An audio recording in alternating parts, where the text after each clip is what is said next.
खुद ज्ञान मिश्रित होना चाहिए, ऐसा मेरी अपनी सोच है. A person may have a very enviable lifestyle, externally appear very successful and happy, but no one really knows what's happening within. It is not going to kill the supply chain, it is to empower the supply chain. And I'm happy to announce that we are still very much in the pilot stage and beta testing is going on. We are gradually building up our presence little by little as people get more and more confident. Because of the state of our cities, we have no option but to build smart and resilient cities. Digital India is more for the poor, underprivileged, and deprived.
Hello.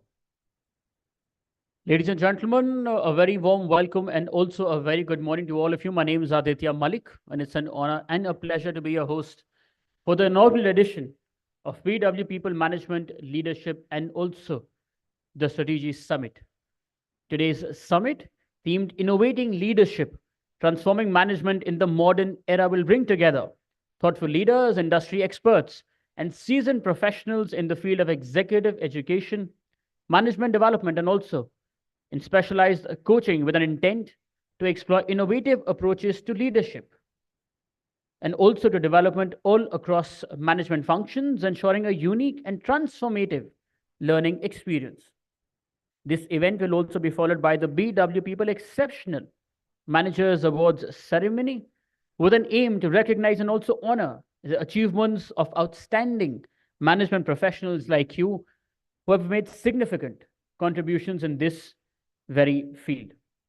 BW People, a 6+ years old exclusive HR community of BW Businessworld, is pleased to welcome all of you to the BW People Management, Leadership, and also Strategy Summit, where we will have India's top HR leaders covering visionary ideas, best practices, cutting-edge insights, and also industry experiences in nurturing the right talent over the course of the human resource journey.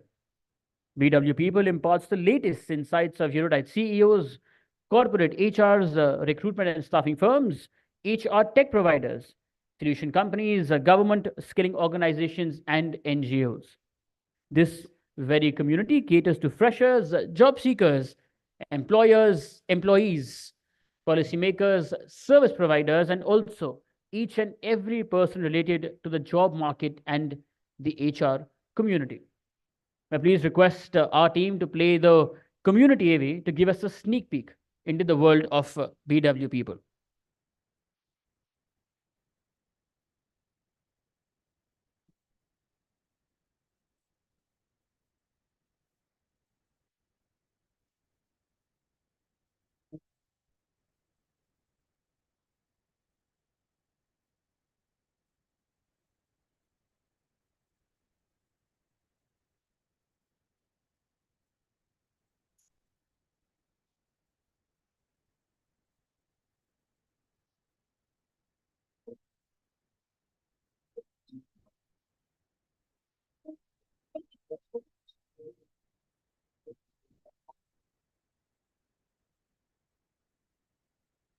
BW Businessworld, led by Dr. Anurag Batra, Chairman, and also the Editor-in-Chief of BW Businessworld and founder.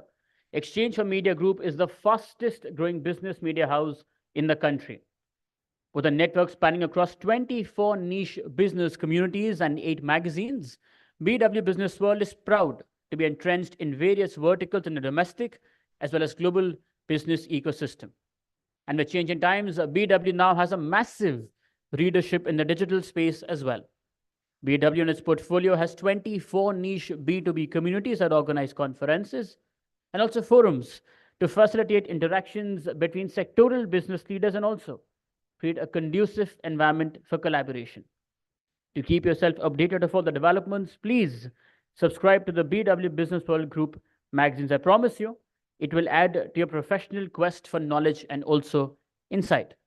For all our attendees today, the exciting offers and the latest issue of BW People talks about the rise of green jobs, report on unlocking success, the why and what of employability skills, and also it lists the most influential women in HR, 40 young trailblazers driving HR functions, and more. And also you can check out the new issue of BW Business World, where the team decodes the 1.11 lakh crore rupees India marketing and ad sector, featuring exclusive interviews with WPP CEO Mark Reed and India country manager CVL Srinivas and more. For more details on the same, you can visit the team at the very registration counter where you got your band strong. Also, today's digital broadcast is being streamed live across all BW Business World platforms, including our social media channels and also on www.bwpeople.in. Well, as you're about to flag off today's event, I encourage everybody to please join in the conversations and also share learnings from the day by using the hashtag I am exceptional. With that, may I please request the team to quickly show us today's event TV?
I also take this moment to thank our partners for today, our event partners, Joy Travels Private Limited, Fandrum, Beanley Coffee, The Thick Shake Factory, Reality Plus, The Exchange for Media, IWM Buzz, Impact Weekly Magazine, and also Pitch. And now without further ado, let's move towards the welcome address. And to deliver the same, please join me in welcoming on stage Talis Rizvi, Director, BW People, and also of BW CFO World. Yes, please welcome, sir, everybody.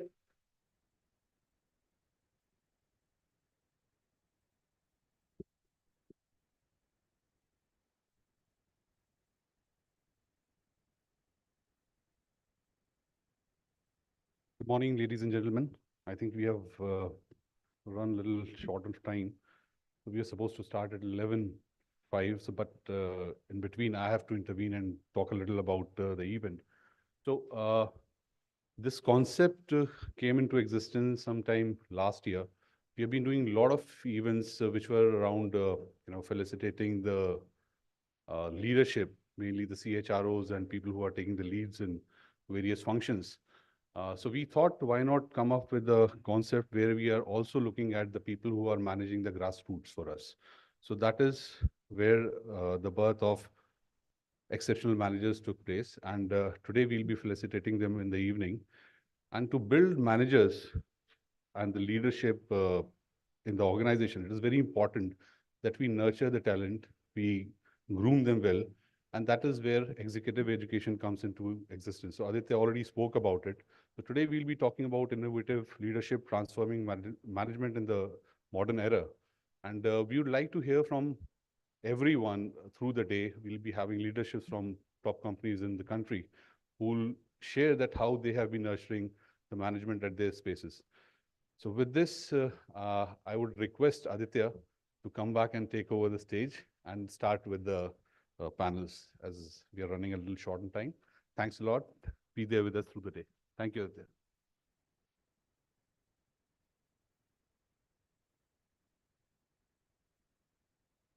Thank you. Thank you so much, Talis, for doing that. And now, as you mentioned, that we want to get back on track with our timings.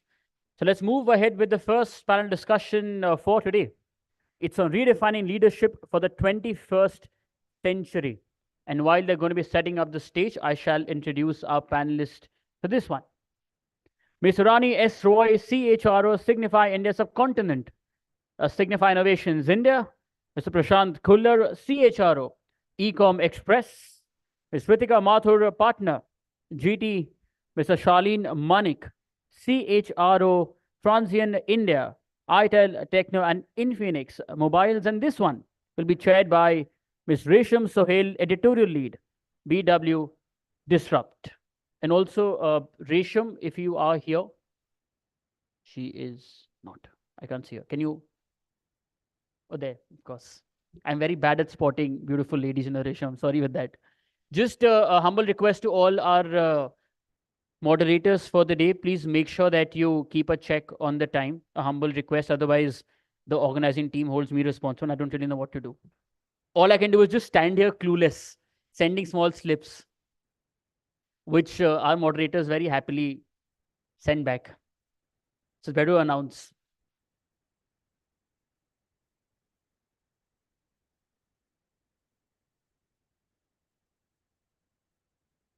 Also, I'd request all our members in the audience to please turn your mobile phones to silent mode, a humble request. Because a smaller hall, so any sort of talking or whispering that you do will be heard by the disturbance. Just a request.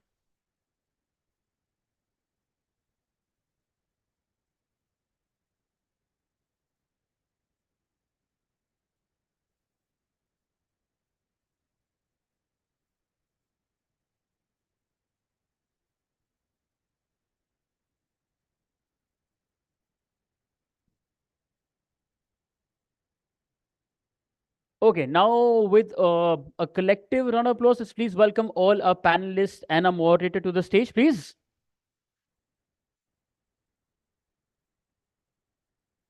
Thank you.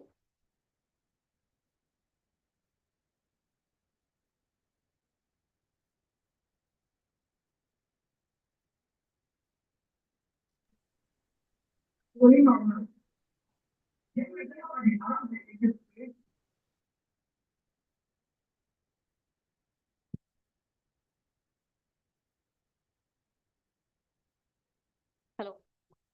Thanks, Aditya. Thank you so much. You've been always so kind. Lovely to see such great faces in the morning. I wasn't really prepared to do this one, but I'm always excited to listen to what leaders have to talk about. Now, when we look at HR leaders in our companies or other companies, the job role seems very comfortable, very flexible to others. But the fun, the flexibility comes with their own set of challenges, their own set of greater challenges.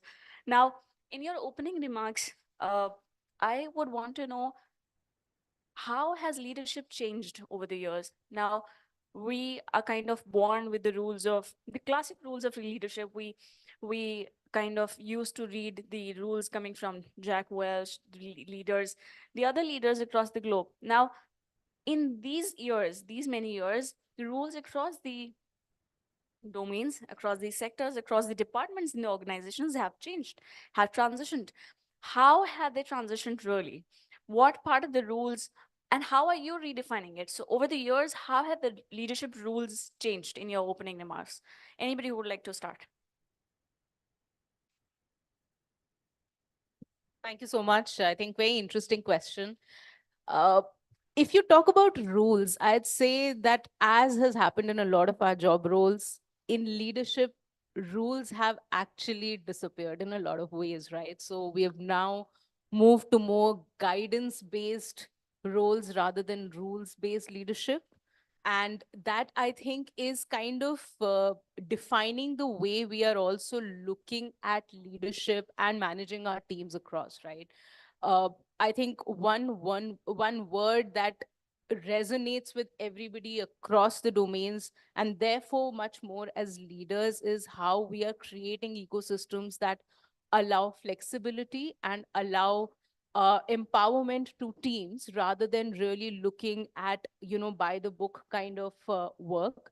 And therefore, leadership by definition, in my opinion and my experience, has gotten a lot more complex, because the kind of questions that come up now didn't really used to exist a few years back, right? So I think, if you ask me how the rules have changed, the definitions of rules is changing now in the ways that rules are kind of disappearing, as are very defined job roles. Very true. In my domain of writing and doing my job, that's PW Disrupt. It's our startups community.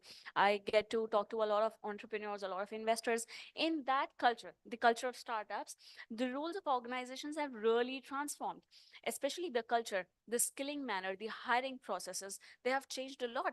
Now I know that there is a slight difference when we talk about MNCs, when we talk about India's large corporates, when we talk about startups, but we need to see a thread. The processes remain processes, right? We need to see the thread. What's coming from the edges will go on for the edges, but how the ways have been changed. We will touch upon how technology is coming into play, how we're looking at inclusivity, gender diversity. We will also talk about skilling, hiring processes. But given the broader sense of the panel, how are you looking at leadership changing? Very interesting question. First of all, good morning, everyone. I think, about 25 years ago, when I started my career, uh, one wise person and one wise lady, a woman leader, who I still admire to the core, told me that leadership is really all about helping people express themselves, helping people be themselves. The transition, I think, in 25 years later, I've learned is, I think it's more important first to be yourself. Leadership, at one point of time, one felt that when you get into a role, when you take certain responsibility, there's a mask you need to put on, okay? Where there's a certain way you behave, there's a certain way you conduct yourself. I think much of that has disappeared, where today, for me, leadership starts first with vulnerability. Being vulnerable yourself, being who you are. You don't need to put on a mask. You don't need to show people someone you're not, okay? That's the only way you can help people express themselves and allow them to be themselves in the first place. Second, I think 2 decades ago, leaders emerged from a vast amount of knowledge. The more knowledge you had, the more experience you had, the wiser you were considered. I think much of that has disappeared.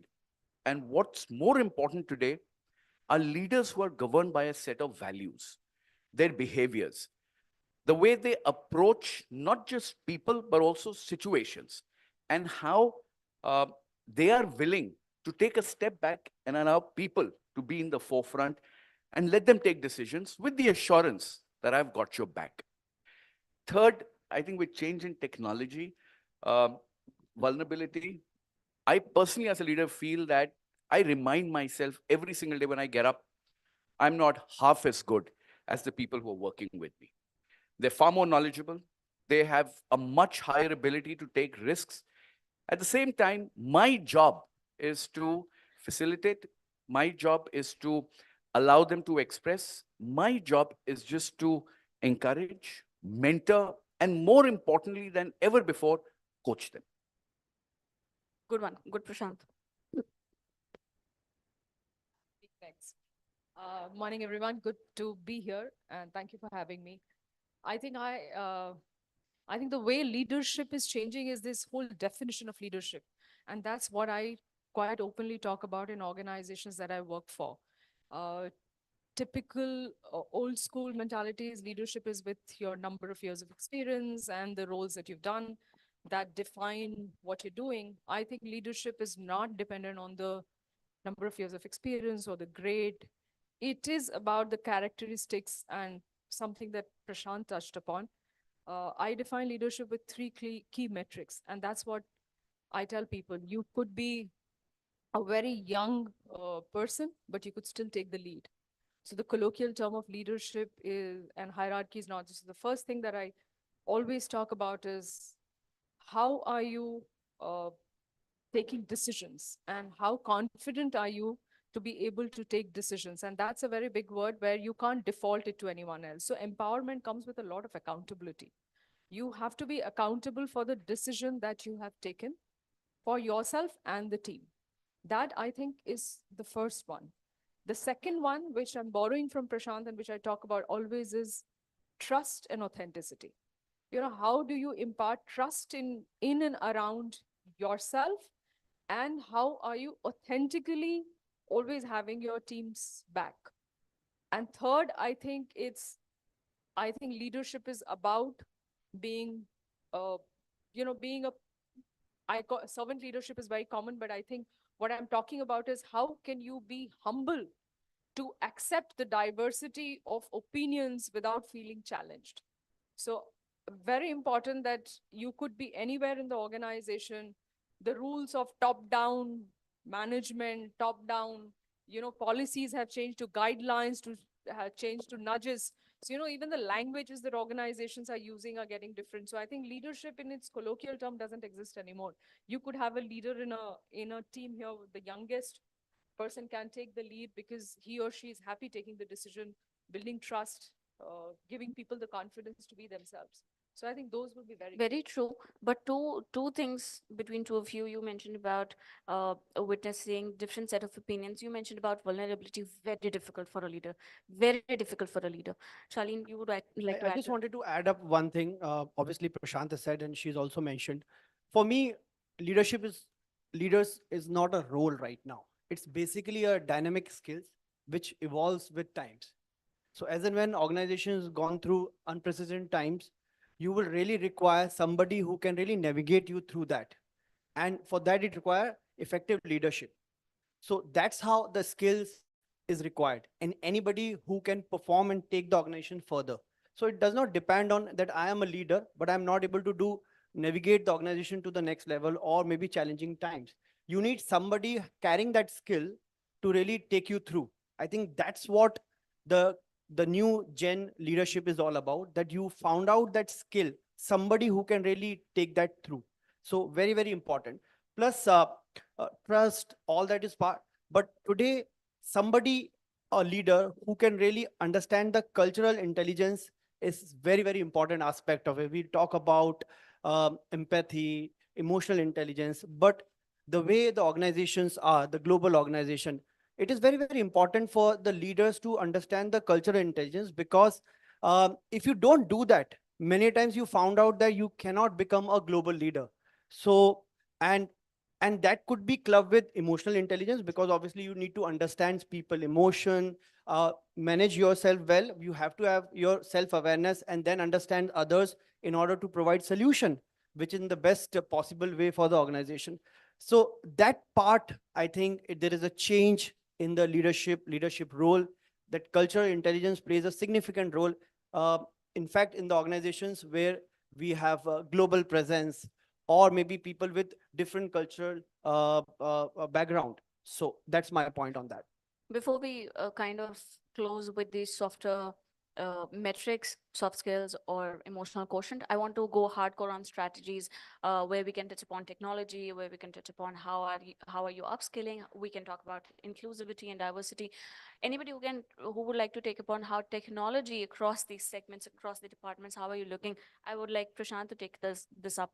In your organization, if I kind of push you to explain how are you looking at technology, not making it look so difficult for everybody, but imparting it all across. How are you looking at it?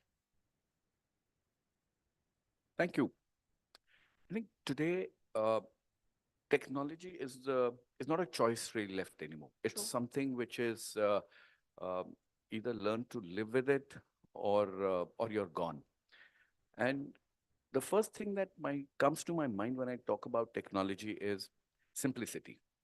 Uh, how do you keep it simple? How do you keep it relevant? Because uh, in the last 1 year that I've been with my organization, we're a 100,000 employee company, end-to-end logistics and supply chain, which is completely tech-driven.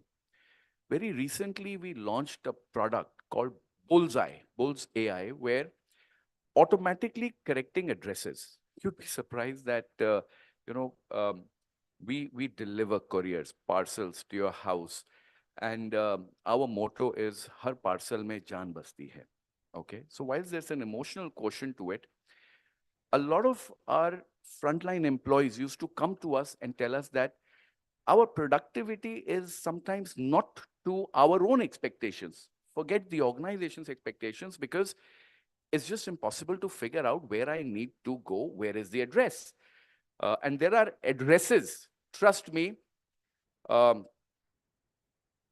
Bavla Gaon, sarpanch के घर के आगे से 2 सड़क छोड़कर लाल मंदिर के पीछे वाली सड़क के पीछे आकर हमें फोन करिए. This is written on the envelope. Okay. And people used to feel that, how on earth am I supposed to address that? And we're a B2B company as well. So our customer, for example, is Flipkart. And Flipkart says, you did not deliver the parcel to the customer. So we came up with this technology, and that technology today autocorrects as far as possible. We deliver almost 15 lakh packets a day. I'm talking about 5 crore packets. So ours is a business which is moving the country every single day. But where did this idea come from? The idea came from a problem that was presented by your frontline employee. As leaders, what I'm trying to say is, we may benchmark, we may look at our competition, we may look at the world and say, this is what is happening and this is what we need to do. I think that really doesn't work. We may keep improvising, spending millions of dollars on technology, which people may find difficult to understand.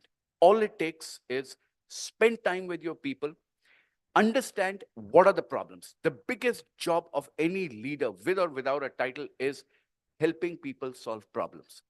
Customer problems, more than that, our employee problems. And if we listen to them, act on those problems, build technology that is helping them become more productive, helping them solve day-to-day problems, no matter what it is. It's a win-win.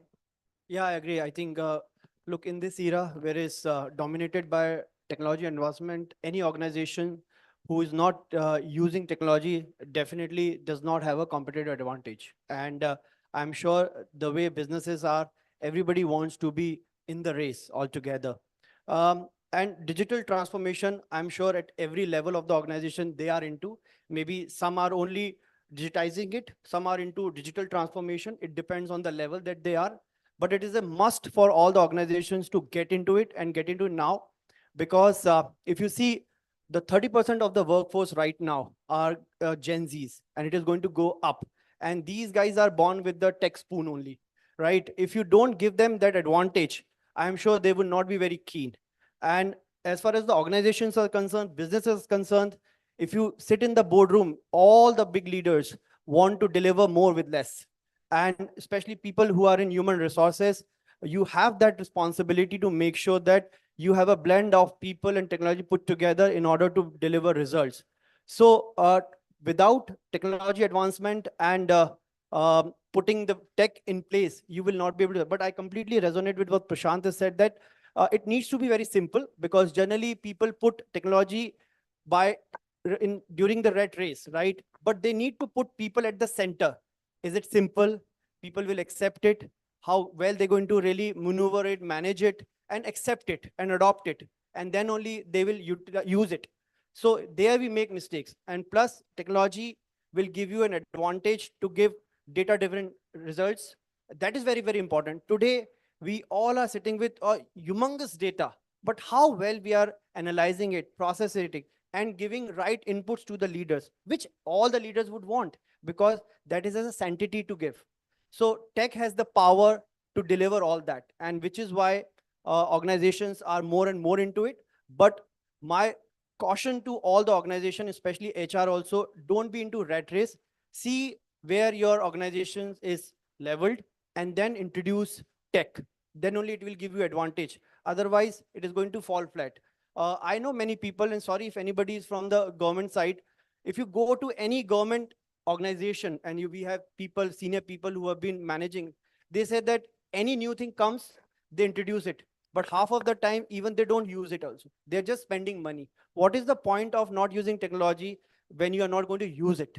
So don't invest it just because everybody is doing it. So prudently use tech and it is going to give you the advantage. I think that's my take. There can't be one size fits all, right? So yeah, I kind of agree with both of you, with Prashant and Charlene. Now coming to you, Ritika. Now we are seeing different kinds of culture across the organizations. I spoke about startups.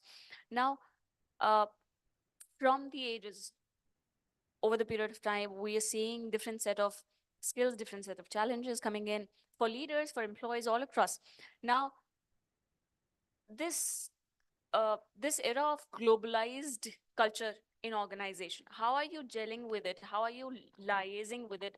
And what are your comments on, if you're observing any organization, it's not about only your organization, from a larger lens, how do you look at it?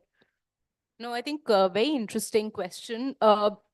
Specifically when we talk about globalized entities, we often fall into that trap of thinking of global organizations as one common entity, or rather one entity, right? Where the point is that these, even in a globalized scenario, the national boundaries, the cross-cultural identities still matter. And that makes the roles of leaders that much more complex, because you have to understand the nuances of what working across the borders, across these nationalities, across different languages, across different time zones really mean. And how do you aggregate your, or rather adapt your working style to be able to actually fit across these cross-cultural identities, but also aggregate some of the best practices, of the organization at a central level to be able to drive efficiency, right? That's very important, that striking that balance for leaders of adapting, but also aggregating is very important. I think 2, 3 things really stand out for leaders, which they really need to do, at least in my experience when we've been working with clients around it.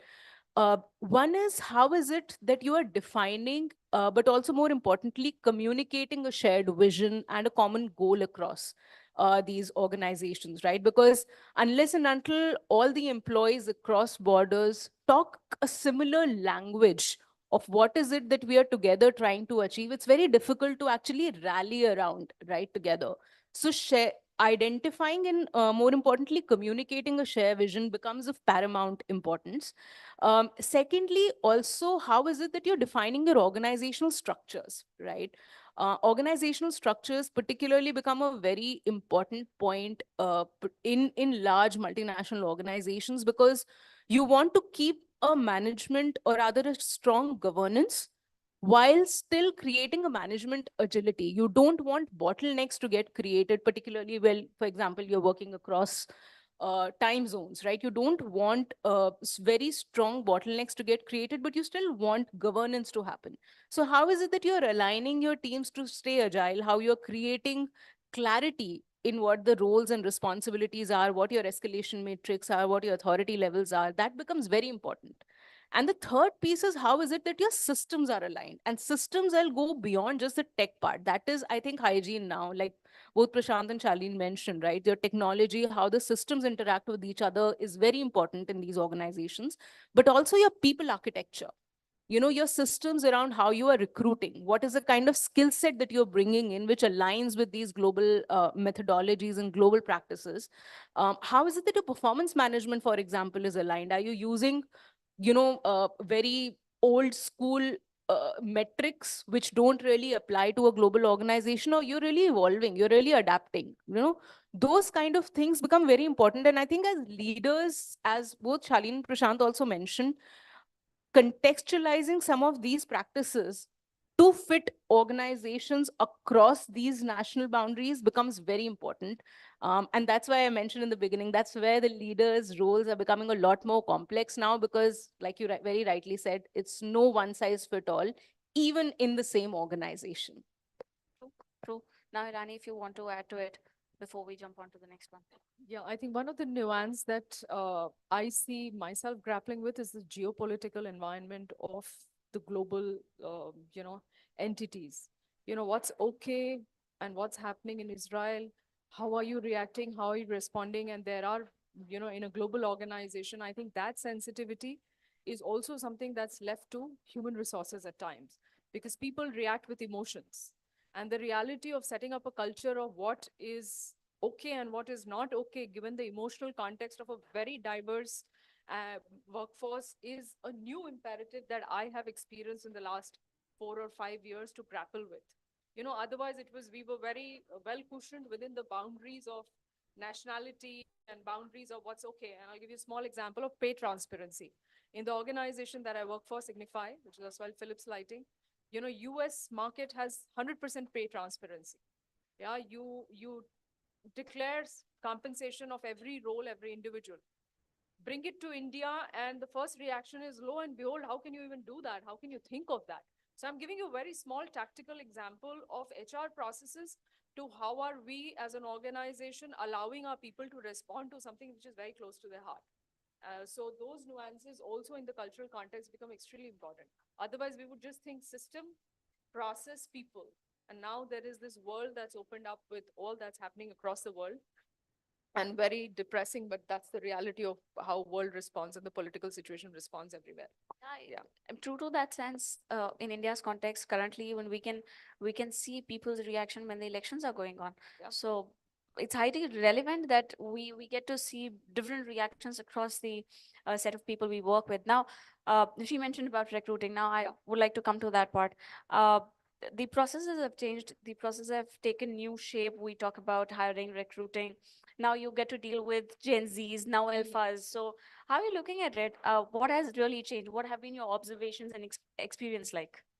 So I take great pride in saying that we hire a lot of Gen Zs, and that's one of our strategic priorities. How do we build a younger organization and build people from within? But, the hiring specs have completely gone through a metamorphosis. Earlier, we used to hire for tech. I'm not saying tech is not important, or knowledge. I'm not saying that's not important. But what resonates with Gen Z are primarily is what's the purpose of the organization. And I think Ritika touched upon it. What is the end objective? And I think most times what resonate, and if we go to campuses and I take a dipstick from the team to say what resonated most, what resonates most, and when the campus trains, and we have about 200, 250 joining us every year. If I ask them, what's the one thing that stayed with you? They talk about your purpose of brighter life, better world. I'm from Philips Lighting, so I'm talking about that, Signify. And then they say, we take pride in working for an organization which is next to sun, the biggest source of light next to sun.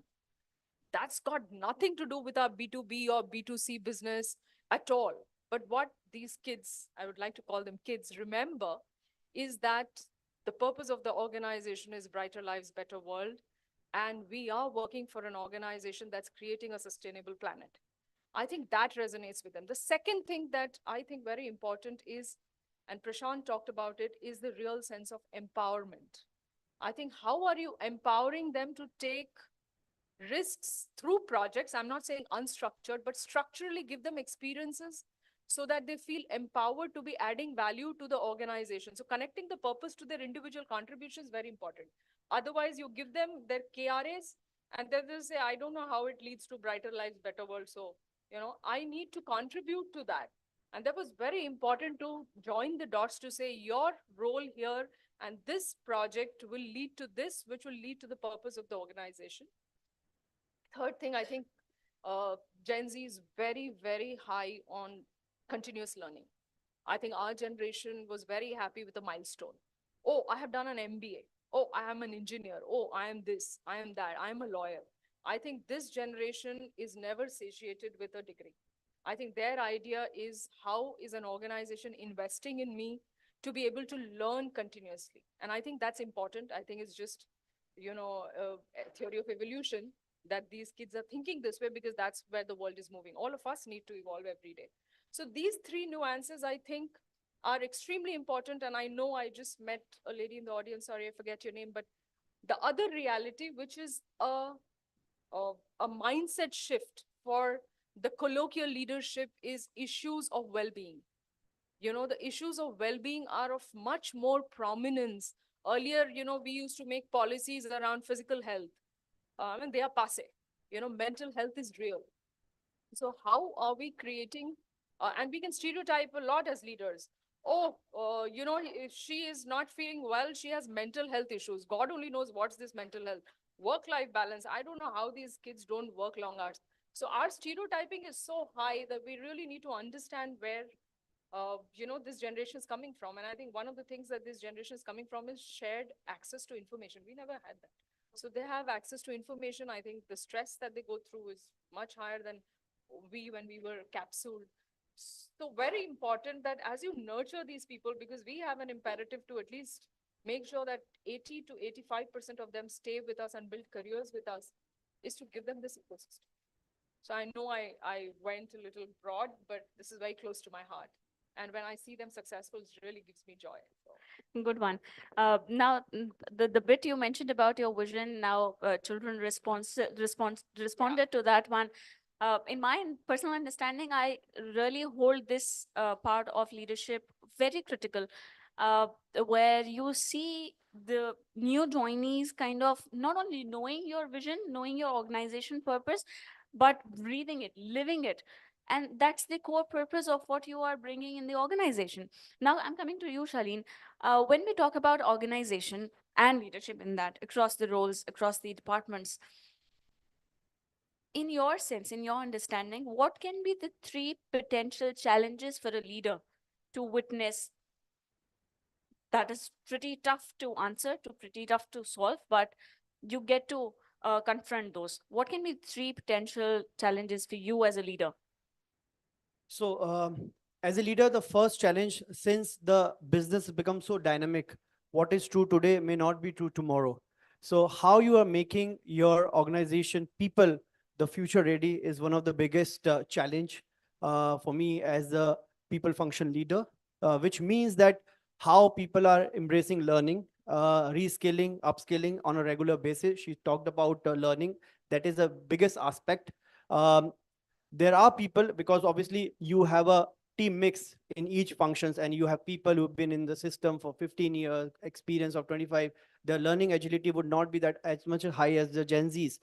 But in order to make sure that they also become future ready, there has to be a continuous learning, and how you're making sure that every single person contributing to the vision of the organization, growth of the organization, making sure is future ready, is one of the biggest challenge that as a leader I have. And we are working towards it and making sure that every person around that is continuously moving forward and supporting that's first part. Also, pressure on top line and bottom line, it's extremely high. We may talk about good things, what HR is doing, what not, but at the end of the day, survival of the business is getting very, very difficult. Competition is fierce, and it's on us as well, making sure that the people that are working are contributing towards both on the top line and bottom line. So what are the potential policies, processes, practices that you are laying down to make sure that business is being supportive towards us? No more that we are only the counselors, providers to the CEOs, right? We are potential partners, and we almost contribute the same level with the other CXOs in the organization to be a great partner for the CEO. So that is second challenge. Third is obviously making sure that people continue to remain engaged and focused. It's very important. As I said, that there is a talent war. If I don't take care of my own family teams, that there's somebody who is definitely there for hunch, and we might lose good talent. So at the end of the day, she talked about well-being. He talked about various AI's interventions. Why are we doing that? We are making sure that every single person who is being part of my ecosystems would love to continue in that ecosystem and flourish, grow, aspire to get roles that they are expecting, and obviously get compensation, happiness around that. So talent retentions, growth, all that is important. So as of now, if you ask me, I can take it as my current priorities in the organization. I think these are the challenges, priorities that I am drilling down with. And obviously, I'm sure in their bits and pieces, it must be somewhere there. So for me, these are the 3 points. Good to know. Now I'm coming to Ritika. Keep your response pretty short. These are the challenges Charlene talked about that comes his way, or from a broader lens, bird eye view he looks at. But what can be the 3 potential mistakes a leader can make?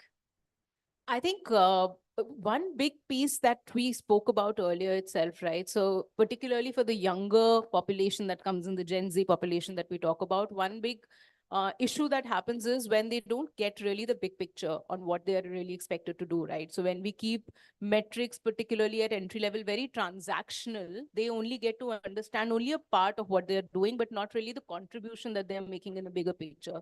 And I think that leads to disengagement very quickly. And one of the, therefore, key things that we have, worked with clients on is creating impact-driven metrics, which really talk about how is it that they're focusing on outcome rather than just output. They don't care about spending 8 hours in the office. They care about actually creating value for the organization, and how that really talks about in their performance management. That is one big piece. The other thing which we often see is how oftentimes performance management is considered to be once in a year or twice in a year kind of process. And that, I think, is where we sort of miss the trick. The point is how performance management becomes a regular feedback loop.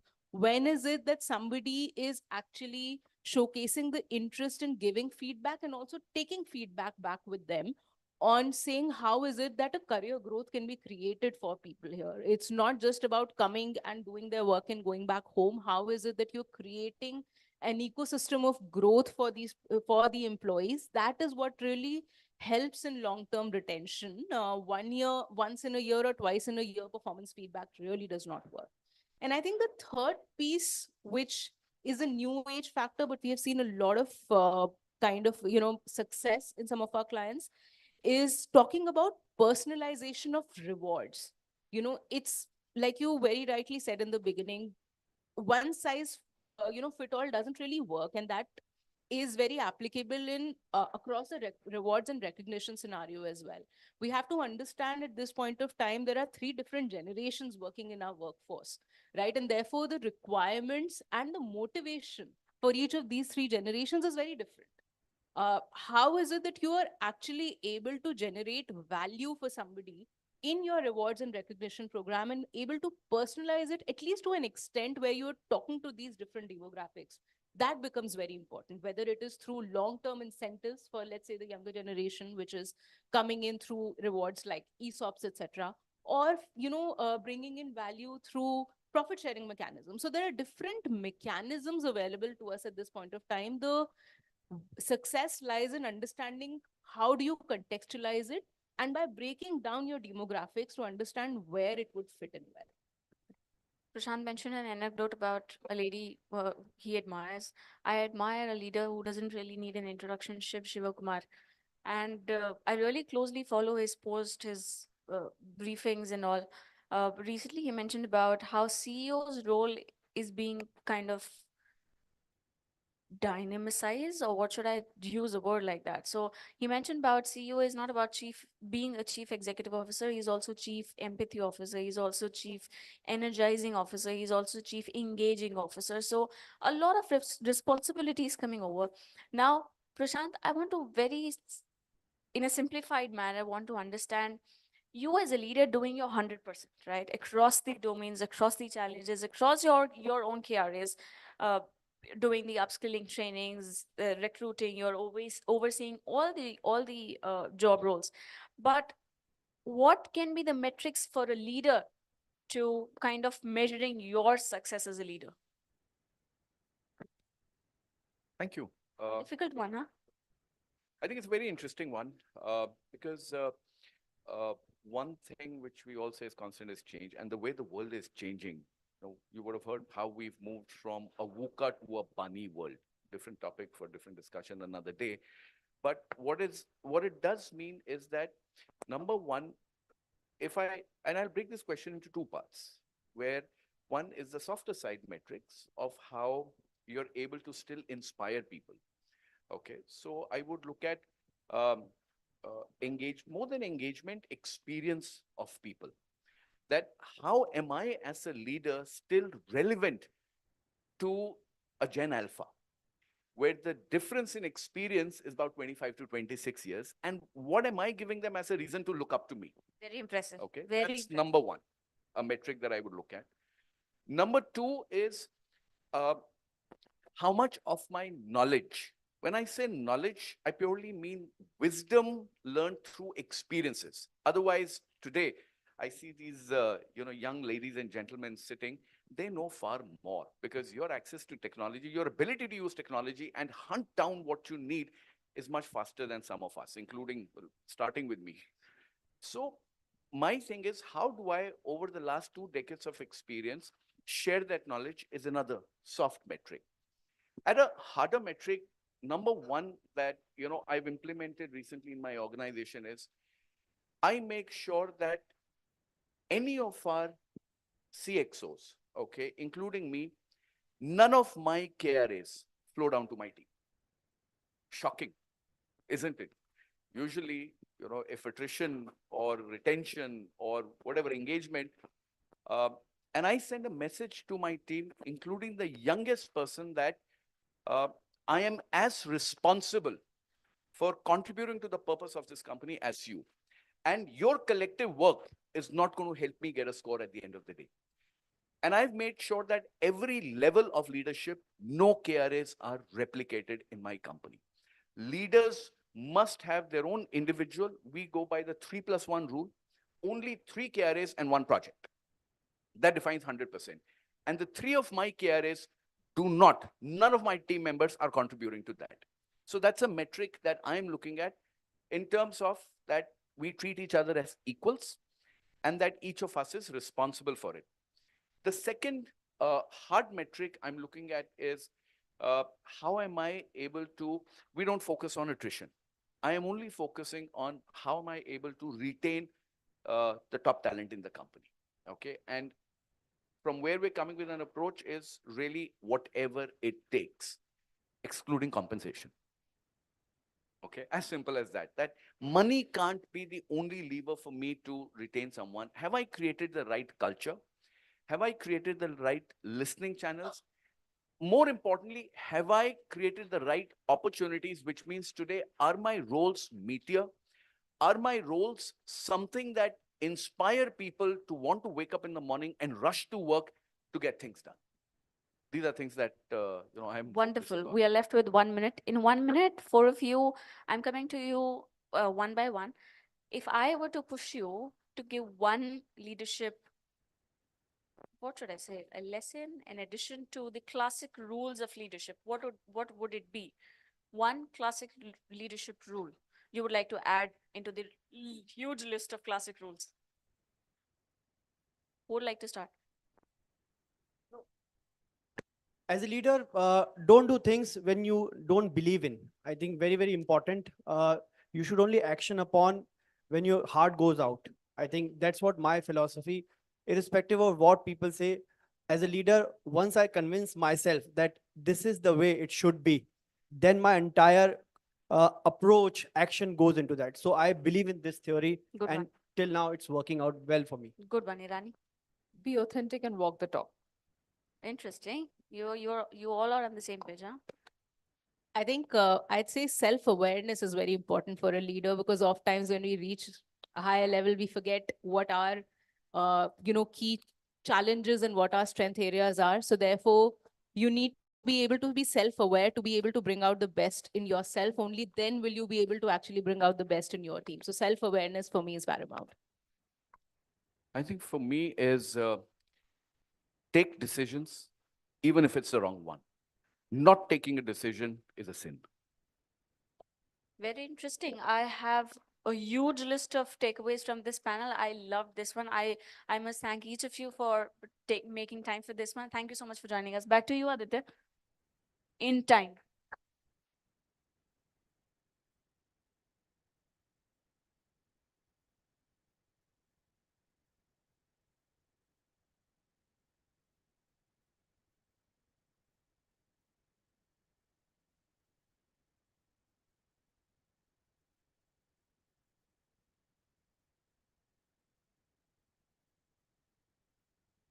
Hello. Thank you. Thank you. Thank you so much. Thank you.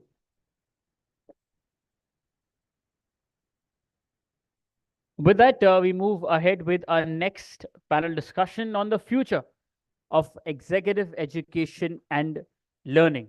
And to share the views on the same, please join me in welcoming on stage Mr. Lokesh Sharma, CHRO, National Commodities Management Services, Mr. Praveen Purohit, Deputy Group CHRO, Vedanta Group. Joining them is Seema Rekha, MD, Antarman, and this one will be chaired by Savi Khanna, correspondent, BW People. Let's please welcome them on the stage, everybody. Can we show some more love and energy for all of them, please? Thank you. Thank you so much.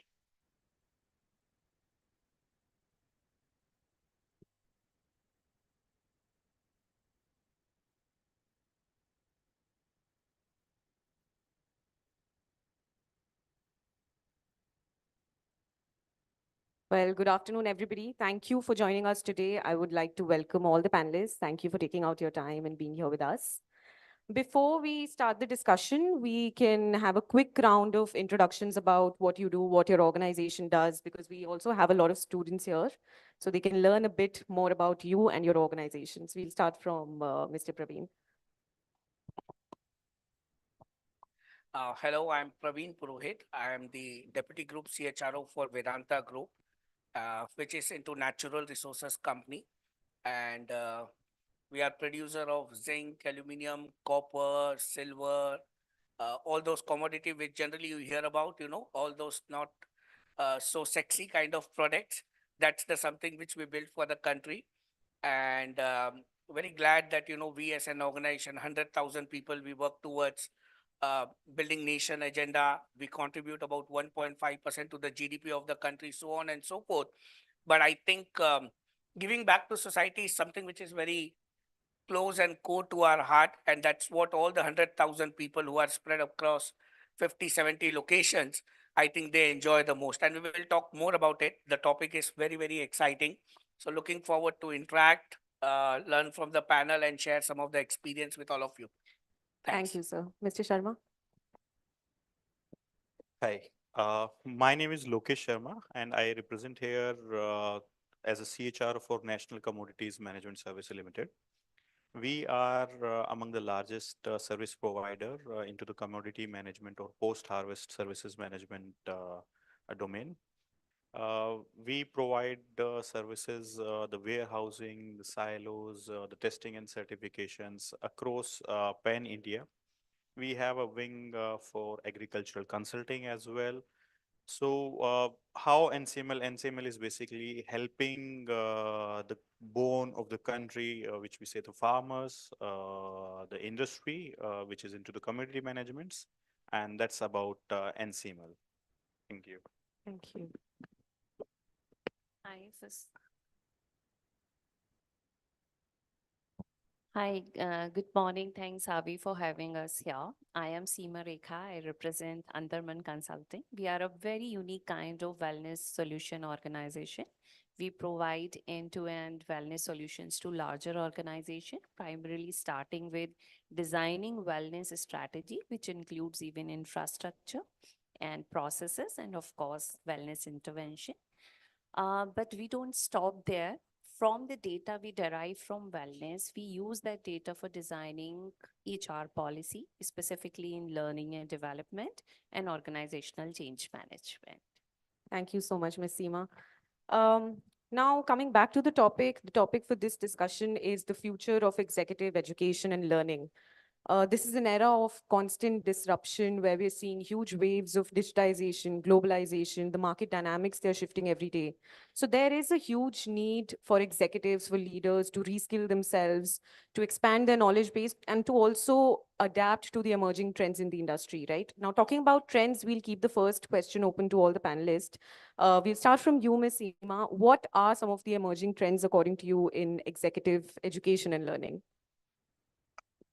I'll go back 15 years back, and I remember Ajim Premji said long back that, we don't have employable potential population in the country. And it was a very disheartening statement and hurting statement to educational institutions. But what he meant that most of the students are skilled. They have depth of knowledge. DOK is very high. But once it is coming to holistically working at workplace, that was pretty missing. And that employability quotient, sometimes once now we are looking at organization, this new generation is highly evolved. As some of the previous panelists said, we are working in a ecosystem where three different generations are working, so needs are different. But for sure, whenever we look at the pyramid of any organization, we have a set of people which fall into high potential, and most of the organizations, even schools, support them and help the bottom quartile.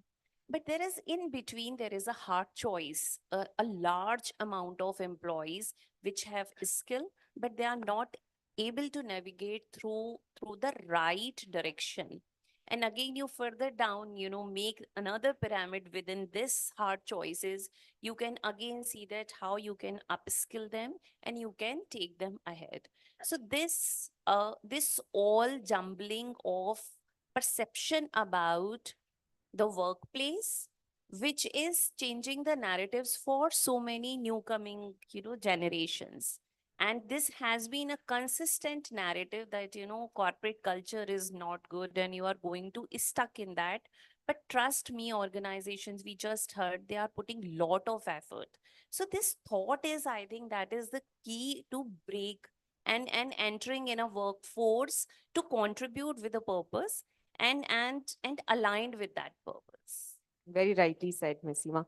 Mr. Sharma, your thoughts? So when we say the trends for executive leadership educations or development, the key trend comes in with the coming age AI and with the latest technological advancement. The world is becoming more and more global family. Now, the learning which comes in is not restricted to one geography or one specific institute or one place. The future for executive learning is expanding day by day. Now, with the coming age AI is when the assessments are there. Another trend which you can see in executive learning is that earlier there used to be a 2 years long MBA, 3 years long MBA. Now that is shrinking to a year, right? Executive MBAs. Apart from executive MBAs, you will find that there are a number of courses which are very short durations. Those are targeting to the specific audience. So the key trend which is coming out now is the customized learning experience for the folks who are looking for that specific one. That is coupled with the new age assessments, which helps in understanding the executive or the employee base, that which is the skill set or which is the competency wherein they need to grow. So that is specific bit size learning which is coming up now. Apart from the regular courses now, it's an year long learning, or it's a continuous learning experience which is being created and delivered and being exposed to employees. So the key trends, if I need to say, is more focus on customized learnings, bit-sized learnings, and the third one I'll say that it is assessment after learning and then relearning. That is something which is the future from my point. Thank you, Mr. Sharma. Mr. Purohit? No, I think I completely agree with what Lokesh and my panel member had said. See, we need to understand what executive education is all about, and I see many of our young folks are sitting here. See, believe me, any organization, you take any organization, whether it's a startup or mid-size or a kind of large organization, education is something which is the backbone. In case if we are looking at the growth of the organization, the growth can come only if you focus on something which sounds so conservative. I think executive education is something we all are hearing for last so many decades. आज भी वो topic चल रहा है. But the point is, the companies which have focused on these topics very, very seriously, time and again, they have grown like anything. Even today, you take Vedanta as an organization, we are about $30 billion+ company, but believe me, our focus on executive education is in depth. We believe अगर हमारे लोगों को आगे बढ़ना है तो उनको अपनी skills को upgrade करते रहना पड़ेगा. And for doing that, you will have to continuously learn something which is new trend. Can you believe आज से 10-20 साल पहले टेक्नोलॉजी और डिजिटल की बात कहाँ पे होती थी? But today, my management, my leaders, they come and say, I am giving you a budget of 100 crore for your L&D. Can you believe? That's the kind of amount we are talking about. That's the budget they are ready to give. Because they know, agar mere log, if they are not trained, if my people are not trained, my business ultimately will get affected, impacted. Customization is important. One size fit all is an outdated kind of thing. We all know everything. But kya kare? Kahin na kahin to we will have to strike a balance. Because I want my finance people, my HR, my commercial, my marketing, I want everybody to sit together so that they can, exchange the thoughts and share experience. But the problem is, when the executive session runs, if suppose the program is on finance, for example, finance wala is much equipped with basic fundamental knowledge of finance. So he might not take that much of interest, but that is much, much important for my commercial and HR person. Similarly, when there is a session on, let's say, leadership development, people development, this is something which is equally important for all. Digital and technology, you can't do away with that. Today, in case if you want to grow, that's the kind of what Lokesh was talking about. You need to equip your entire workforce to understand and appreciate what is going on in digital and technology. I'm not saying that we need to be master of this area. No. But do you have appreciation? Because I have about $20+ billion of investment coming up across all my 10 large businesses. And for that, I need people who understand and appreciate the basics. And for that, executive education is must, very, very important. And of course, the trend, the way you said the trends are emerging, we need to break our head. And can you believe, as we speak, I'm working along with some of the most top class premier institutes of the country, including couple of Ivy League colleges. And you won't believe, मेरा सबसे ज़्यादा time किसमें जा रहा है? My time is going in designing the program. Execute करना बहुत easy है, कर लेंगे, 4 faculty आएंगे कर लेंगे, but I need to work along and bring all the stakeholders together in terms of designing the program. So that's the trend which is emerging. Are you able to design your program better so that the investment what you are making for 3 crore, 4 crore, executive education is not cheap, or I'm telling you, it's most expensive when you work with the top class institute. I can go on and on talking about it because I'm very pragmatic. End of the day, if I'm investing crores of rupees, I need outcome for the business. I want my executives to grow. I want my executive to move from this level to that level. Can these people take up the leadership role at the earliest? वो लेने को ready है. Whether my organization is ready to put them there. Do you have that platform? There are a lot of dots you need to connect so that you become kind of, emerging, you understand, you have value for money and lot many things. We will cover more, interesting things as we progress. Right. Over to you, Very Shami. interesting that you mentioned that. Ms. Seema, you mentioned about a multi-generational workforce, where Ms. Irani also in the previous panel, she talked about the Gen Z, they want to continually adapt with the trends and they want to upskill themselves continually. Mr. Purohit, I want to ask you, for leadership development, do you see any kind of resistance from the C-suite level executives where towards executive learning, they don't want to change the style of working that they have been doing for so long, the way they handle their teams, the way they've used the technologies? Do you see any kind of resistance? Do you think that is a challenge? I completely don't see that, to be honest with you, at least in the ecosystem where I am. आज की तारीख में everybody, you just raise one request of what you call that EOI. We are running this program, we are tying up with XYZ Institute. Any of you are interested? I am telling you, within fraction of minutes, your inbox will, get full. That's the kind of people are very eager. They want to participate. They want to learn irrespective of age. Believe me, that's the kind of changes I am seeing because they have understood. Even the people with experience, they have understood and they have started accepting it. If I want to become better in digital and technology, मुझे ये जो बंदा अभी IIT और IIM से आया उससे सीखना पड़ेगा. They are better than me, and I do that every day. I have many of the people, those who work with me, they are from Excel, Jamshedpur, and IIT and IIM, and I am very clear. I have surrendered myself. वो बोलते हैं ना कि आप surrender कर दो तो आपको सब कुछ मिल जाता है. तो मैं आते ही उनको सरेंडर कर देता हूँ कि I am good in 1 2 3 but I am not good in this area and I would look forward to learning from you. And the same thing I am seeing, the people, those who are, and I will give you classic example for those, some of you might be experiencing this. The people, those who come from operation, जो हमारे COO होते हैं, or for that matter, the people, those who come from commercial background, they are not good in finance that much. They want to learn finance. They have eagerness कि मुझे finance better सीखना. How can I read balance sheet better? How can I contribute to P&L better? जब तक मैं समझूंगा नहीं, मैं contribute कैसे करूंगा? And they come forward. कुछ लोग ज्यादा करके लोग आ जाते हैं और बहुत कुछ लोग what you are saying is correct. They are hesitant. मैं कैसे आगे बढ़ के बोलूं I am not good in that. I am already so senior.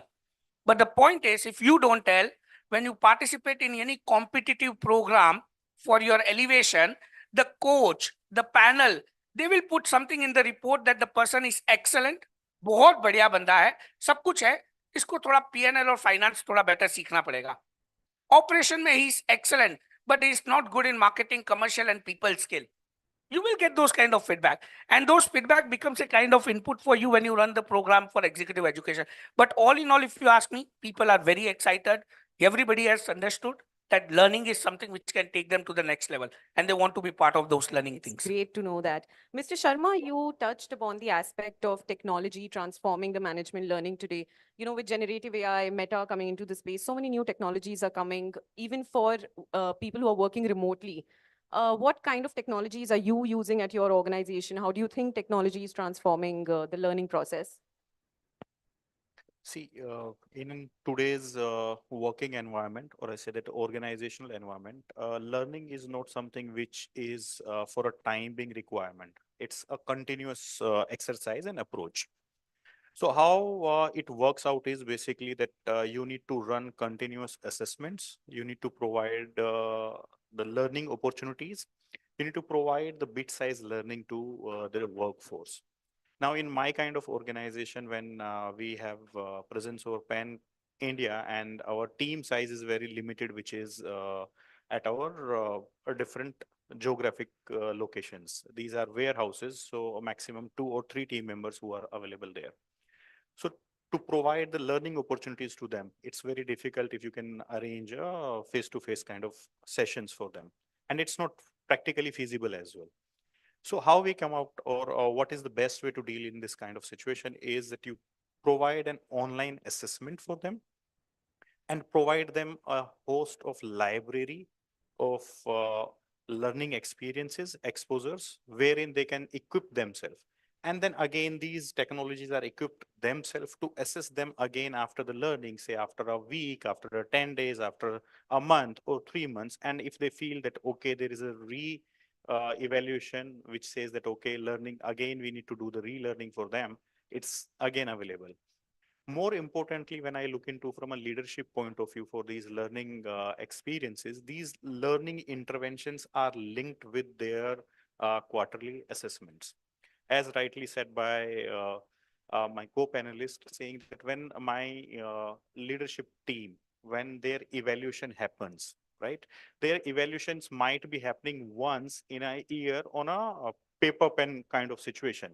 But the actual evaluation keeps continuing, right? So every month, every another quarter, when there is an operational review, when there is a business review, you tend to find out, okay, for this executive, these are the learning areas. For this executive, this is a new thing which this person should learn. Business is changing. As per my business, when my business is changing, I understand, okay, these are my team members wherein there is a learning gap, wherein we need to equip them with the right skill set. And in that, AI helps in. Because when you are continuously deploying the AI do the assessments, they find out the trends, they say that, okay, this is the new trend, this is the new challenge which we are facing out. We have rolled out certain new initiatives, and we get to know, okay, because of these challenges, these new initiatives are lagging behind. That's how we incorporate the learning programs for them. So in today's era, when AI is at the forefront, it is really helping out in understanding and shaping the learning. Now, you say that technology is bringing the platforms which can link your year-on-year performance trends with your training interventions and can assert saying how much this training has helped in improving the skill set or improving the growth perspectives for a specific individual. So these kind of interventions are something which really helps in identifying and then further customizing the learning piece for the teammates there. Thank you. Speaking about customization, Ms. Seema, I want to ask you, today it is the world of inclusivity. Organization, it's their utmost priority to be inclusive. We have persons with disabilities working at, top levels of hierarchy. How do you customize? We also have people from, underrepresented. There might be language barriers as well. How do you customize different learning experience for executives, towards their different roles? How does that happen? So definitely the first thing which we do for our client is understanding their need. And that is what sir said, that co-curation of that program is the crux of the success of that program, as execution is very, very easy. Now, once we coming with a diverse background people, the major challenge happens at organization is when organizational goals are not aligned with the employees' individual choices. And probably I am good at operations, but I want to learn more about the delivery. Whereas my skill set is not compliant with the delivery requirement. And this is a very, very core problem of ITES industry, where the population is very large. And if you look at the working of these organizations for years, it is just replica. And introducing AI and ML, again, it is data driven. Again, data is coming from the similar departments, similar situations. So data is also helping you to replicate something. So using data and ML intelligently is the key of designing a customized solution. The data, if you're replicating the same thing for the new coming or diverse population, it might don't give you the customized and helpful solution. So taking the structure from AI and machine learning is a great help, but probably your team might need different and you want to give them different. How to bridge that gap is lying at the leadership.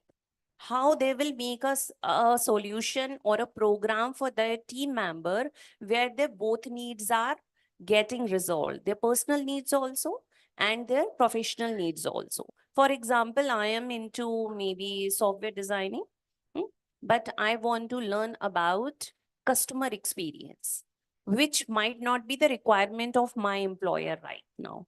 Then how to build that pipeline, how to build that career pathline for my employee is a responsibility on the leaders or on the leadership. So once you're planning a customized learning, first, very important, we have to go back to basics. The basic assessment what sir had suggested is understanding their learning style. Some of us might be falling into visual, some of us might be falling into audio visual, or some of us might be falling into auditory, and most of us fall into kinesthetic. So identifying your team members based on their learning style and then curating a solution gives a long lasting impact. And needless to say, these are retention strategy. A person who's getting satisfied, their intellectual needs are being fed at the workplace, their sense of belongingness with their workplace must be manifold than the people who are not feeling engaged, whatever the name we give, definition and many terminology, but ultimately we stick to any organization because of a deep sense of regard and deep sense of belongingness with the organization. And providing learning opportunity is the key to retain your people with you. Thank you so much. Mr. Purohit, do you want to add something to that? How to make the learning process more inclusive? So just moving away a bit from the executive education part of it, I think, you have very nicely said about how do we bring diversity, equity, and inclusion in the entire learning gamut. And I will tell you, this is one of the very strong pillar, at least in Vedanta. The way I said, 50 plus locations are focused in terms of promoting DEI is very much. And how we are gaining from this particular pillar, I will tell you.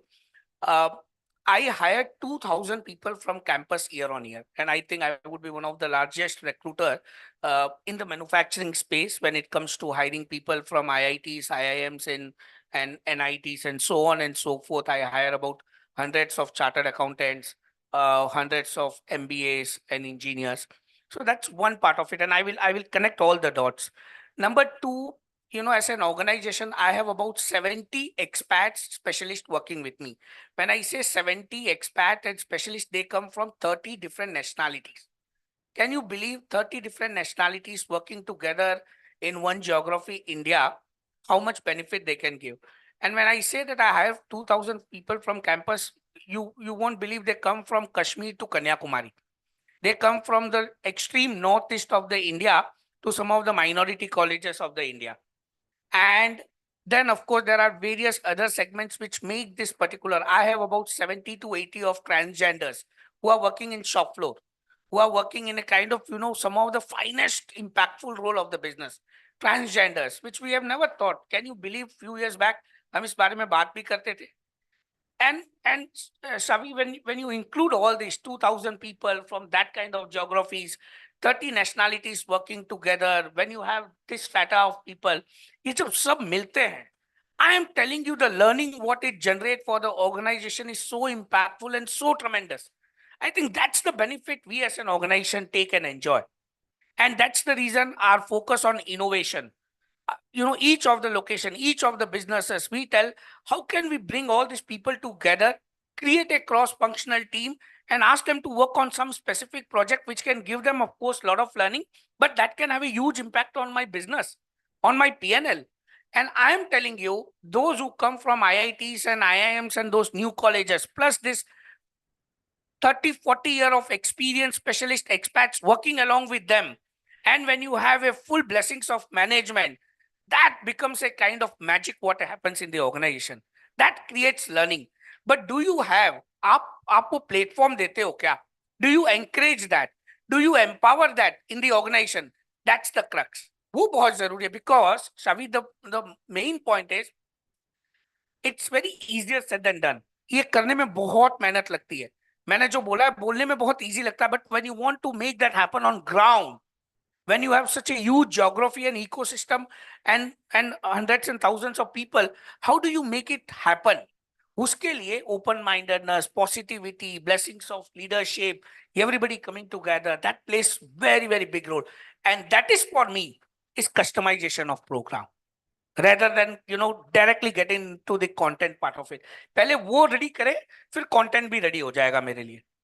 I know I'm sounding bit different, but I think that's what gives the result at the end of the day. Definitely, definitely.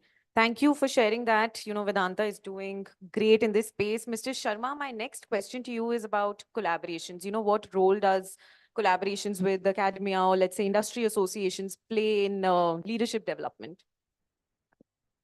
See, as briefly touched by Mr. Purohit, the academia and industry plays a very significant role when it comes to the executive learning programs, or in fact, for the learning programs itself. How it happens is that academia has the resources for research. They have the expertise into the teaching domain, whereas the industry has the practical exposure. When academia comes across different industries and find out that, okay, there is a different challenge faced by this industry, which is slightly different from another industry. Now they need to come sit on the same table, understand the challenges, design the solutions, the offerings, and then deliver onto it. Now, it could be a possibility that one program is something which is addressing the challenge for different industries. However, there could be industry-specific challenges or issues or the requirement. Now, it is very important for industry and academia to come together and find out those piecemeal solutions. Now you see of late industries are coming together and designing industry-specific or to be more focused organization-specific education programs. They include the academia in internship kind of opportunities. They say, okay, the 6 months internship is directly with the organization. Now, what is this 6 months directly internship with the organization? This is complete industry exposure. And in terms the industry is defining the curriculum for the academia, saying this is something which we need. That's how the talent is being developed. Regarding executive education, when we say, and the collaboration between industry and academia, there are a number of ways how industry and academy collaborates, whether it is sharing the case studies with the academia, whether giving live projects with the academia, or inviting their faculty members on a live challenge, saying these are the issues, live issues, let's bring together, let's sit on a table and find out what kind of possible solution could be. So it's very important aspect of a learning which is created by industry and academia. Ms. Seema, do you have something to add to that? Lokesh had already precisely said everything, but this collaboration is definitely very, very important. Learning from executive institutes definitely bring very diverse perspective, because the professors, though they coming from an academia background, but trust me, I have been in IIM Lucknow and I have been into their consulting cell for 4 years.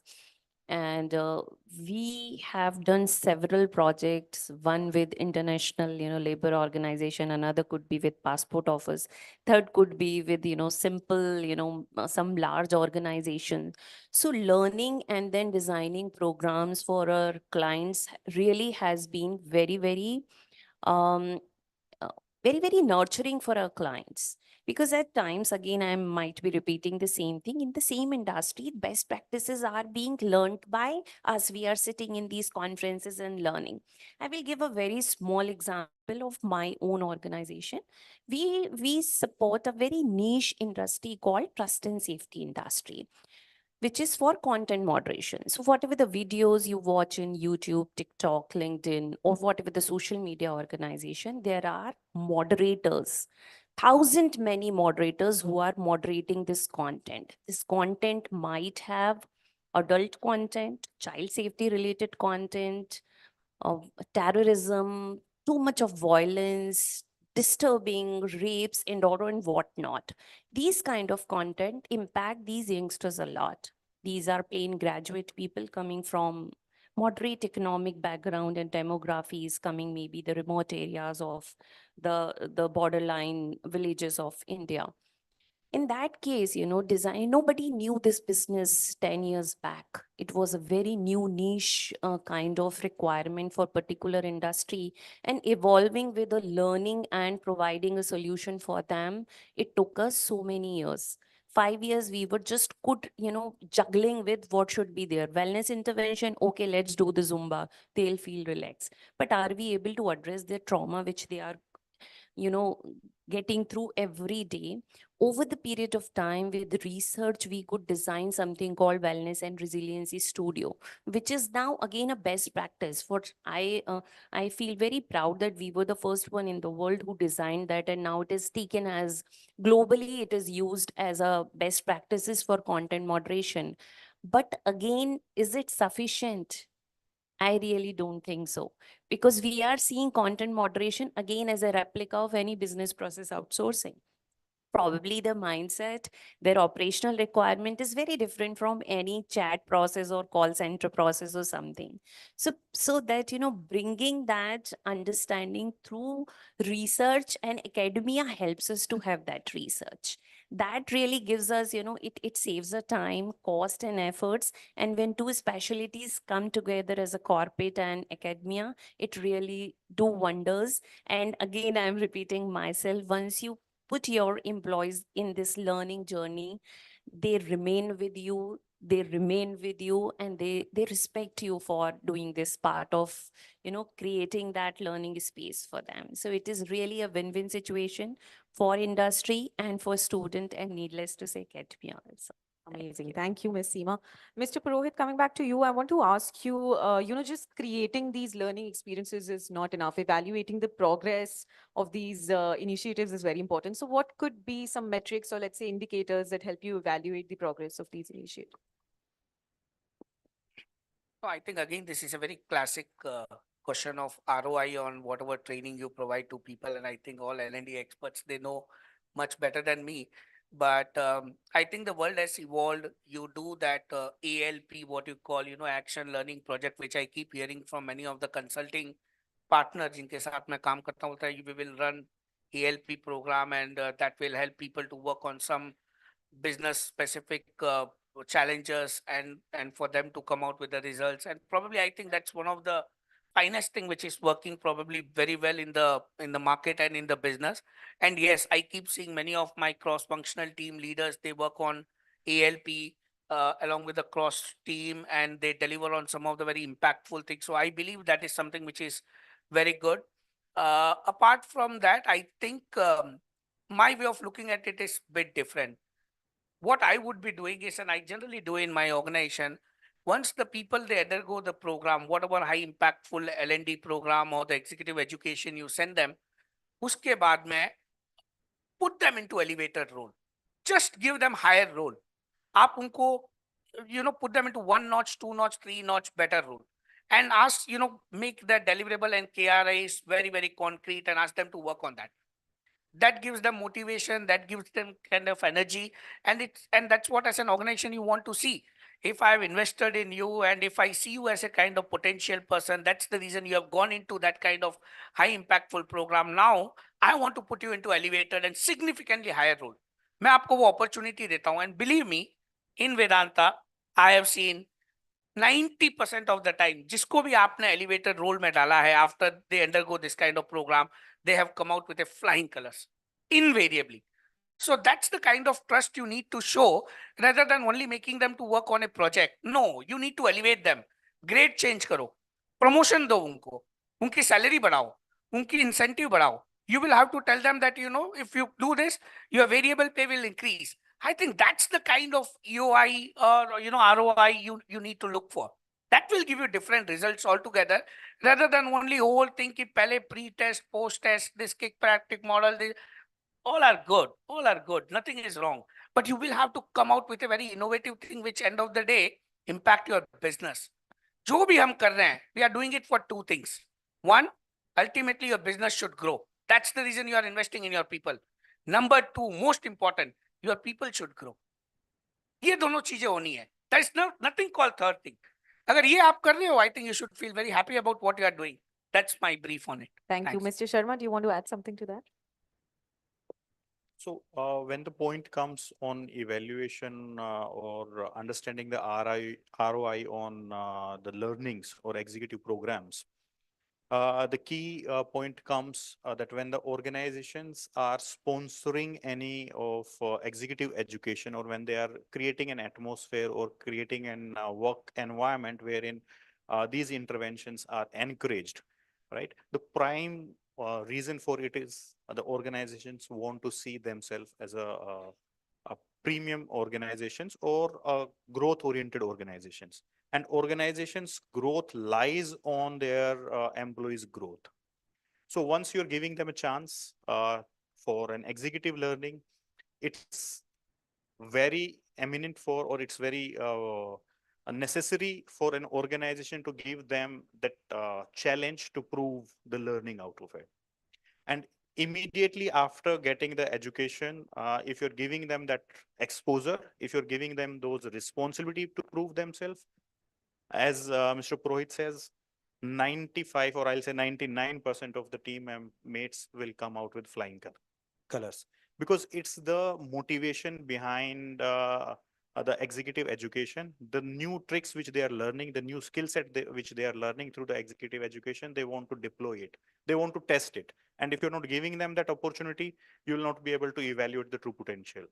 So if you need to evaluate the exact or true potential of these programs, you need to give or support the candidates or employees with the opportunities. And it should not be that, okay, you completed the program now and after 6 months or after a year, you will be given that opportunities. No, then you are wasting the talent.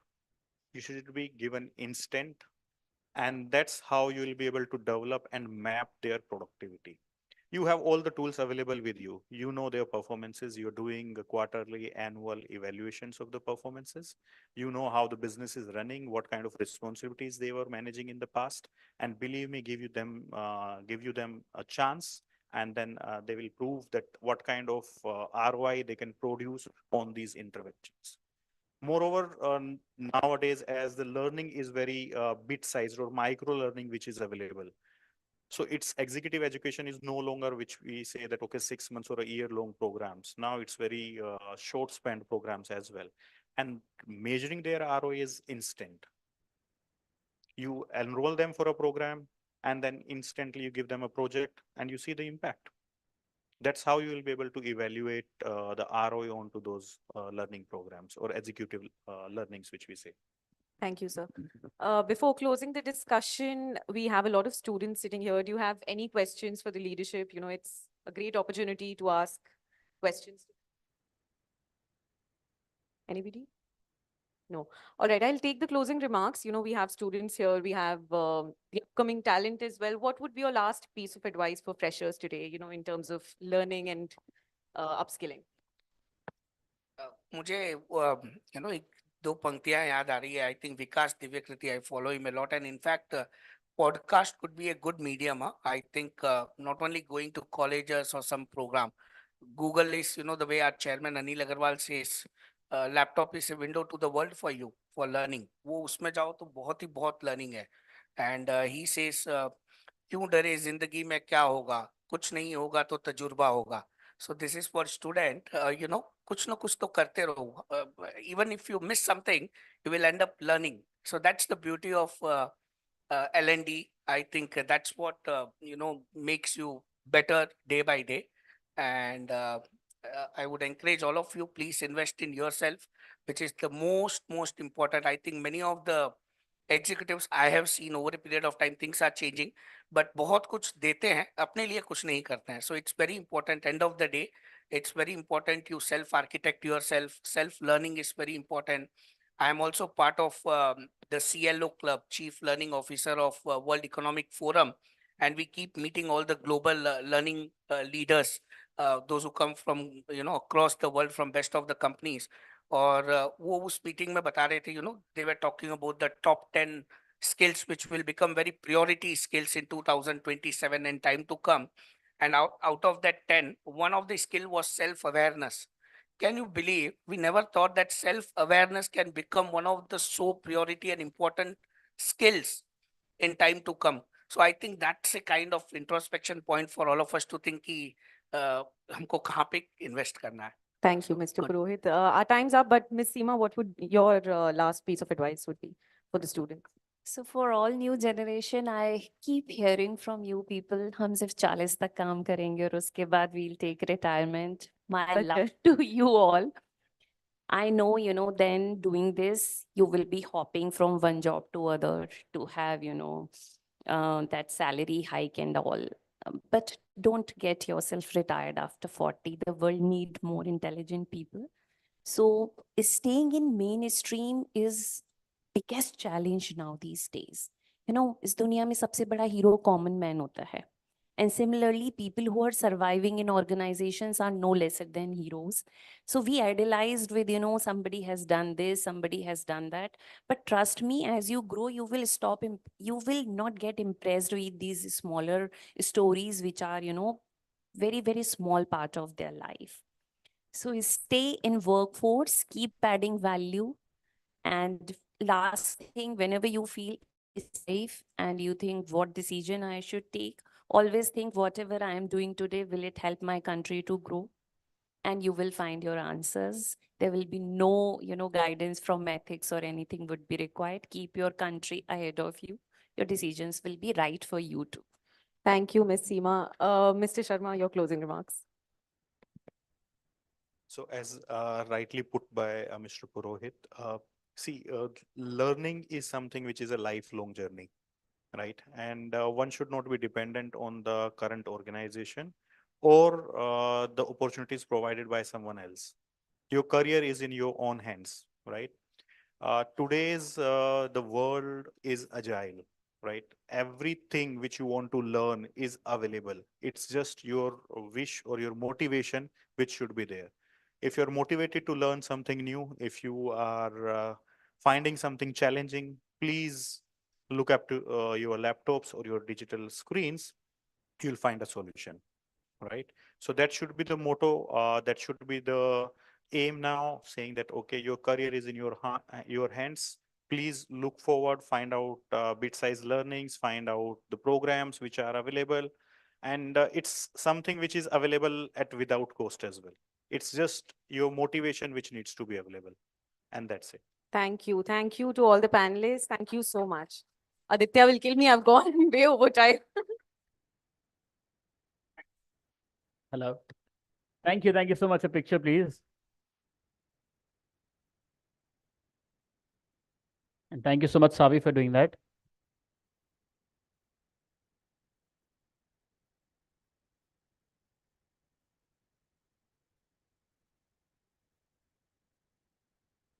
Thank you. Thank you. Very quickly, moving ahead with our next panel discussion. It's on innovative strategies in management development programs. And to share the views on the same, please join me in welcoming on stage Mr. Abhay Kapoor, Head, HR and Administration, Suzuki Motor Gujarat, Mr. Nitin Nahata, CHRO, Gamescraft, Mr. Sudeep Verma, Chief Enabler, VGain World, Ms. Sulbha Rai, CPO, Renew By, and this session will be chaired by Ms. Rima Baduri, Editorial Lead, BW Businessworld. Let's please welcome them to the stage, ladies and gentlemen. Oh, what happened? Was the last session that heavy, is it? Thank you.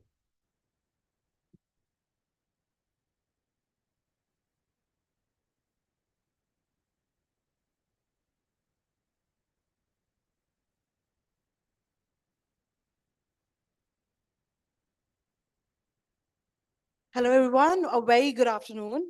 So firstly, welcome to the event. And when we talk about the panel, when we talk about the discussion, our topic is innovative strategies in management development programs. And when we talk about that, we talk about, nurturing talent. We talk about new people, especially the youth who are incoming, who are the next leaders in the industry. Before we start the discussion, I would like everyone to give a big round of applause for our dear panelists. So, Sulbha, being the woman here, the woman in power, so when we talk about these management development programs, when we talk about, nurturing talent, how do you think does resilience and adaptability work in, nurturing the young talent or nurturing the next lead of emerging talents? Both resilience and agility are nothing that can be taught in textbooks. And the real world teaches you, by experience. And when you talk about a management development program, etc., I believe this is very inert. This is something that comes, I say, aptitude can be developed, attitude cannot be. And that is a part of an attitude, how resilient you are to a situation, how agile you are, because I represent a world which is a startup world. And in my 7 years of experience of being in the startup, while we may have grown, we have still maintained that startup mentality, which means, and even Amazon, by the way, despite of being for so many years now, they say the day they come is that day one, right? So that's how they approach to every situation. And that's very similar in lot of progressive startups, because for us, we don't really plan for 5 years or 10 years. We plan for quarter for quarter. And that's where the lot of agility needs to come in, because you have to be flexible. The micro and the macro environment keeps changing a lot. And how are you adapting it? And how open are you in terms of picking up the learnings. What's the external market doing and how does it impact your organization? So you have to continuously keep weighing all the pros and cons, the opportunities and the threat lies. And when you say resilience, it's all about, I mean, I prefer the word grit because, never giving up is most important. And times are tough. In those tough times, how do you, navigate yourself and take yourself and your organization to the next level? That's extremely important. So like I said, these are very inert abilities. One should definitely build upon them. And in the previous session where Praveen Purohit spoke about self-awareness, this is one kind of a self-awareness that people should develop on terms of how agile you are, how resilient you are to situations, to people, to decisions. So very, very critical skills to succeed. Understood. Nitin, for you on this aspect, if I come to you, because you have been a part of both startup as well as a non-startup, how, in your head, how do you think resilience and adaptability can be cultivated in the emerging leaders, in the next set of leaders that we look into now? Uh, so the first thing I would like to talk about is that startup is all about resilience and agility. Okay, because I have worked in 2 startups and have interacted with a couple of founders. One of the things is that there the business model or business plan gets pivoted maybe every 2 meetings or maybe every quarter, because they are trying to do things which have not been done in the past. Hence, you try and you fail fast and you learn from there. So, one of the things is that when you're getting people, the mindset has to be there because the work and the way you operate is so different from the traditional organizations. Because there you're not talking about growing by a double digit in a year, you're talking about probably doubling in a year or maybe 3 times, 4 times. And that mindset is there. The challenge is how effectively you are able to do it because many a times what happens in startups, opportunity of exposure, opportunity of try things, new things is always there. But the thing which often gets missed is, are you learning? You know, I have seen people, they end up saying, I have done 10 new things, okay, in 1 month, okay, to get to the result. The idea is, what have you learned from these 10 things? Very often this gets missed in a startup world because when we end up talking about agility, resilience, people say that, okay, quickly changing or pivoting your plan is the way of demonstrating agility. The idea is that learning in that is far more important to be agile rather than just changing. So I think our focus has always been in terms of how are you ensuring that whatever you're doing fast, but also learning fast from them. It's not about changing fast, it's about learning fast. And I think that has been the motto that we have in our organization because when we were, and one of the biggest problem that we have in startups is that the first time managers, because you grow very fast. When you grow, you have the domain expertise, but you don't know how to groom people.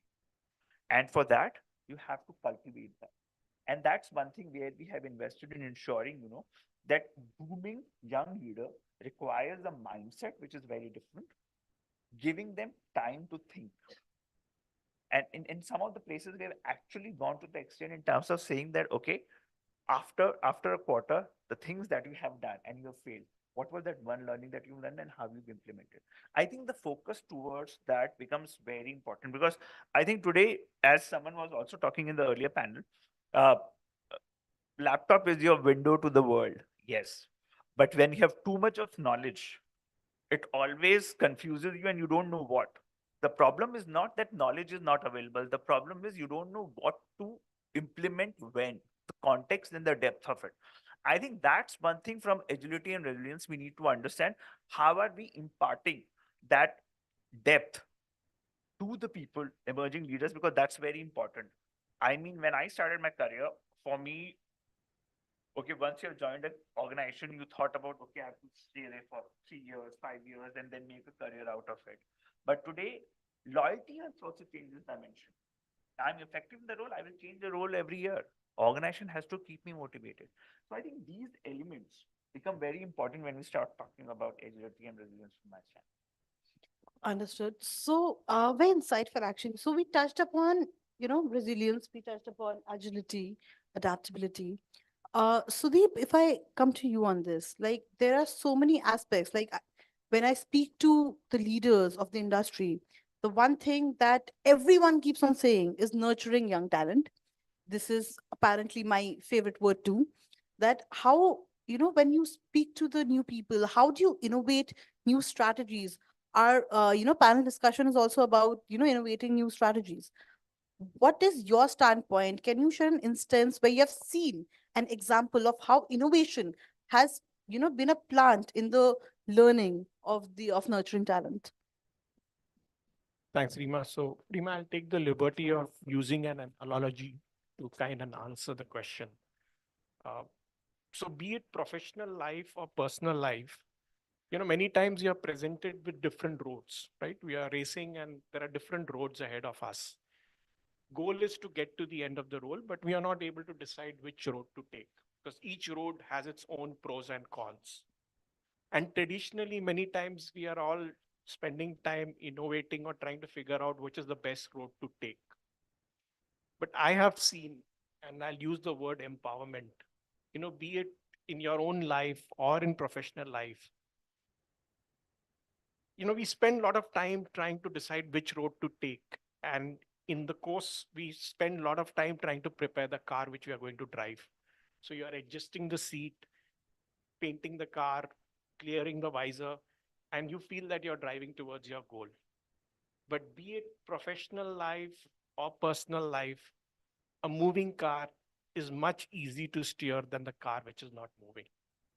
Trust me, when you start driving, even if you're on the wrong road, you come back and start on the second road, you're better positioned to win that race versus somebody who hasn't started driving.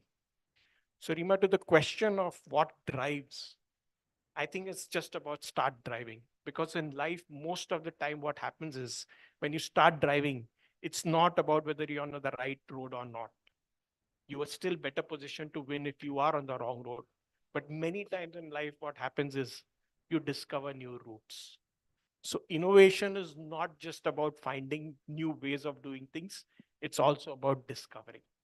And there I see empowerment as the biggest tool to kind of move forward. Have you seen any such instances where you have actually figured that, okay, this is where, when you talk about discoveries, have you seen a placement where you have innovated new strategies, like created new strategies, or you have witnessed, someone using some implementation or, some kind of budget being allocated? Do you see those things happening, to cultivate, the new talent into the industry? Motivate or empower as well. So I'll use a personal example here. Early days in my career in city, young graduates out of college, uh, the the management decided to just empower all the functional heads with a budget, right? We were just managers and we were given $70,000. They said, your only objective or your mandate is you have to spend it. You cannot not spend it. And we went, I mean, humko bahut ajeeb lagta tha, new people, how come, such a. So we went about spending it. And what do you think happened in the first year? I mean, it was a disaster. I mean, the money went away and nothing happened. But when it came to the next year on repeating that, the management chose to do it again. But this time they said that, hey, look into what went wrong. Because we were spending a lot either too early or too late. And this time, that same empowerment to go and spend worked favorably for the organization. And we had fantastic results. So in brief, what I'm trying to drive is that empowerment to go and do it. At the same time, learn from what you have already done, and rather than taking away that liberty, allowed all of us to actually progress, prosper, and learn. Understood. So what I understood out of it is that resilience, adaptability, agility, and innovation are all together and interdependent on each other. Got it. So, Mr. Abhay, When we talk about, with Maruti, Suzuki Motor, what happens is that, data has become a very crucial element in all sectors today. How does data analytics help in, making those informed decisions for leaders in this industry?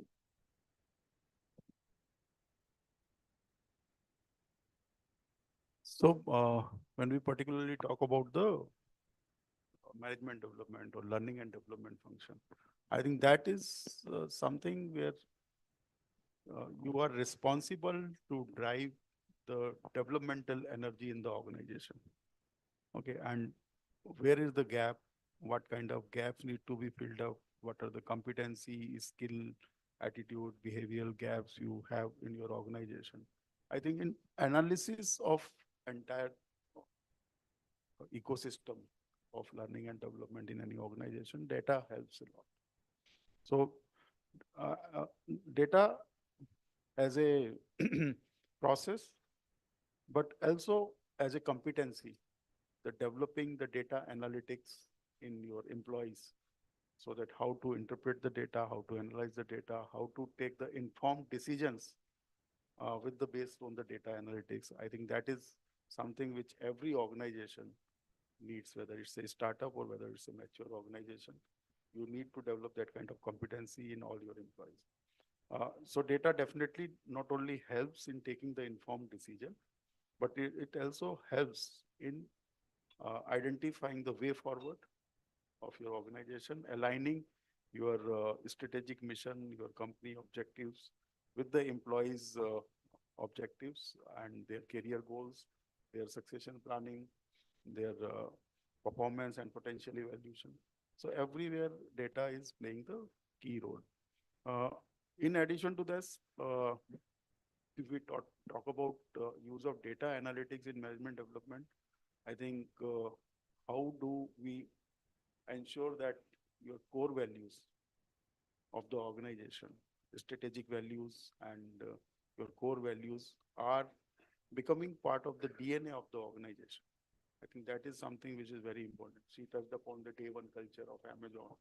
So the entire organization like Amazon has conceptualized from a garage about 30 years back. And today they talk and think the same way, the way they started. Am I audible now? Yeah, sorry. Yeah. So how do you drive that kind of a DNA?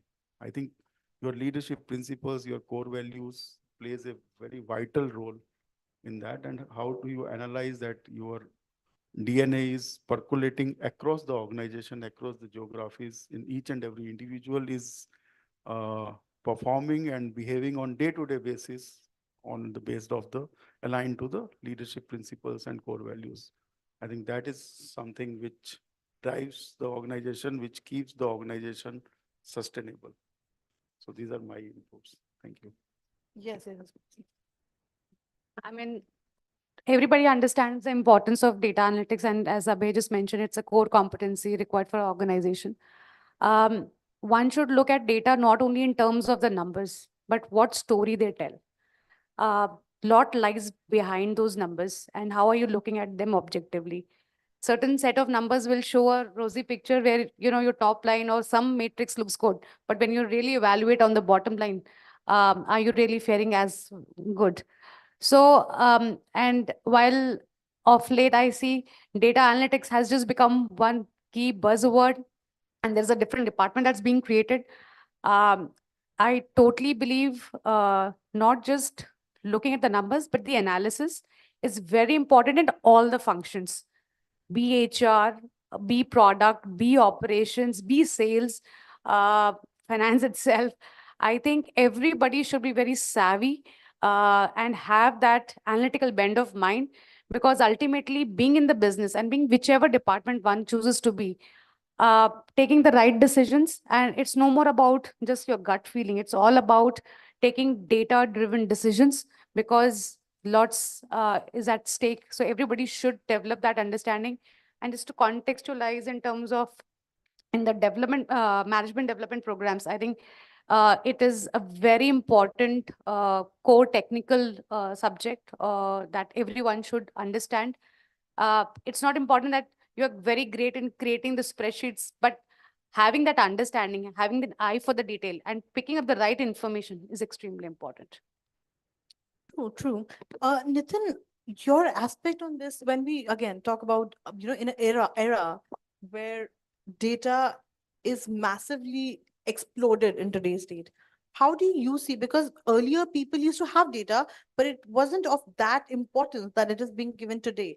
Everything is data driven. You can reach your audience or you can reach the people that you want through data. How do you think that this data and and analytics can help make the leaders make more informed decisions for the betterment of the organization and the culture? Okay, I have a confession to make. First of all, yes, data analytics is the buzzword. Everybody is talking about it. But if I ask some of the people in the group, in the team, that how many of us have the entire employee records of people updated on HRIS?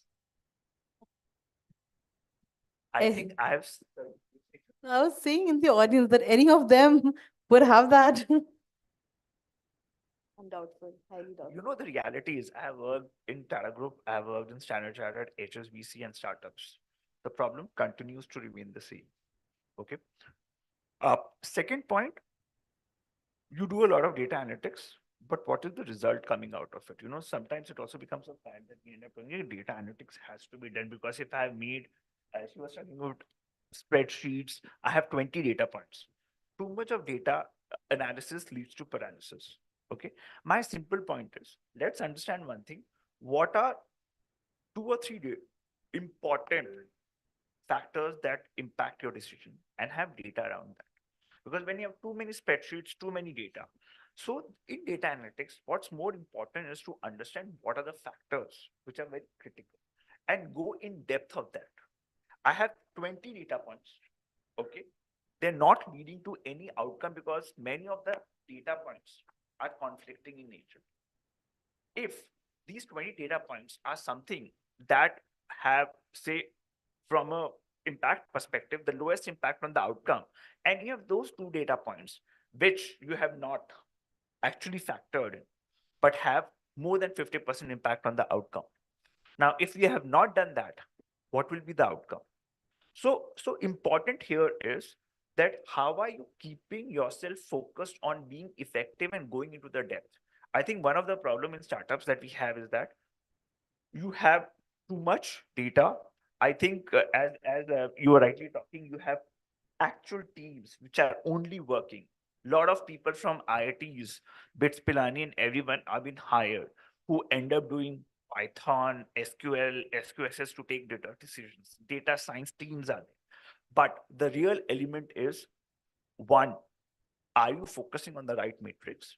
And how are you ensuring the people out there are making sense of that data? Because context becomes very important in all of those things. I will give you a very simple example of data analytics. Okay. Japan GDP output and rain in India has a coefficient correlation of 1. What does it mean? It means that whenever it rains or whenever there's a high rain in India, GDP outcome in Japan, from data standpoint, it's a very right data and nobody can challenge it. But the point is that, are they correlated from a standpoint of context? I think that is one element we all forget, because context and depth of understanding around what 2 variables you are adding and you're managing becomes very important. So this is my personal feeling. When we start talking about data analytics, I think focusing on what limited but depth becomes very important.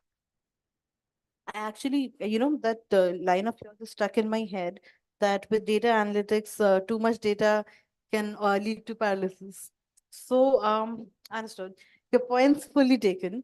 When, since we are talking about these strategies, since we are talking about these management, development programs, Sulpa, if I come to you, like, what do you think, according to you, is the role of strategic thinking when we bring out, out in the public, that how does it help? in, strategizing and making the talent that you are, working with? What role does it has in making it a better in the organization? So again, strategic thinking is a very big buzzword and spoken a lot about. Uh, but in the business context, and that comes from my own personal experience of working with the Big Four and being an entrepreneur and now with a startup, is strategic thinking is all about thinking on the feet, looking at all the variables and understanding the impact of those variables and then taking the decisions. It doesn't work going with the wave. Oh, this kind of businesses are working, or this kind of skill set is hot. Let's have people, or let's invest here. I think what works best for you, for your organization, for your people, and if you're able to make sense of all of that, that's really the strategic thinking. Uh, and I had once written that it's not about just having just a plan. Strategic thinking is all about having plan A, B, C, D, E, because you have to think 10 steps ahead. Because in the current world, when the variables are so many, and any one of you who invest in stock market, you can keep watching the stocks going up and down. So there is so much of a variability, and within so much of speed and variability, if you're making the right decisions, that is what strategic thinking is. If you're able to think ahead of your time, of your peer group, and if you're able to evaluate more options, that's what strategic thinking is, and it's extremely important in today's world, in today's business, and it is applicable to all kinds of businesses, not just new age or old age, everything. So your clarity of thoughts, your ability to evaluate options, your ability to weigh the risk and then take calculated risk, all of this is part of strategic thinking and extremely important skill. So how do you think, how much is it relevant or how much apt is it in this modern or in this contemporary management development program training? Very important. That how much, what is the process that, if you can, let us go through it, that what is the process of that strategic thinking in today's contemporary world? Because where everything is naturally changing, we are at a different aspect altogether when we come to a post-pandemic era. How important or how crucial is the role of strategic thinking? It's extremely important, like I said, and new age, all kind of businesses. How do you do that? I think, like I said, understand the variables impacting your business, your environment, understand the risk associated with each of them, plan ahead. Something will work, something will not work. Things are very dynamic. And if you can think ahead, what could be the, social, economic, political scenarios, what will impact, a particular government doesn't come, wins with the majority, doesn't win with the majority. So many things. I mean, you have to be aware of the environment in which you are operating, apply that lens of logical thinking, and like I said, evaluating risk, and then you come to decisions. And like I said, not just plan A, B, C, D. That's really that's the process that one should follow to be able to apply strategic thinking at workplace. Understood. Sudeep, your thoughts or your comments on how or what is the role of strategic thinking in today's modern era? Rima, it's ironical that as a coach, many times we are given a mandate by the stakeholders. Boss, for these guys, I want them to be strategic thinkers.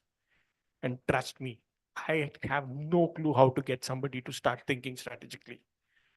I think the key word is thinking. And I'll again choose to use an analogy. COVID time, my daughter, I have a young daughter, and a schooling was happening. And because of COVID, I get to see what's happening or what is being taught. So here it's morning time, and the teacher says, today I'm going to take a quiz. So my daughter is superbly excited that, Papa, quiz. And you don't prompt, I'm going to answer. And I'm quietly observing, and what the teacher does is she flashes on the screen 4 geometrical figures, basically a cuboid, a cone, a cube, and a cylinder. And here I am preempting that, hey, now what is the question which will get asked? Probably what is the name of the shape? How many sides does it have? which has got the largest area. Because I remember when I was in school, those were the questions which were asked, and I was very well preparing myself that, hey, this is the question which is going to come. But surprisingly, when the teacher asked the question, that was not the question which was asked. The question she asked was, hey, which shape can you roll? Which shape can you stack? Which shape can you slide? And when you say strategic thinking, I think here's the key. It is about thinking and it is not about knowing. Understood. Mr. Abhay, when he spoke about his example of how, you know, with a personal example, how there were things to learn and how there were things to unlearn. What was being done maybe 20, 30 years ago is changing drastically, to be honest. How do you see in nurturing these young talents from where you were earlier when you used to see, for example, when we used to see boomers, we used to see millennials, they were still working. But when we come to Gen Z, they need a work-life balance. They are looking forward to, where they are ready to work hard, but they also need their own time. How do you see this evolution of continuous change?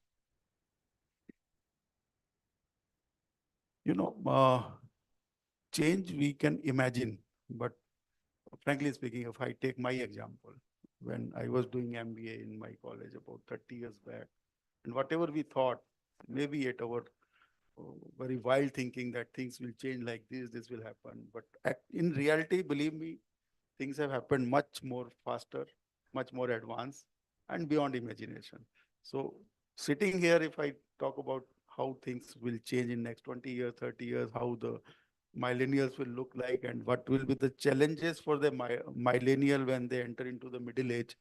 It's very difficult to forecast, but one thing which we have understood over a period of time that you have to develop your resilience, you have to be agile, you have to take as it is and work on that and move next forward. Don't look backward, look forward only. I think these are a couple of things which today's millennial or Gen Z needs to understand and move fast without any thinking and look the present and future as a very optimistic. I think these are a couple of things which I feel that the young leaders, the young generation need to focus on. I have a very different view. When we say that the young generation is looking for 9 to 6 job is not true. Work-life balance, I think it's all a function of what is the ambition of an individual. Let's take an example of Oyo founder or Zepto founder, 24, 25. I've literally seen them working 18 hours, 20 hours. Okay.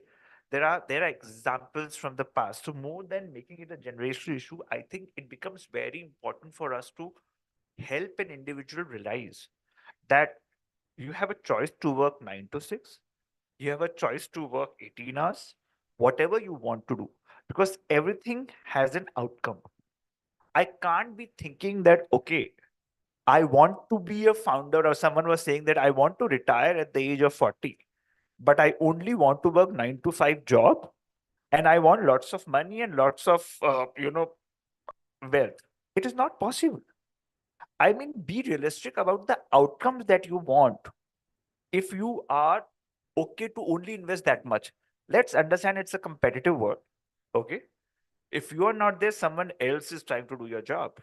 Hence, it's a choice you're making. There's nothing wrong in choosing a 9 to 5 job, but then be mindful what is the outcome you're going to get out of it, right?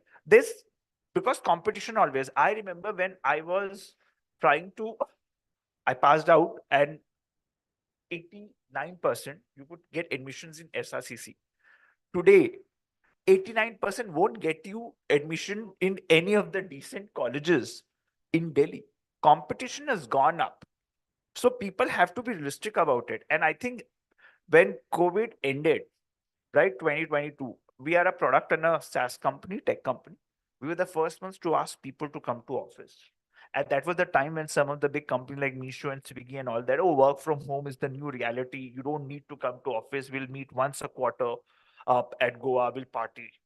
The reality is that today almost every company is realizing the cost of work from home on the individual's learning. I'll give you an example. Today you have a conference or you have a Google Meet. You have 5 people in the room and 5 people are on Google Meet, and most of them have their cameras off. If you are anchoring the meeting, you will realize after 10 minutes you have to nudge yourself. Oh, people on the call, do you have anything to say or talk? And you will imagine that half of them will not contribute. Now, let me how is this hybrid working or working flexibility from home helping the organization or the individual from learning? Because you're not there in front, I won't even consider you to be there because I'm only seeing 5 people in front of me. So all of these at the end of the day is choice that you end up making, and even when you say okay, work from home is a reality, it is a reality. But for certain rules, if I'm in a cross-functional team, a cross-functional ever-evolving problem statement I'm solving, you can't afford 2 people to be there. So I think some of these things are very contextual in nature and only relevant to a certain point. We can't make a larger than life story around it and say that, okay, the younger generation doesn't want to work. Yes, they want work-life balance. They want priorities, but at the same time, they are also should be mindful of what are their ambitions. You can't affect 9 to 5 job when you're only wanting to retire at 35 with a villa or going to Miami or something. It can't happen. Understood, understood. On on that thought, we have 38 seconds left. So I would like to, open it for the audience. If anyone has any questions to ask, our panel would be more than happy to answer them if there are any questions. Okay, there aren't. Okay, okay, you have, yeah.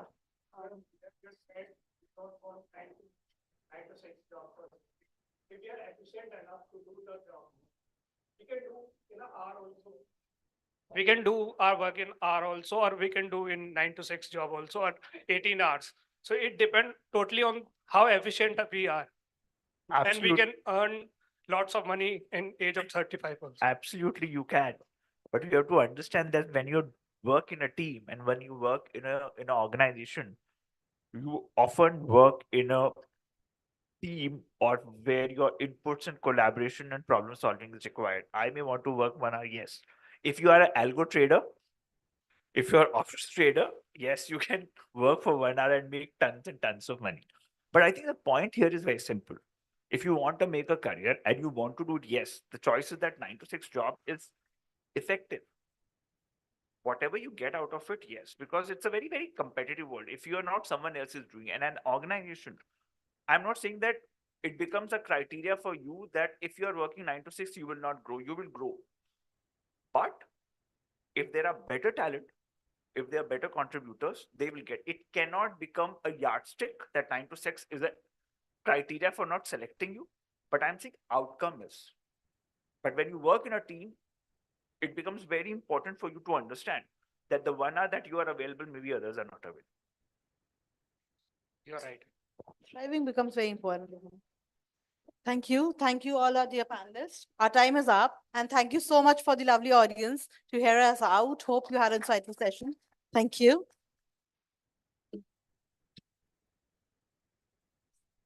Thank you. Thank you so much. A picture, please. I get.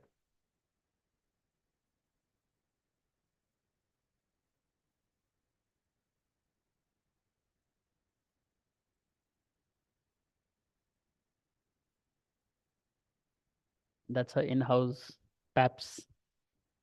But thank you so much. Thank you. I always say this from food for thought. It's now time for food for your stomachs. It's 1:30. Let's try and be back here by 2 so that we can start with the next panel discussion then. Thank you. Please enjoy your lunch.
Check check थोड़ा कानपुरा mic पे लगाइए ना, mic के पास थोड़ा देर। आ जाओ। दीजिए। फूले फूले ढोले ढोले, नहीं हम तान वोकल चेक कर रहे हैं। तानपुरा थोड़ा दीजिए, तानपुरा दीजिए थोड़ा। गाहे की बात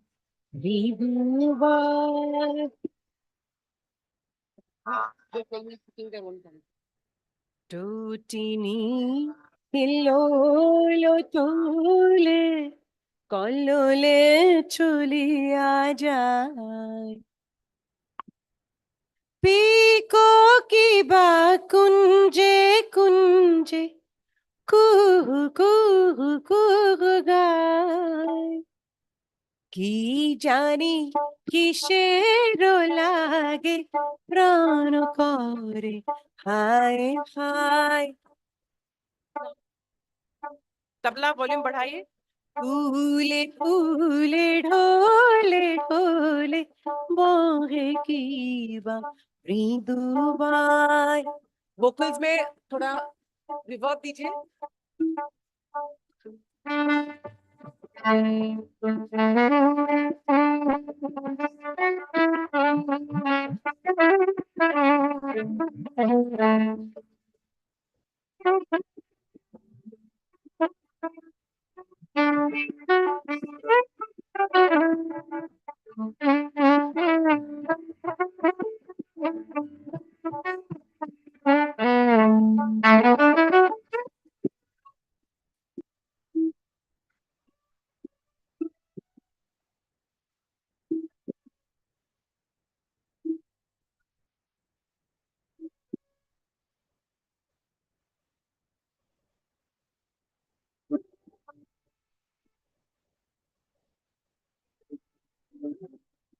तबला माइक साउंड बढ़ाइए थोड़ा।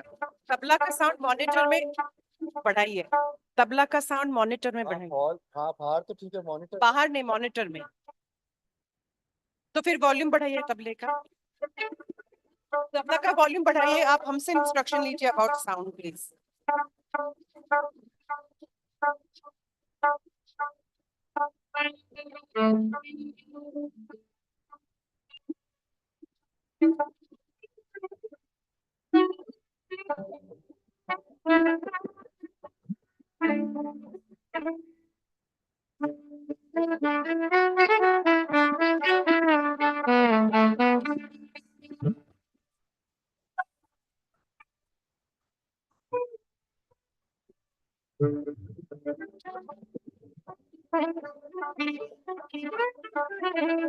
फूल फूल भंवरा डोले मन में गूंजे तेरी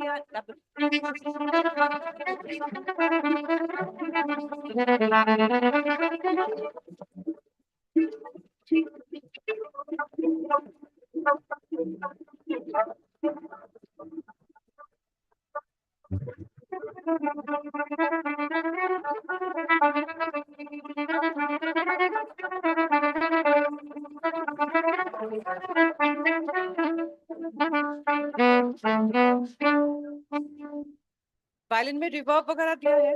reverb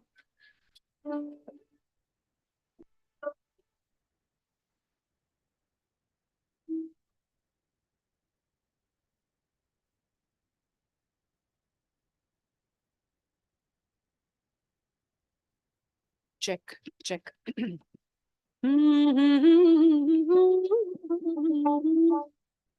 Bohe kiba, ye banks and brains so bonny dun. How can you sing so fresh and fair? A very good evening to all of you. Oh my God, क्या कर रहे हैं? क्या हो गया? इतना कैसे बढ़ गया? भैया ये वायलिन एक्यूस्टिक है, आप डबल ऐसे आप ऐसे पुश नहीं कर सकते हो। कैसे इतना बढ़ गया कैसे? अपने आप तो नहीं बढ़ेगा ना, ब्लास्ट हो जाएगा।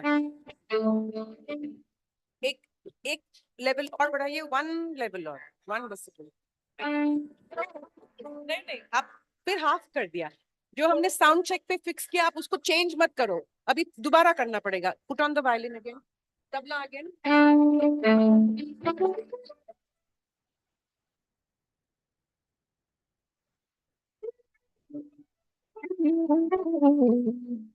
वन लेवल बढ़ाइए, बिकॉज फुल हो जाएगा हॉल तो फिर।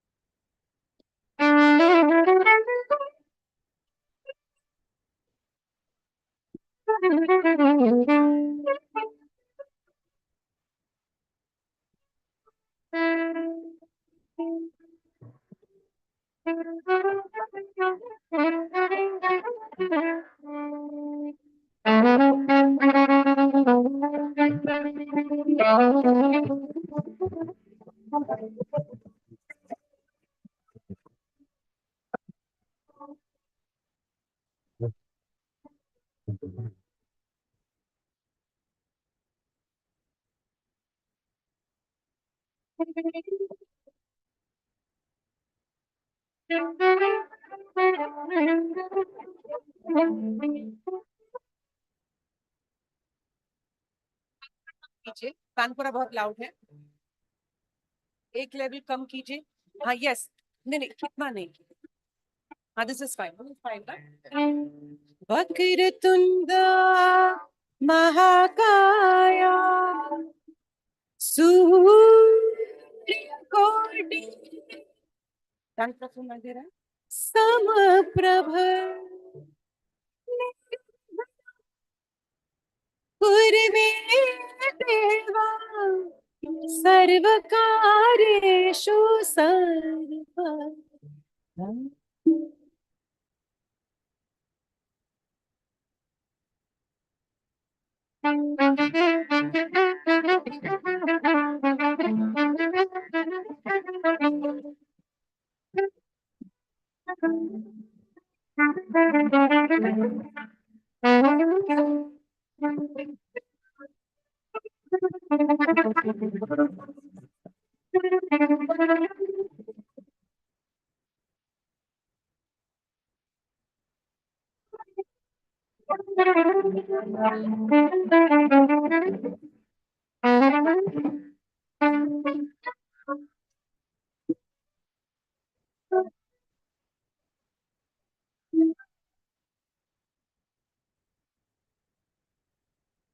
Thank you. आपका नाम?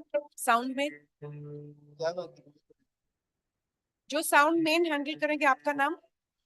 कमल जी। तो आपने लंच करेंगे ना अभी, तो सेशन के टाइम पूरा आप रहेंगे 3:30 बजे? Okay, thank you very much. You can put off, और ये स्टेज से हटा सकते हैं अभी।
Hello.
Welcome back, everybody. If any of your colleagues or friends or the ones who are sitting beside you before lunch, if they are still outside, can you please request them to come inside so we can start now in the next 2 minutes? Thank you.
Hello.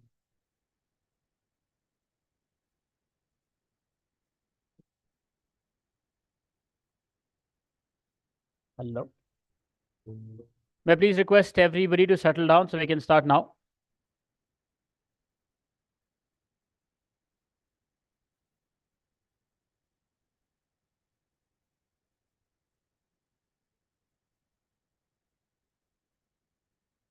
First questions first. Everybody had lunch?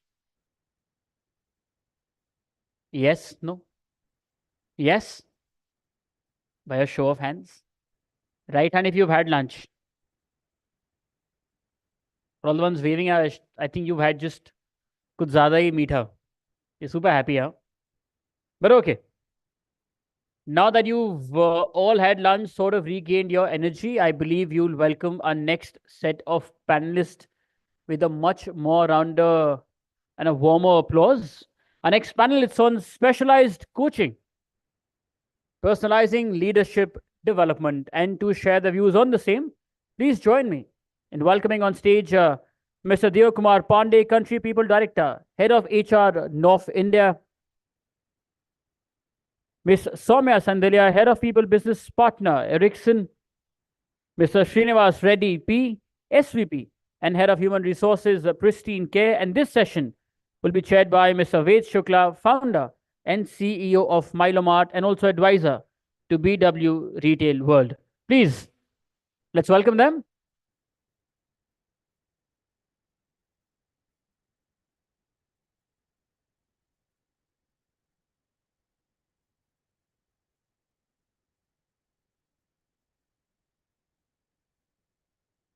And also a slight change to make this panel more interesting. We are being joined by another panelist. Let's also welcome Mr. Harshvardhan, the CEO of BW Security World. Please. Warmer, no? And rounder and louder, please. Thank you.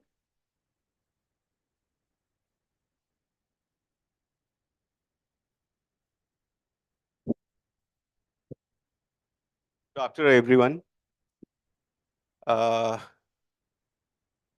think the session after lunch are sometimes sleepy, so difficult ones. But the thing is that, if you pay attention, the topic is very, very interesting.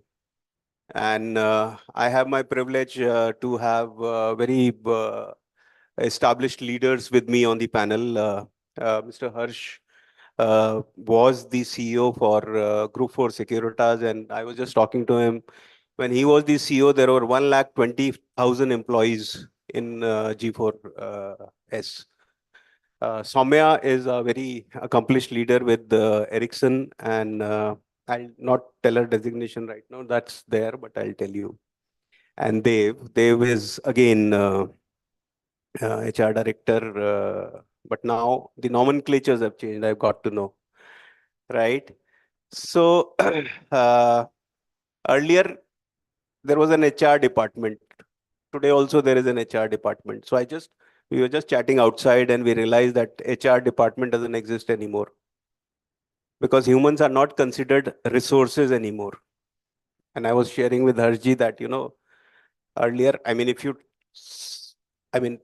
from a very crude example, you see resources as your raw materials, as your, other things which you use to produce your products or services. Or services is different. Yeah, but so raw materials are placed in a corner and whenever they are required, they are used. That's it. So humans are also probably considered that ठीक है, एक department एक cabin दे दिया उधर रख दिया, ठीक है. But now, thankfully, people are realizing, and the organizations and the leaders are realizing that people are people. They're not resources. So that's why I think the starting of the death of HR as a department is coming. Okay, so that's why you see Soumya, she's head of people business partner. Okay, head of people business partner, not a head of resources. Dev is country people director. Okay, we have qualified it as head of HR still, but I think over a period of time, this will also vanish. So He's with Knauf India. It's a German organization which is into building material. Soma is with Ericsson. So my first question to all the panelists is that, which was I was asking outside also, that how is the specialized coaching evolving within the organizations per se, and how the leadership development is getting personalized. Dev. Thanks, Ved, and welcome to all the attendees. And it's a privilege to be here. A very interesting topic, and we were talking outside also, and we touched upon that now in India, the buzzword is coaching. Why the buzzword is coaching? Because now development has started being seen as a personal interest. That if I'll have people who are 360-degree developed, we would be in safe hands. So that's why. So now it is becoming buzzword, but most of you can correlate. If I ask a small question, how many of you have been taught cycling by your parents? Can you please raise your hand? Okay, it means not all can cycle. Okay, you must have realized that this coaching is today evolved in jargons in management. However, when you felt from the cycle first time and you decided I will never ride it again, your parent held the cycle from behind and said, I'm holding it. Why don't you drive it? Why don't you ride it? Actually, he was not holding. And you are riding it with a confidence that somebody is holding it from behind. So coaching concept is also originated from our own ancestors. However, now techniques have been, advanced, and this has become more relevant for all of us. So it is evolved and buzzword today, but a long way to go when we all of us start talking and understanding what is coaching, how is coaching, and why it is important, why it is required. So we have to go long way, and we will talk today about this as time permits. Yes. I think Dave, right? So there is a confusion here. On my right is Dave, on my left is Ved. So I was just saying outside that I might get confused with two of you because both of you almost sound the It same. is like they was walking with Vedas. You know what? Dave gave a very good example. And what I want to hit upon is coaching is all about self-awareness, self-acceptance, and self-responsibility. You know, when he said that when you fell down and you looked forward for the support, your father said that he will be at the back and you can still go ahead and bicycle. Actually, the father did not support you. And you still had that confidence and you realized, and that's where you moved into it. So coaching in today's, and especially in corporate organization, it is just used very layman, coaching and mentoring and training. But trust me, coaching is very different from training or mentoring. Coaching is all about asking yourself the right questions. It's not about telling. Nobody will come and tell us what you're supposed to do. You have to evolve from yourself.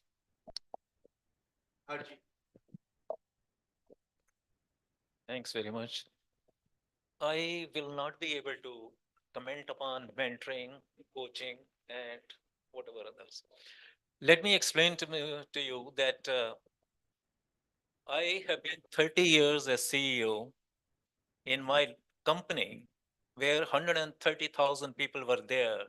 Not a single employee left. It's a big statement. Not a single employee left. And 7 years, not a single employee left. And I'll come back to what we were doing. Second thing I like to say that I may be one of the few persons who has worked every time in a different company. Technical, I'm non-engineer, but I put up India's first waste to energy plant. By saying this, I can't do alone anything. It means I would have done with my employees, my colleagues, right thing, and they would have supported me to achieve this. First thing I would say, any leader should be not having an ego, and you learn from your colleagues. Very, very technical subjects, IT subjects, yes, you need training, etc., etc. But when you involve people, when I ask the ideas of you, all of you, then it becomes our project and we are successful, It's not an easy statement to say 130,000 people. Not a single left, The reason is my boss used to ask me, are you sending their birthday cards, signing every card, Are you speaking to them, If you interact with your colleagues and involve them in the whole project, then you are also including your training, you are also including your mentorship and whatever words you may. The second thing, how can a non-engineer be in an engineering firm? How can a person who doesn't smoke has been in charge of the largest cigarette company, A leader should be ready to listen to his colleagues. Reverse mentoring should take place. It is not that I have been to a college and I am your senior. That doesn't work in today's context, You have to involve everyone. People will make mistake. You will make mistake, even if you are a CEO or a managing director or anything, whatever position you hold, So far the human resources, or call it by people management function, give it any terminology, is to take the people along, And you should be able to hear what they say. Don't dismiss. Encourage them to speak and involve them. Then only you will get their best out of them, Thank you. Yeah. So we'll talk about all your experiences, and it would be a very good learning for us from you. So going forward, the first question which comes to my mind is there was always a need for self-awareness to people, but as you said that it's just evolving now, it's coming in, it's the buzzword. So what has changed? I mean, why coaching was not in the forefront 10 years back, 15 years back, 20 years back, and now? Why the organizations have suddenly realized the need for personalized coaching? Dev. See, a need has been always there. However, as human, as a people, as we evolved, we continued experimenting on different ways of learning techniques, different ways of developing techniques, where it is, and when we talk about coaching, I can see a couple of GL Bajaj kids also here. Manju Khatri ji is very close to me, so same, give my regards. So when we started thinking about coaching, it became one of the imperative that first of all, coaching is not meant for everyone, Ved. Now you cannot say that everybody sitting in this room can undergo a coaching. So need came when a person started, achieving the miles of success and achieved the success, then also there is some need the person, need to practice. So coaching came in picture for people who are almost experts, not the one who are beginners. So this is a new way of, helping people who have reached to a success, to a level. And as I was talking to you, that under the lamp, there is a shadow. The bigger the lamp is, the bigger the shadow is. Now, who can go and tell the bigger lamp? And when I say bigger lamp, bigger leader, somebody coming and telling me, hey, Dev, I want to develop you. I said, what more you will develop me? I'm head of HR. He said, no, there are certain things you are not able to see.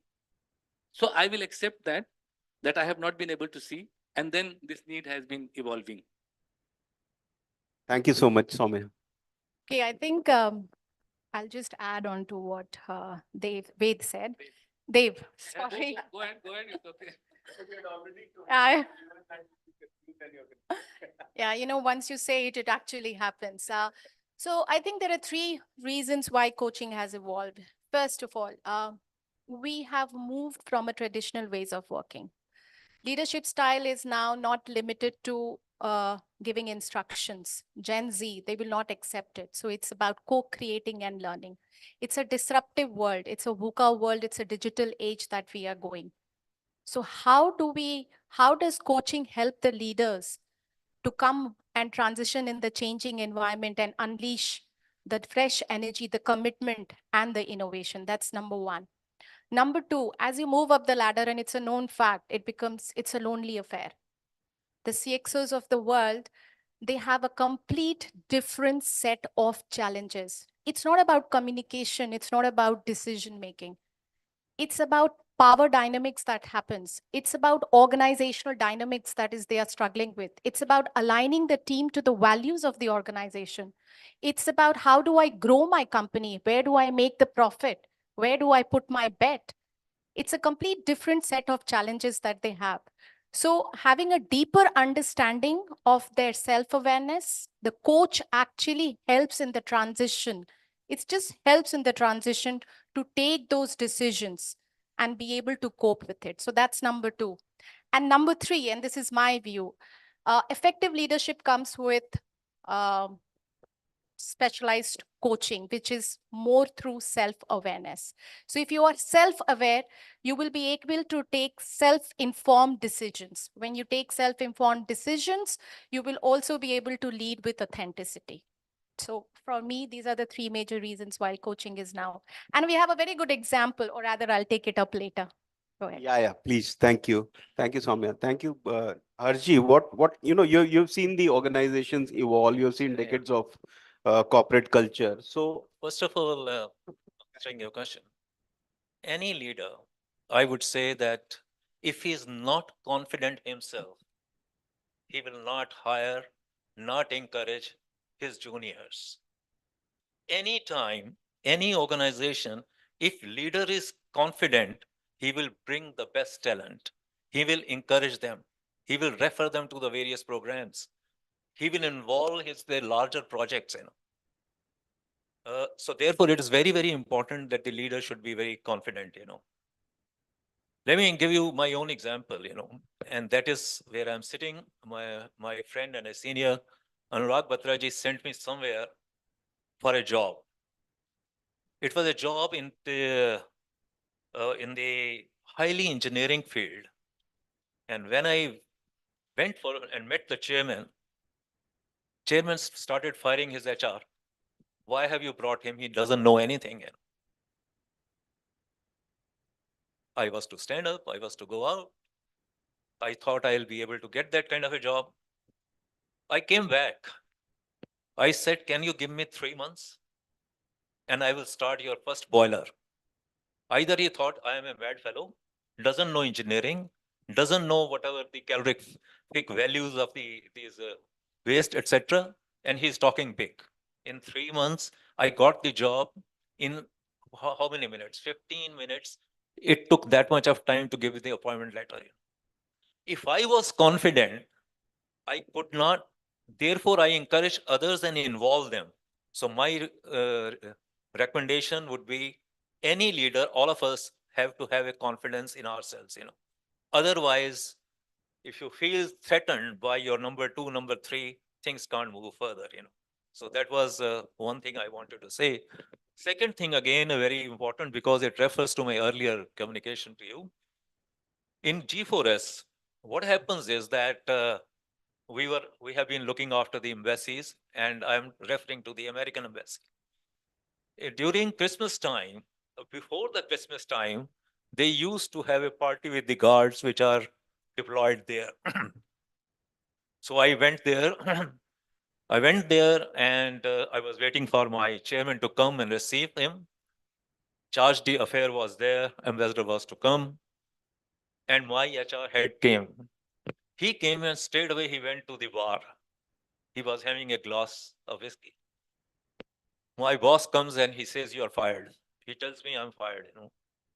He says, "Can you tell me the names of 10 guards who are here?" If you cannot tell me the names of 10 guards, if you don't have any commitment, don't have involvement, and your HR head is having a drinks there, I'm sorry, both are gone. In 5 minutes, we were both dancing with the guards, and I had to remember all the names. What it means is, what I'm saying is, unless you are involved till the ground level, whatever theory, projects, names, nomenclature, you may use it, in the organization, which is happening nowadays, which my colleagues have explained to you, this is very important. Thank you, Harji. Very, very interesting and insightful. So, my understanding is I did a quick AI search, okay? So, so my understanding is that the need for coaching now is more felt because, most of the jobs, mundane job, which earlier used to be done by people, may be done by machines and AI, right? And then the longevity of a person in a job is reducing. So, and it's not because of the person wanting to change, probably the redundancy, the pace of change is so fast that you have to change continuously, right? And when you have to change continuously, there will be more need of transferable skills, which are soft skills. So, because of the, you know, pace of change is accelerating, there are these needs of, and then the retention is very, very important factor. So you have to engage with people, you have to hold them. So there you need to be more, engaged with them. And so, these are things. So my next question to you is, what are the tools and techniques which are being used currently in coaching? Soumya, you wanted to say something, sorry. No, I'll say it later. No problem. So a very interesting thing, sir also mentioned and Ved also asked. So before I answer what are the tools and techniques, I just wanted to simplify it to understand why these things are needed nowadays. How many of you understand Hindi? Very few? Everyone. So the concept also correlates, and now people started realizing why these things are becoming so important with people. सारी धरा भी साथ दे तो और बात है. धरा मतलब सारी धरा, यूनिवर्स. सारी धरा भी साथ दे तो और बात है, तू जरा भी साथ दे तो और बात है. सारी धरा भी साथ दे तो और बात है, तू जरा भी साथ दे तो और बात है. चलने को तो एक पैर पे भी चल लेते हैं, दूसरा भी साथ दे तो और बात है. So thank you. So coaching concept came from here only, that people can walk on one leg or one foot also. But if both are working, it really works very well. And that's why people say that if this guy can do this much of wonders, with 2, 3, 4 steps of coaching, he can create bigger wonders. So that's why. And tools and techniques, Vedji, you mentioned, and we were talking outside, and this topic also came. A lot of tools and techniques are used, but as ma'am mentioned, that coaching is not teaching. Coaching is not telling. Coaching is not solving your problem. So first of all, more than the person who is being coached, it's very difficult to become a coach, because becoming detached with everything and then talking to the person. So nowadays, the tools and techniques, couple of them I'll mention, and I'm sure learned people will add more. Nowadays, the tools maximum used are exploring. How much you explore about the person. If the person mentions something, wants to tell something, then immediately you don't jump to conclusion. You cannot give the solution to the person. So entire technique of coaching is exploring, asking, listening, attentive to the person, giving a lot of patient hearing. He also mentioned that they want to be listened. So once you use these techniques, then person can, explicitly be open to you. And then the entire objective of these techniques is developing a person who can find their own solutions. So coach never gives you solution. Coach never develops you. You develop yourself. So the two techniques nowadays, which are the key of the coaching, key of the success for any coaching, training, guiding, teaching is a push factor, where I'll push you to be trained. I'll push you to learn. I'll push you to join this training. Wherein coaching is pull factor, where the person who is being coached, he need to have a lot of pull to come to coach again and again. Yeah. I think Dave, right? He covered most of it. But if you really go to a coach, there is no defined technique, yes, there are techniques and I'll mention some of them, but a combination of techniques can be used. One of the most important techniques and the easiest way is the power of questioning. You have to peel it off. You know, just like an onion, you go on peeling and peeling and peeling till the time you go to the last level and the person will be able to realize. That's number one technique. The second technique is arriving at logical levels. You know, that's all about creating that experiment or experiential journey with the coachee, where you create a vision for the coachee where he or she can visualize himself or herself as an identity. What's the vision? What's the values by which he or she was operating from? What was the capabilities? What was the environment looking like? And that's where you create that experience and arrive at a solution by the coachee itself. Then there are many other techniques. You can have Disney strategy, and I can go on speaking on multiple techniques. There are stakeholder, there is time shift, there is something called value shift as well. You know, there is a mentor's table where you ask a coachee to imagine somebody or ask who's the mentor of the coachee. And when they give you an answer, you tell them to be in that position and then keep on answering those questions. So more so, it's all about exploration and the power of questioning until you reach to the last. And coaching, as John Whitmer says, it's all about unlocking an individual's potential to maximize performance. Nobody else will do it. It's yourself who is going to do that up on that journey. Thank you. Harji?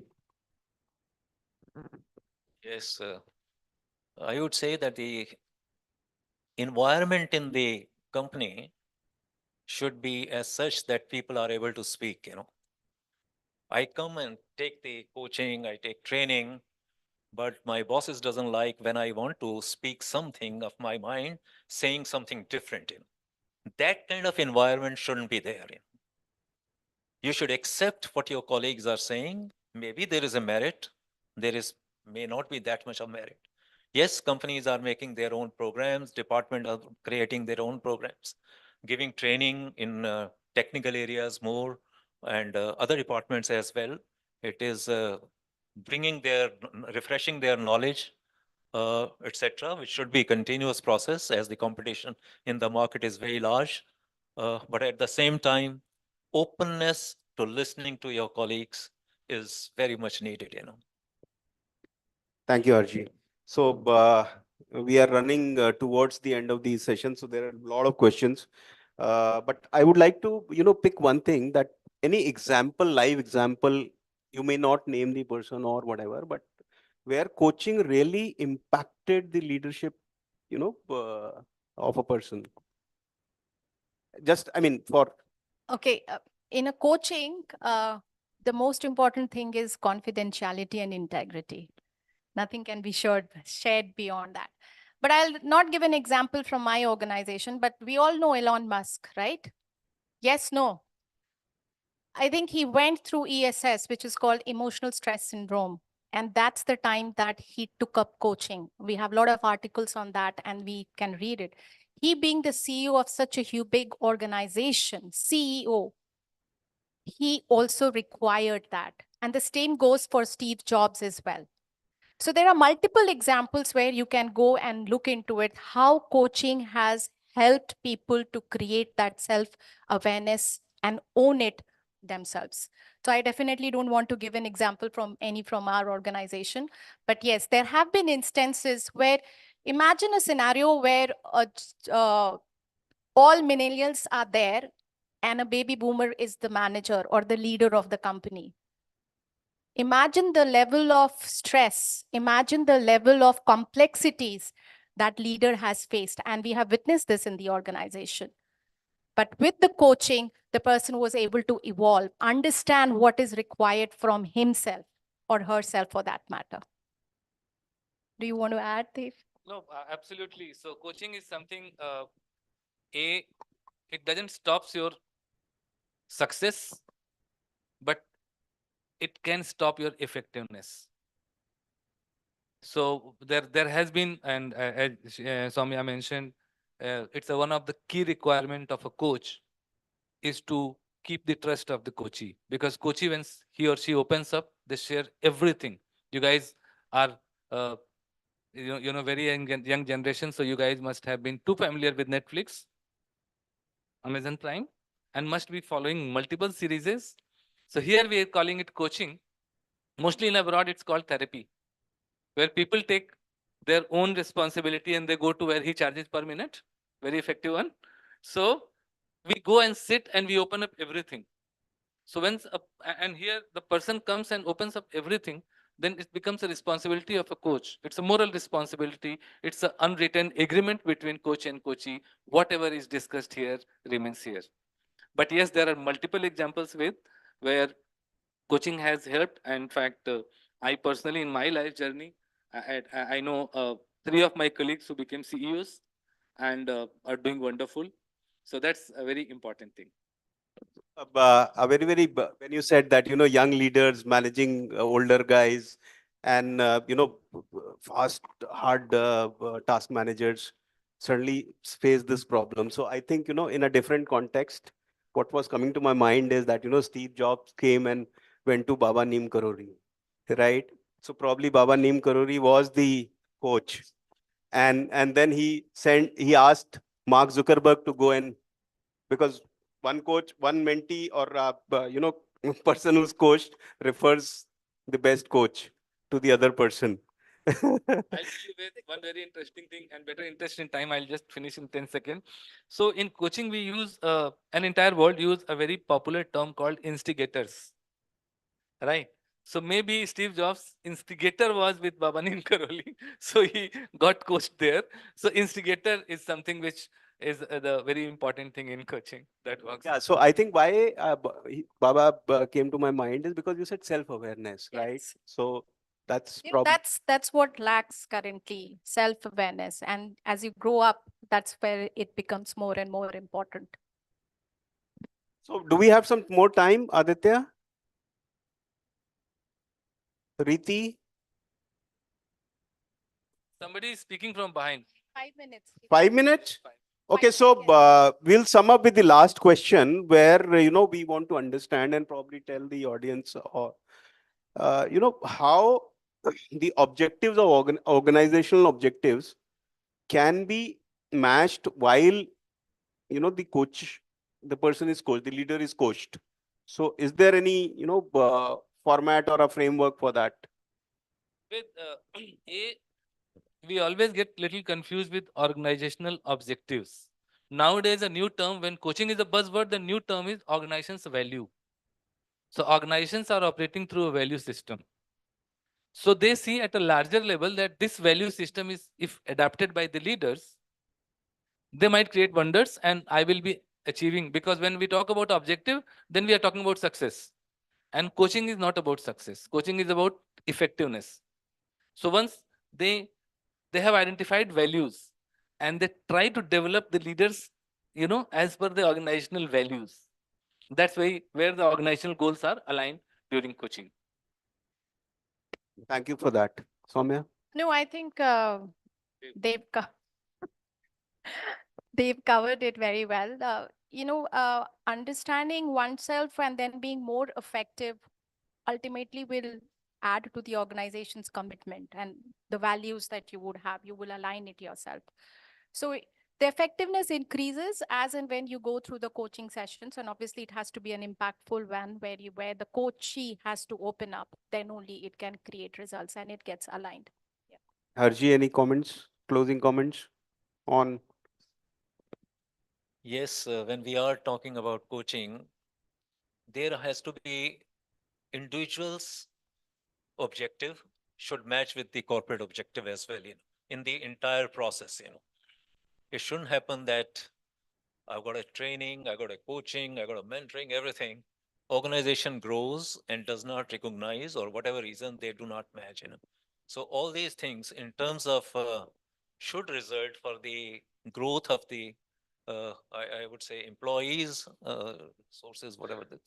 So rest you have covered, Thank you so much for that. Thank you. I think it was, any questions from the audience?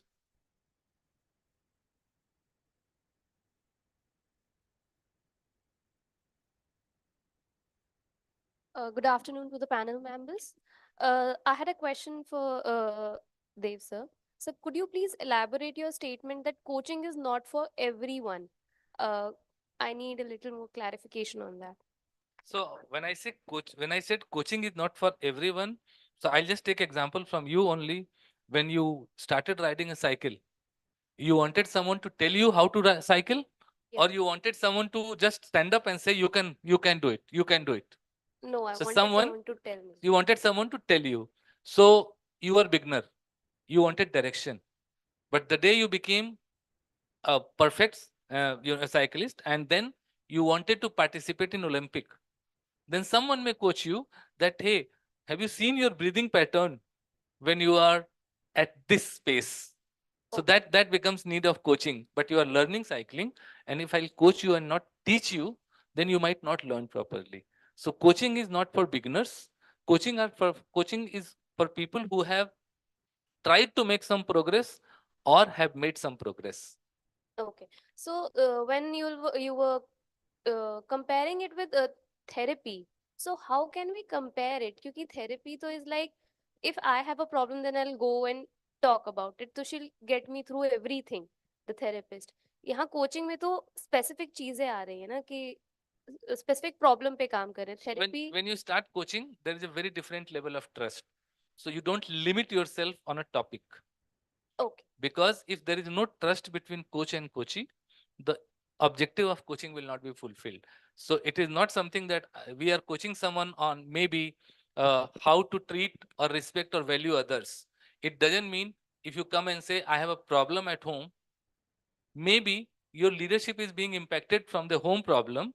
And if that is sorted out and you know how to sort it out, this problem is not a real problem. You can manage it anyways. And during coaching or therapy, I realized, oh, the problem is not here in the leadership. The problem is there at home, which she is not opening up and talking.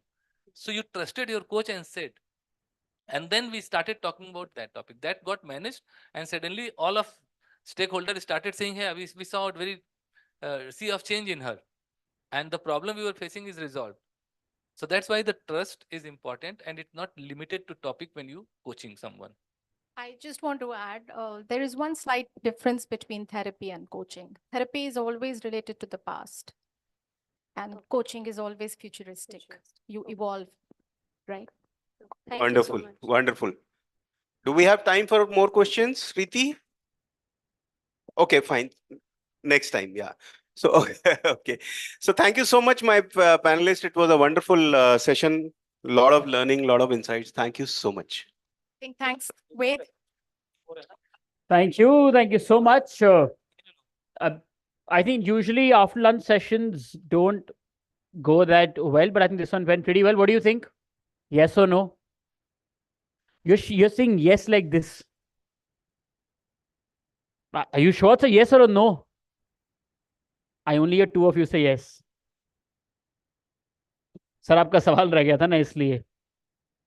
But a picture, please, the mandatory one. Thank you so much. So you can take a question after this, of course, on a one-to-one basis. Thank you so much, and thank you, Ved, for doing that. Quickly moving ahead with our next panel discussion. It's on enhancing leadership skills through technology and innovation. Please join me in welcoming our panelists. For this one, Mr. Ashish Kapoor, Talent Lead, EY. Ms. Pallavi Podar, CHRO, Ferista Windows. Mr. Vikramjit Singh, Head HR, South Asia, Lee and Fung. Mr. Vinay Kaushik Trivedi, Global Head, HR and Admin, TerraPay. Ms. Monica Garg, Associate Director, Global HR Operations Support, Fresenius Medical Care. And this one will be chaired by Mr. Arjun Yadav, Senior Correspondent, BW Businessworld. Let's please welcome them to the stage, everybody. Thank you. Thank you so much.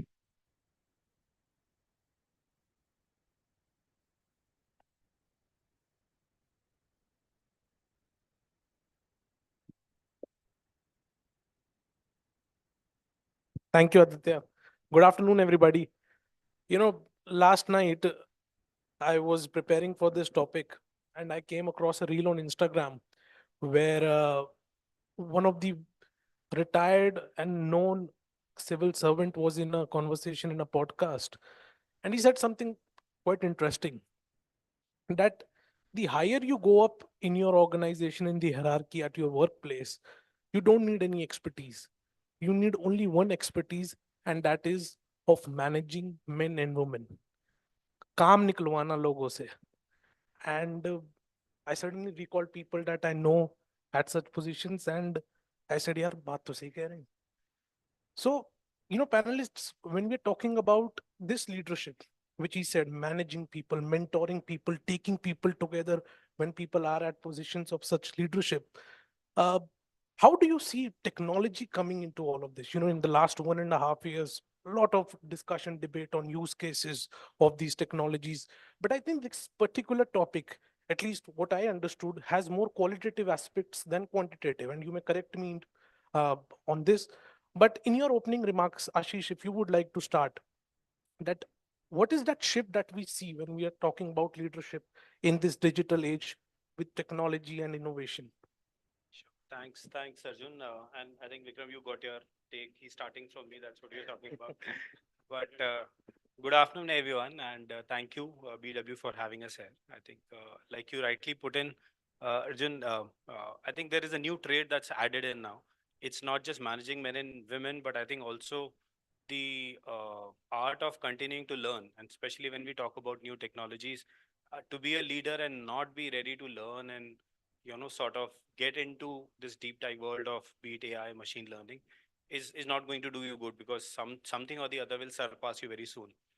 But having said that, I think it's fairly important. It has put up a very significant, I would say, impact on the way the leaders are taking decision today. I mean, all of us know about the analytics part. All of us know about data insights.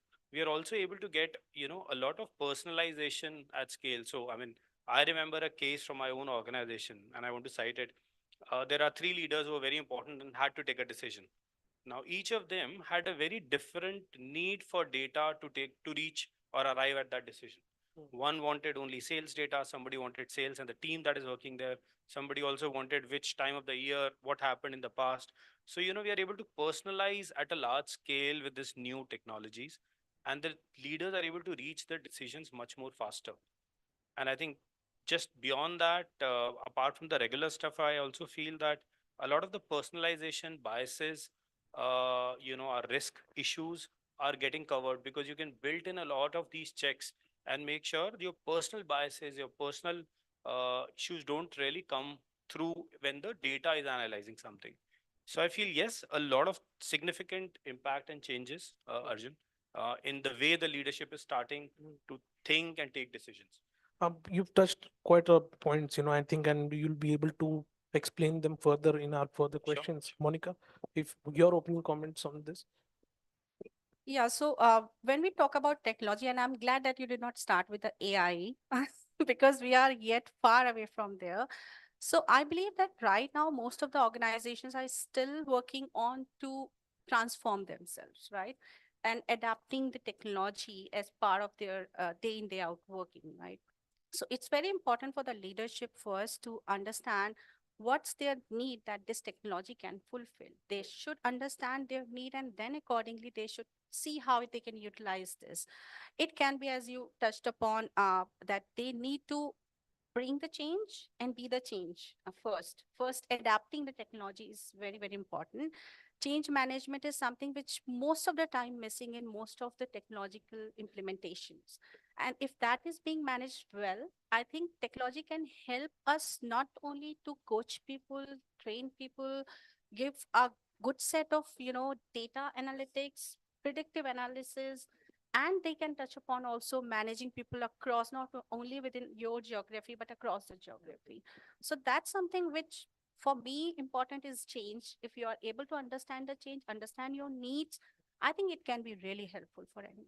Thank you, Monica. Very rightly put. Pallavi, you want to add something to that and set the So I tone think for this, this one? hi, good afternoon, everyone. I think what to add, because everything has been covered by Ashish and Monica, because I mean, all of us understand technology and how important it is. So probably, we'll see how the conversation flow. But one thing I really want to talk about, that technology today, we cannot live without it. It is just that, it is up to us. And I think it is not only up to us sitting, all of us here, everybody sitting in this room, wherever we talk about. I mean, if we don't adapt it, we just missing on to something. So now it is up to us. How do we understand that what's in it for me when it comes to technology? And then we start giving and talking about change management. So what is up to us to accept it? Right. Vinay? I think we need to understand this in a perspective. We've had technology upgraded itself in the last 20, 25 years from technology not being there to technology at a very advanced level. On the other hand, leadership also is changing. Leadership used to be instruction led in the sense there used to be leaders who would say something and people would follow it, to now it being inspiration led. You look up to your leaders to find inspiration. With Gen Y to Gen Z, the generations changing, they're looking at leadership very, very differently. Technology certainly aids in that transformation, in your ability to give those messages to people the way you want to lead, the way you want to inspire. So that's the role technology plays, and we'll talk about that in detail as we progress. Right. Bikramji, quickly, your opening remarks. Yeah. So, I would add that, technology and leadership, I think essentially the essence is on the decision making, right? Today leaders have a lot of data and information. They have to harvest a lot of data and information. And how do they do it in the quickest and the most relevant, amount of time? So I believe, and then decisions could be on any aspect of the business, right? Efficiency, operational excellence, leadership, getting into newer products, newer services, newer markets. Could be anything. Decision could be anything. But essentially, I think technology to a leader, comes to the aid when they have to, do decision making. Yeah. So, Vikram has set the tone, Ashish, for the next question, and that is, I'm not asking any about particular technology as yet, but from a macro lens, when we're talking about this topic, and particularly lead or technology augmenting decision making for leaders, how would you go about that? I think, Vinay had put up a very important point that technology is not something new, first and foremost. I think you'll be surprised, some of you, to know that, the generative AI that we talk about so much nowadays actually dates back to 1960s. That's when the initial chatbots were sort of being, thought about, built in. So the technology has definitely evolved because, from a standpoint of processing speed and everything else, we've really, really come far away. It's very important also to understand what sort of need does a leader have. I think because you're talking about that, and I would want to clarify, there's two different sets of when we talk about artificial intelligence, and we are just chatting about it outside. There's a discriminative AI and there is a generative AI. So these are two different type of AIs. When we talk about discriminative AI, it's usually the chatbots that we have, we've been using. You can think of it as something, to put it in layman language. If you are at a party and you want to just see who are the people who are vegetarian, the chatbot will be able to decide that basis what dishes do they pick. So that's the input, and the output is very simple. It's a closed set. But generative AI is much more creative. Generative AI is, imagine now again, you're a host of a party, but you now want to cater to a lot of people. So generative AI will be able to cater to everyone's need. It will make sure that there is variety of dishes so that everybody is taken care of. I think we need to understand, and both have their uses. It's not that, but from a leadership standpoint, like I earlier said, we are able to personalize at a large scale. We are able to do much more deeper data insights. A lot of predictive analysis has come into place. And for me, the biggest thing is that, uh, being in an organization like EVA, I think risk management is a very, very important part of our day-to-day job. And with AI and the generative AI, especially technology coming in, the risk management is something that we have been able to take care of. A lot of the issues and the errors which were more manual in nature, or the biases, those have sort of gone away. Now, having said that, it's not important that it's not necessary that it's taken away everything.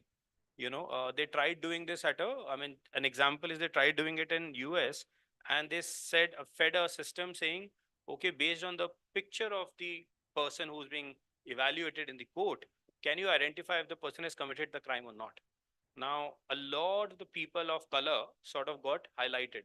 only because the past data had a lot of people from the color. So we also have to be careful of what sort of data is being put in, because then there could be biases that the system will automatically have on its own.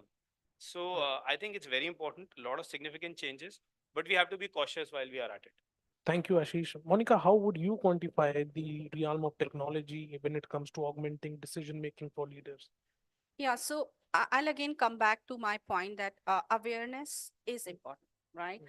We have a lot of, Ashish mentioned, we have discriminative AI, we have, different kind of AIs available. What we really want from that available resources is important to know. When we are, decision making is very important, which is helping us. AI is helping us. The transformation we are conducting, or different kind of tools are helping us for various support for decision making. However, I always believe garbage in, garbage out, right? Everything is working basis some data at the back end, and if that data is deviated for some reason, the output will never be correct. So it's very important for the leadership to understand the back end, gaps as well. You should be aware about what are the pitfalls, what are not, and if you are able to make that decision making, and by utilizing that data as a support, don't make it as your primary source of decision making. You need to have some expertise and some support around to check upon that data, and know that whether this information is correct or not. That validation is definitely needed. If we have that source and support in place, I think it's really, really supportive, because it help us in various data analytics, which were not available earlier easily. Predictive analysis, all the challenges and the opportunities at the right time. You're able to take decisions accordingly. You're able to take the right decision for the organization, for your teams. It also helps, as you mentioned, risk management is really important for every organization. You can easily identify that, okay, this is the risk which is coming up, and you can proactively act upon it, instead of, post facto, you are acting upon it. So all these kind of factors are really important. Additional to what Ashish mentioned, I believe collaboration and communication is also something which it has helped us, everyone, every organization and management team a lot. So these are the things I think we need to be aware of, what we need from it. We need to, and one thing is important, the right prompt of what you are asking for and what you are getting, and the analyzing the gaps between that. Very rightly said, especially, the thing about giving about prompts. I'll tell you, uh, media as a company, when ChatGPT first emerged in November 2022, uh, it was one of the industries where it was predicted that, especially for people who are on desk, especially in online, who are into content creation in our field, that we'll have a lot of job losses here. But a very senior journalist in the Hindu then said that the future, when it comes to journalists, belongs to those who are able to use AI effectively through these prompts, as you said. And, Frank, I'm very, God willing, we've not seen such losses, at least in this industry. Pallavi, discussion coming around AI as well. I talked about technology from a macro perspective, but I think this is what we are discussing. What are your thoughts when it comes to AI and leadership? Yeah. I think something very nice thought you gave, and I really, though I'm not going to be talking about AI leadership immediately, but something, when wheels were invented. So, a lot of time when you talk about jobs will go away. So I always keep thinking and talking to my team and everybody, when wheels were invented, people suddenly spoke about that, because now wheels have come, the life is going to be so easy, and so many people who were like taking carriages and everything, it will just go away. I mean, and then engines came, and then something came, and if you really see the economy, or I would say the employment, is just increasing. Now, for me also, when we talk about technology, when we talk about any AI, VR, AR, anything, when we talk about, to me, I think something you've already said in your own conversation, that if we are using it effectively, we just look at how to be creative, there's nothing to worry about. Probably this is just going to make us more and more efficient, effective, and probably maybe help us grow much more. I think that is something really important part for me, and I really, really personally believe. Right. I mean, maybe a lot of times people say that, they're atrociously positive about any change that is bringing in, and I think that's what probably we may want to think about. And I think we've already covered about, what exactly is in it. One point, we may want to be a little conscious about, and a lot of other regions or geographies have become, is data security. So we may talk about so much of, the benefit coming from it. It is going to help take decisions, everything. But security will become very important. One example I just remember, and from where data security and probably becomes more important. Most of our tools today, we know you just put your resume inside and it'll just give you pass fail everything, and it will come immediately. Now I was actually working on one of the assignment for a UK thing, and it is so strong in security that a age factor, probably I picked it up, though probably I just picked it up. I kind of did a bit of my own math and picked up age, and then I realized that I cannot even use that particular simple thing, and immediately the entire my code and everything was scrapped because age was picked it up. Age is a sensitive information, and it talks about security.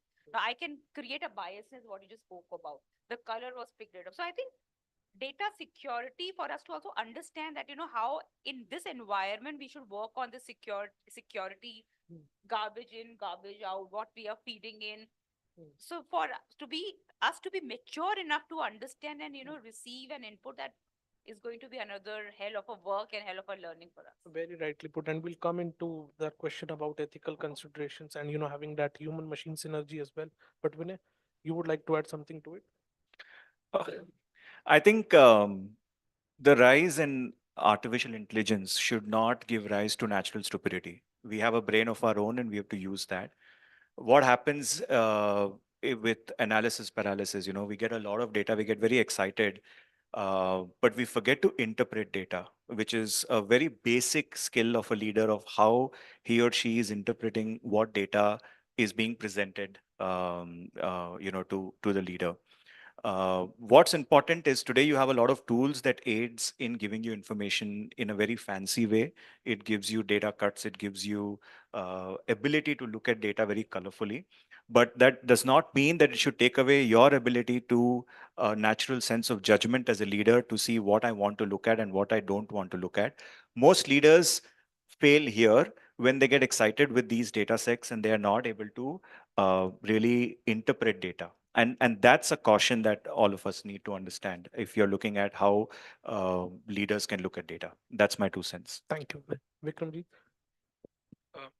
Very quickly, when we're talking about the technology, I think, when you see an ATC tower, in an airport, it has a very vantage sort of a position.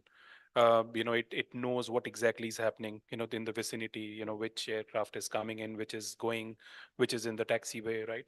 So from a decision-making perspective, a control tower is extremely critical, in an organization where a leadership, somebody in the leadership role and CXO role, has that control tower kind of an ability.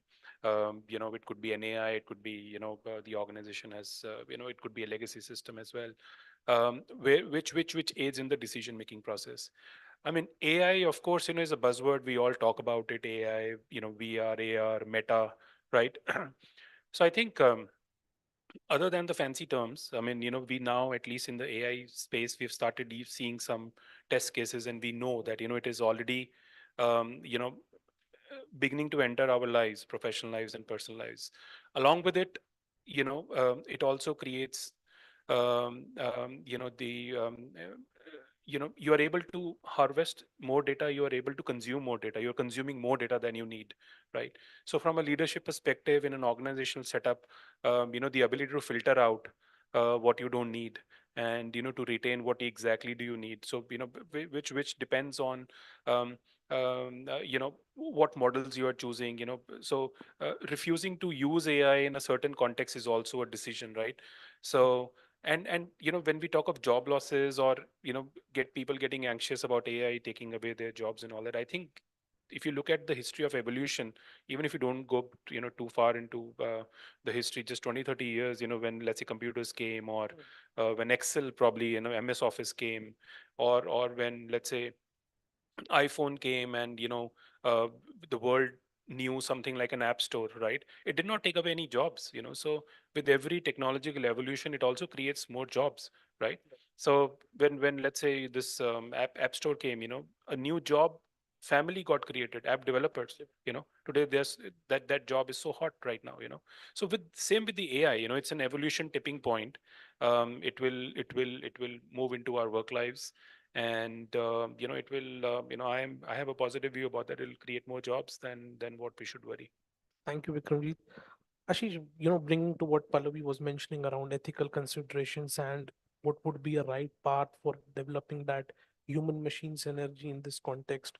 You would like to share something on that? I think very, very tricky question, Arjun, frankly, because I don't think there is any one answer that fits definitely on this. Uh, we have to be cautious at all times. I think we spoke about if it's garbage in, it's going to be garbage out. But uh, the only difference, as I was earlier saying about generative AI, because it's able to, I think Sora is the latest version. A lot of you would have heard about it. It's coming in, and its ability to make videos in a few seconds based on just the prompts is just unparalleled.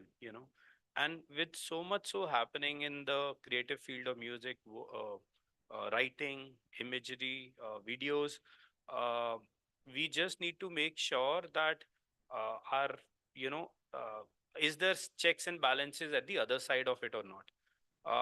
We were talking outside, all of us were standing and we were talking about plagiarism. Now, how do you identify for a school goer, for a college goer, for somebody even doing doctorate, that what is being written by them or not? So I think while we are working very, very cautiously towards, oh, let's bring in this to our work, we also need to be very, we have to ensure and be very, very sound and safe measures have to be put into place so that the checks are there at the end. It could be another tool, it could be another AI, but I think it is important. Unless until we do that, I think there's a lot of biases that could come in. And given the generative AI works more on creative side rather than accuracy, the chances of error are also very high. So, that's something that we need to be cautious about. Thank you, Ashish. Monica?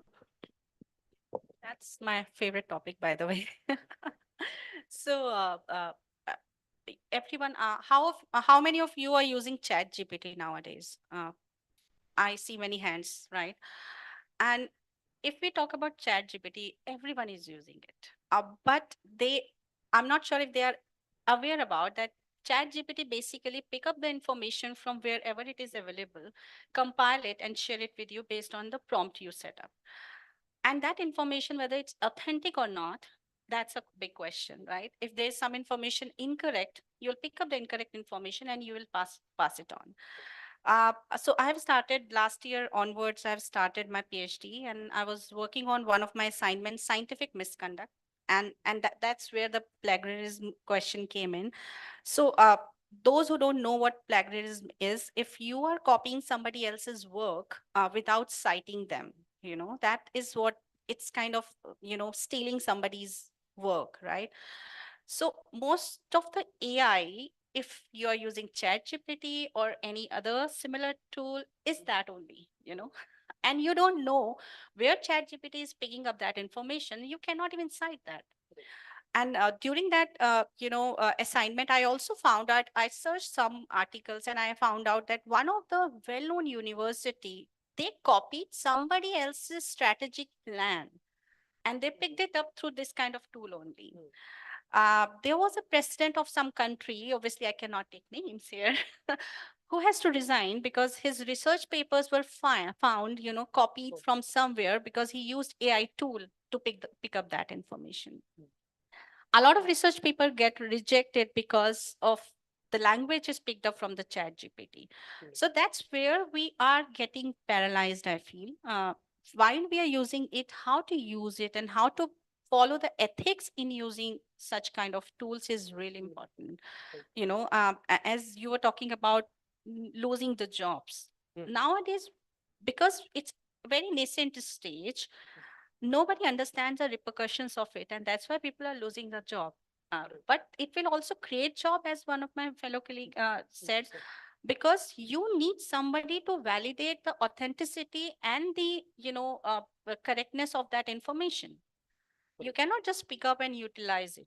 So it is really, really important that we look upon these aspects and we have some people who are checking these authenticities. Otherwise, now it can lead to a legal, implications as well at times. Very rightly put. And Yeah. these checks are important. I'll tell you one incident from one of my friends who works in one of the newspaper publications. So there was this time around last year when Reliance Capital was, in the process of being insolvent process was going on. And he, instead of Reliance Capital, wrote Reliance, just Reliance. Now imagine if that news would have gone unpublished, unchecked and got published, the shareholding value, what it would have done in the market for those, even though, it would have been there for 5 minutes. So clearly, this is something that is to be looked upon. Pallavi, if you would like to share something. I think it's such a sensitive topic, and everybody kind of, echoes the kind of, it brings. But what I really think is that probably if we sometimes be little authentic to ourselves. Now, we also know that for what are we using it? Am I using it for my growth? Am I using it for my learning?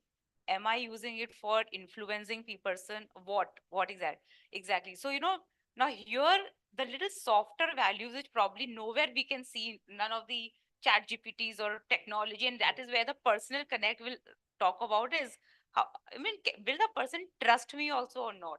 Now probably if we, I think from technology I'm bringing this the real behavioral part, and that is why all of us will continue to be employed, and that is why all of us will continue to be there.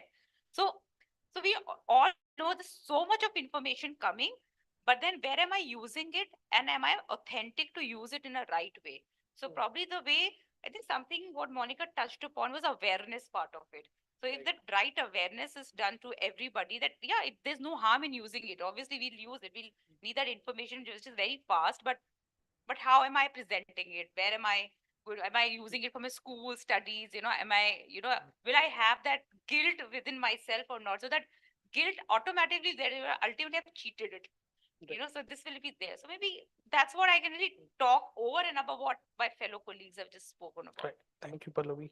Vinay, quickly your comments on this. See, as far as ethical question is concerned, the matter is settled. There are global data protection laws which clearly state, and to what Pallavi was saying on one of the algorithms that caught age, it clearly states what you can do and what you cannot do.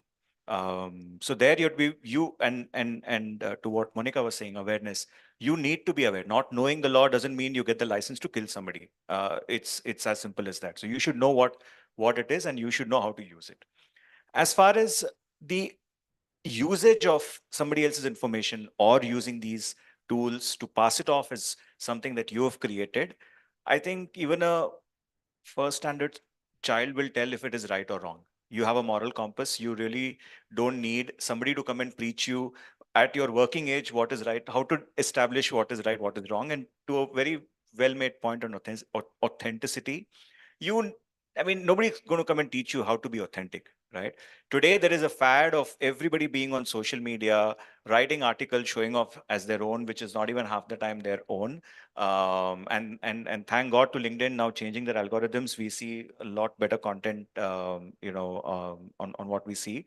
But the problem is everybody wants to be wannabes, everybody wants the social attention, if I may say. Everybody wants to be there, and therefore they'll talk artificial intelligence, they'll talk generative AI, they'll talk all the buzzwords. They don't even know what it means half the time, but everybody will speak all of these buzzwords because you want to feel belong.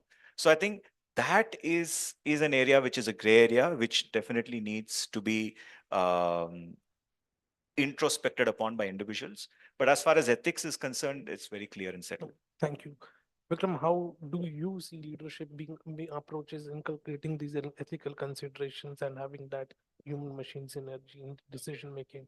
So actually, by the time my turn comes, all the good points have been taken. No, but feel free to start with, Ashish.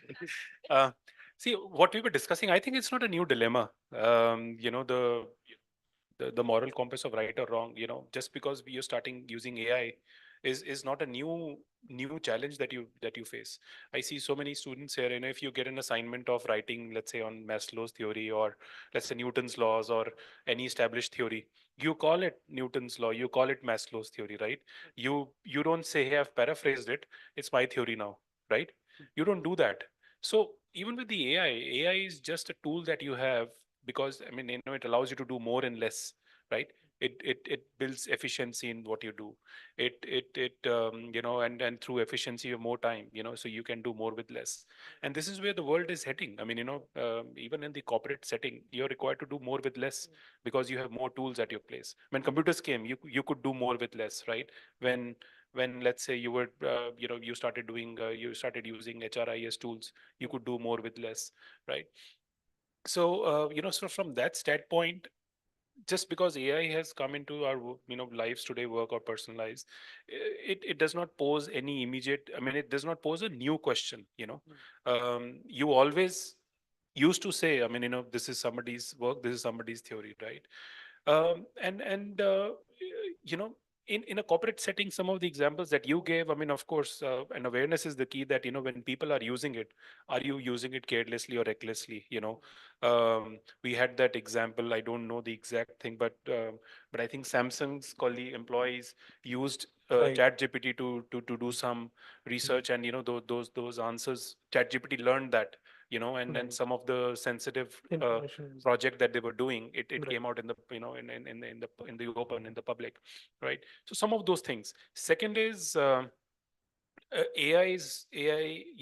if you used, let's say even Chat GPT, everybody uses, it is it is referencing the available knowledge and just paraphrasing it, or maybe in a faster way, giving you, depending on the prompt you're doing. So it is not creating new knowledge per se. It is referencing what is available, and and then giving it to you. So from that standpoint, using it in a corporate setting, of course, if you ask me, I preach people in my office or my team to use AI as much as they can, because if it's okay, you have to probably paraphrase a policy or a framework, or you have to write an email, of course, why do you have to reinvent the wheel? Why do you have to start from scratch? Why do you have to spend 30 minutes or 1 hour on doing something?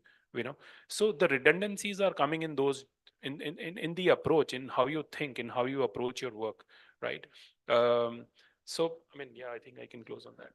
So I'll start with you only, Vikramjit. We'll have 5 minutes left now. Yeah.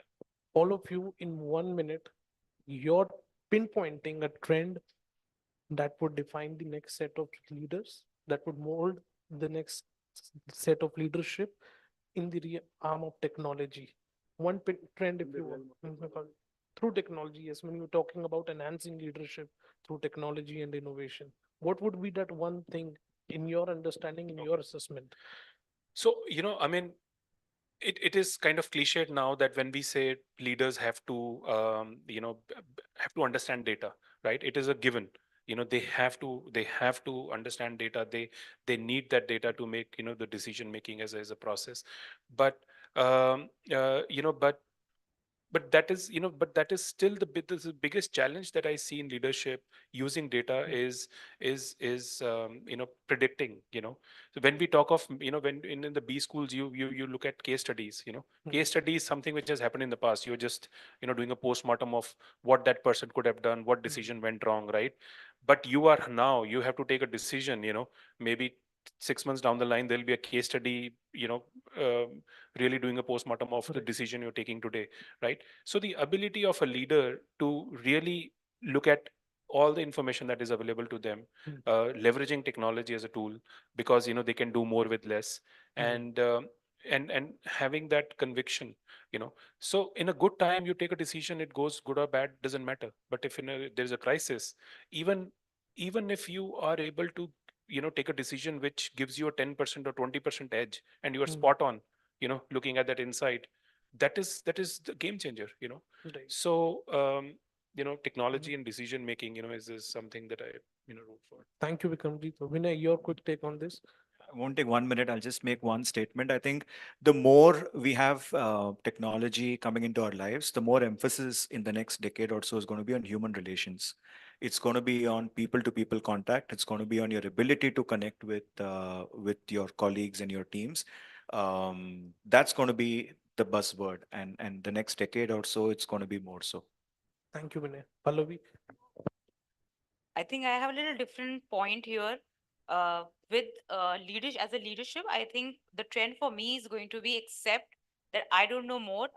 The younger generation coming knows more technology than me. So probably raise your hand and ask question. Probably they can give you better prompts than what you can do that. So I think for me, that's the trend. Monica? So for me, the from the leadership perspective, I think it's important that they become the change leader first. Definitely, technology is there. We should utilize it. They should know where to utilize it. Technology can be utilized best when you have a lot of repeated steps. You have a lot of jobs which have a repeated, process is set and it is process driven. Whosoever is designing the process, if you'll ask maybe the AI to design a process, then it should be that you are designing it and then check with the AI, okay, I've designed this process. Do you think there's any gap in the process? So I was, listening to one of the talk, and the leader said that I utilize it only to check on the gaps in the work I have done. Because if it is strategic, it needs to be strategic, it needs to be creative, and I cannot expect AI to be creative is if I'm not prompting it rightly with the correct information and with the correct ask.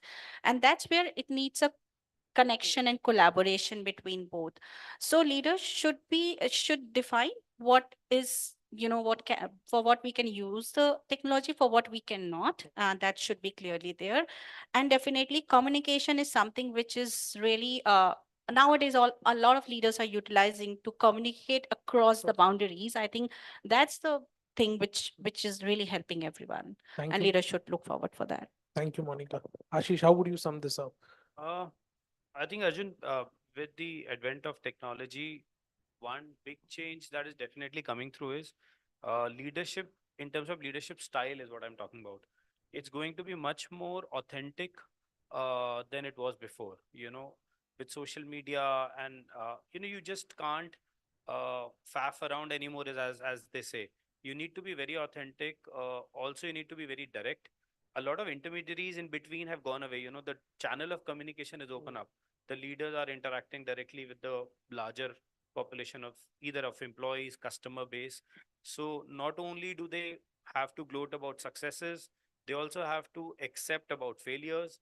So there is a lot of transparency and authenticity first and foremost that has come in the leadership style.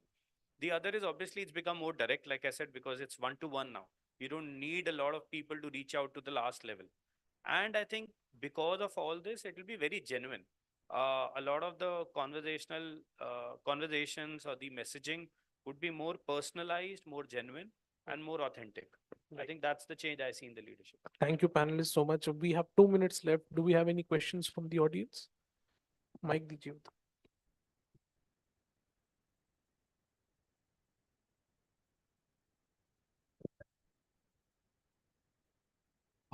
Good afternoon, sir. Good afternoon, panelists.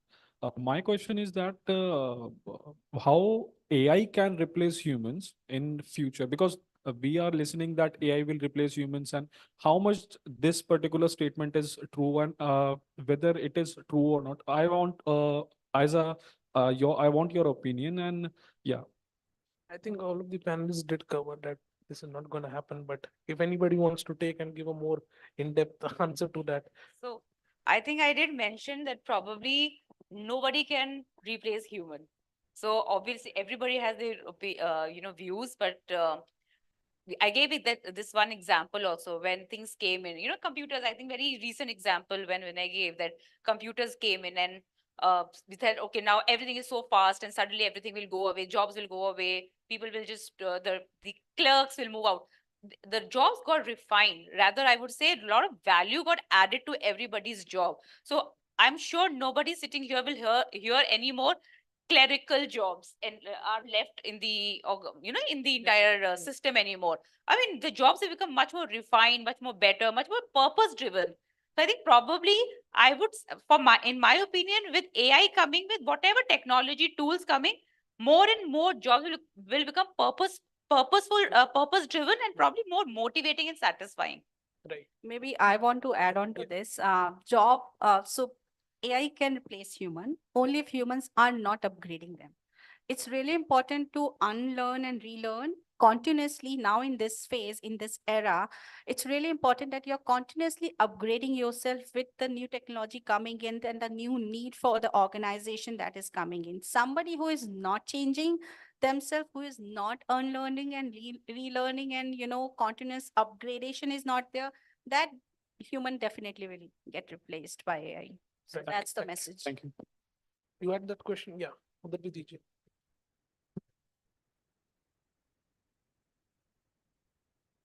My question is for Ashish sir. Sir, how you relate technology with leadership? Okay. I think we spoke a lot about it. The entire panel was more or less on that. But I think just to paraphrase as ChatGPT does, I would say that leadership and technology is going to go hand in hand, first and foremost. And it is important to keep upskilling yourself. We were talking about that some time back. You can't really run away from it. The other important thing is that you have to change the leadership style. That's what I was talking about. Technologies will keep coming in. Just that you need to start becoming more approachable, more open for change. Also be able to, somebody mention, be ready for reverse mentoring, as we call it, wherein the juniors are able to teach the CEOs or the CXOs. I think these are some of the leadership style changes or behavioral changes that should come through. Other than that, I think, things are fine. We should not worry. I think if they're all students, they'll soon be looking at the job market, so they do have their apprehensions. But you heard it from the leaders. Upskill करते रहिए, कोई आपको नहीं हटा पाएगा. Thank you so much. Thank you so much, Thank you, for sir. the audience, for joining us this afternoon. Can we please have a big round of applause? Thank you. Also, thank you so much, Arjun, for doing that. A picture, please. And if anybody of you has any questions that haven't been answered yet, you can, of course, meet our speakers outside and take this on a one-on-one basis. If not, of course, you have the moderators around. They can help you with the same. Thank you. Thank you so much. Okay, we've spoken about coaching, we've spoken about enhancing. It's now time to move towards building a culture of leadership and learning. And to share the views on the same, please join me in welcoming on stage Mr. Aseem Nath Tripathi, CHRO, Multiplier Brand Solutions, Ms. Deepti Mehta, CHRO, Interface Microsystems, Mr. Raj Kamal Singhal, Director and COO, Hitachi Systems India, Mr. Vikas K. Khoka, CHRO, Sharda Motor Industries, and this session will be chaired by Mr. Agnivesh Thakur, Director, Deloitte. Let's please welcome them, everybody. Oh, what happened to all the audience members? You have the awards after this. You to bring your energy, not let it drain.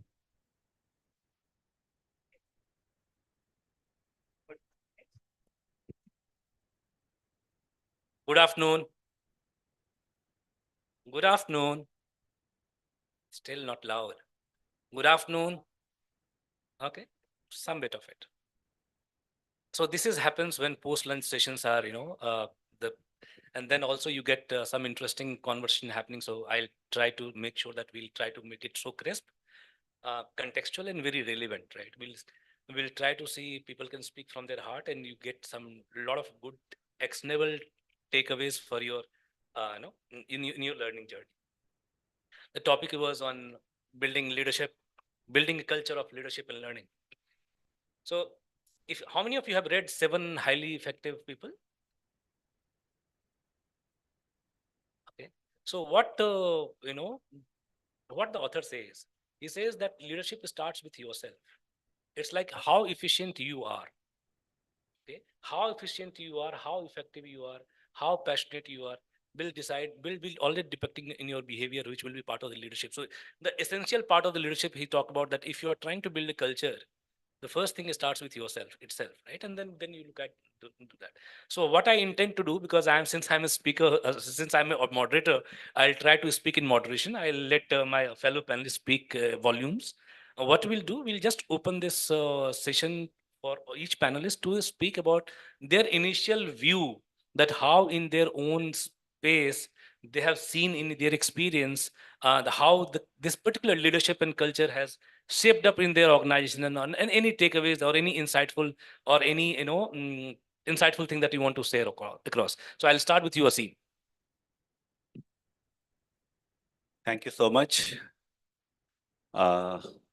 Thanks so much for waiting patiently, and we'll try to give some insight which can be actionable. This topic is very, very broad and very relevant, ever relevant, in fact, leadership, especially its culture of leadership and learning. So whenever we talk about leadership or culture of leadership, we need to see the context in which we are talking this about. So as you all know that things are changing, world is changing, people are changing, especially after COVID. This change is very, very evident. And the kind of anxieties, kind of possibilities, kind of opportunities this change can bring forth, everybody has seen. For many companies, this change has been very, very dramatic in a way that painful also, for people also. But there are companies, there are people, this change has become opportunity also. So what's the difference? The difference is leadership. A leadership or a leader thrives only in the flux of change. We all talk about VUCA word, Bani, VUCA, all those terms. Whenever you talk about change, a leader is required to facilitate people to tide over the change and to see the unseen and to find the opportunities and to leverage the strength of people towards those opportunities. So it's very, very important for a leader to first have that clarity inside. It starts from self. Then only that clarity will come outside and that change management can happen. So that's my first take on leadership and the culture. Thank you. Yeah, so Deepti, over to you for your initial remarks. Yeah, thank you so much for having me here. So as Asim has rightly said, this leadership is a topic wherein people can speak so many things about. But for me, the leadership is there are two things. One, a leader has to lead by example. I'm sure you must have read in books. But once it comes to corporate, it plays a very, very important role how a leader shapes his or her team in the organization. How he or she is driving the organization depends on a leader. Another is the change. Change is something which is constant, but how adaptive you are as a leader, right? And based on that, once the leader has these capability and how he or she is taking the feedback is pretty important thing.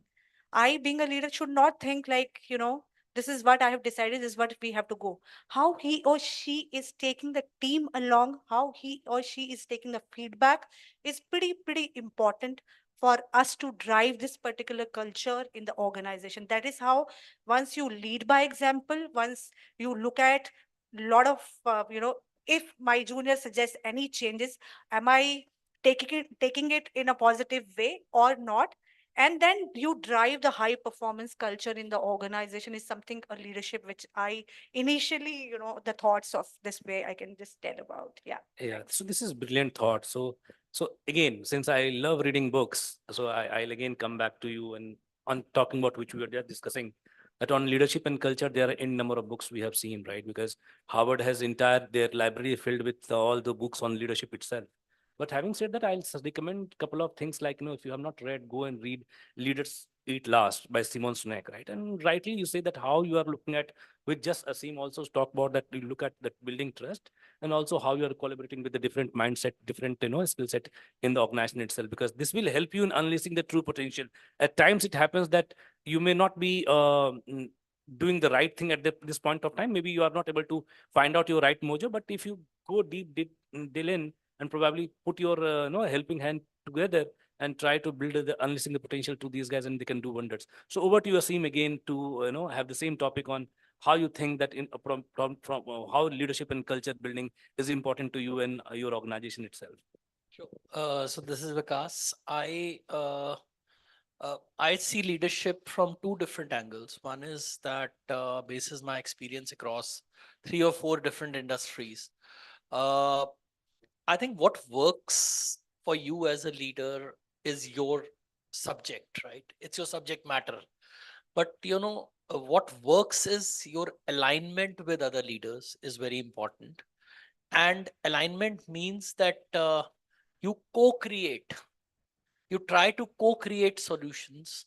And when I'm talking of leadership and learning, or leadership with respect to any other component, I think co-creation becomes a very important subject for me, and it has led to most of the successes around.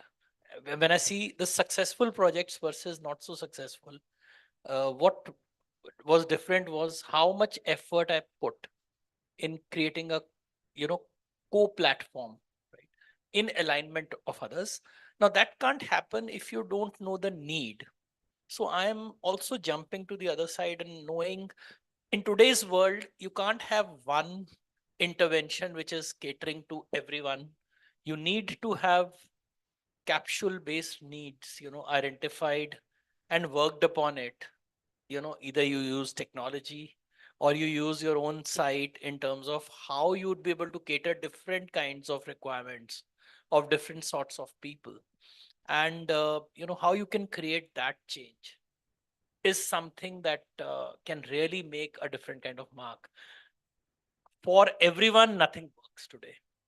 So for me, leader is who can co-create and align, and secondly, identify a source which can help addressing different kind of needs of various people. Yeah. So Raj, to you about because you also have seen the business side, right? Or not only from the HR side where HR facilitates building the leaders, but you're also creating leaders and being a leader yourself. So how you think that from your experience so far, the culture of leadership, the culture of building leadership and continuous learning, how has been evolved over the years, and what you see from your perspective? So, I'll just say a very famous saying, coming together is a beginning and keeping together is a progress, but working together is a real success. So as leaders, the main job of leader is, to bring the reality, the vision into reality, which is the biggest role of the leader.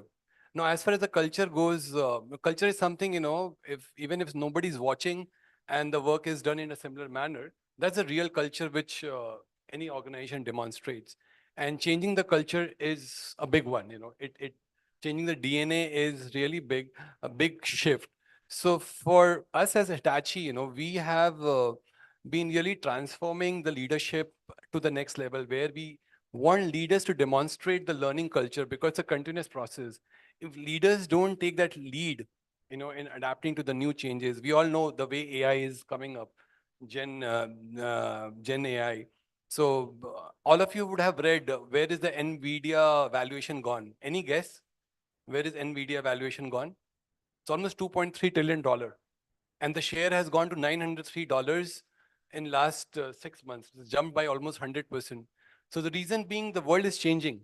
And if we don't adapt ourselves as leader to the changing world, we'll all become obsolete. So there is a very famous saying which I did in my last learning module. It is the 6 hats which we wear. So we all wear as individuals, as leaders, 6 different hats. One is white, which gives the data. Second is a red, which gives the emotion. Black is something, we all carry negative emotion, which is very important. Green is creativity. Blue is process. And yellow is, good things, the greener side of it. So we all wear 6 hats as leaders. All of us are here leaders. And it's a situational leadership, which we should be, as parent, we wear a situation, we become a situational leader, same as the office. So I think we all are evolved. We are leaders, all of us are leaders, but we need to be a situational leader, depends upon where we are and what situation we are in. Thank you. Yeah. So This is brilliant suggestion on the situation leadership, right? And then probably we'll start the question. So do we have any questions from the audience? Because I don't want you guys to catch napping. So probably if you can just have any questions so far, so that and then I can question my fellow panelists itself. So any questions so far from the audience?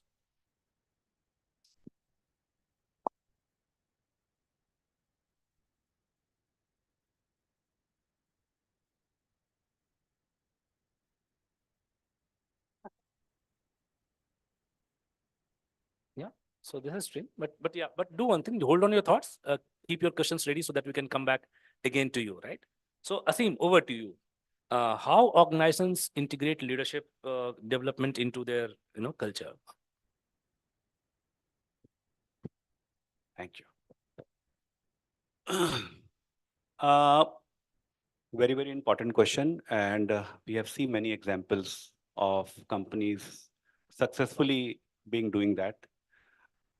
You have seen companies like Microsoft, GE, Infosys, Tata's, how they have created a generations of leaders through the entire practice and culture. But before answering this question, we need to decide what kind of leadership.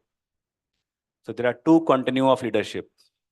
Number one, I think you all can resonate well. Alpha male leadership.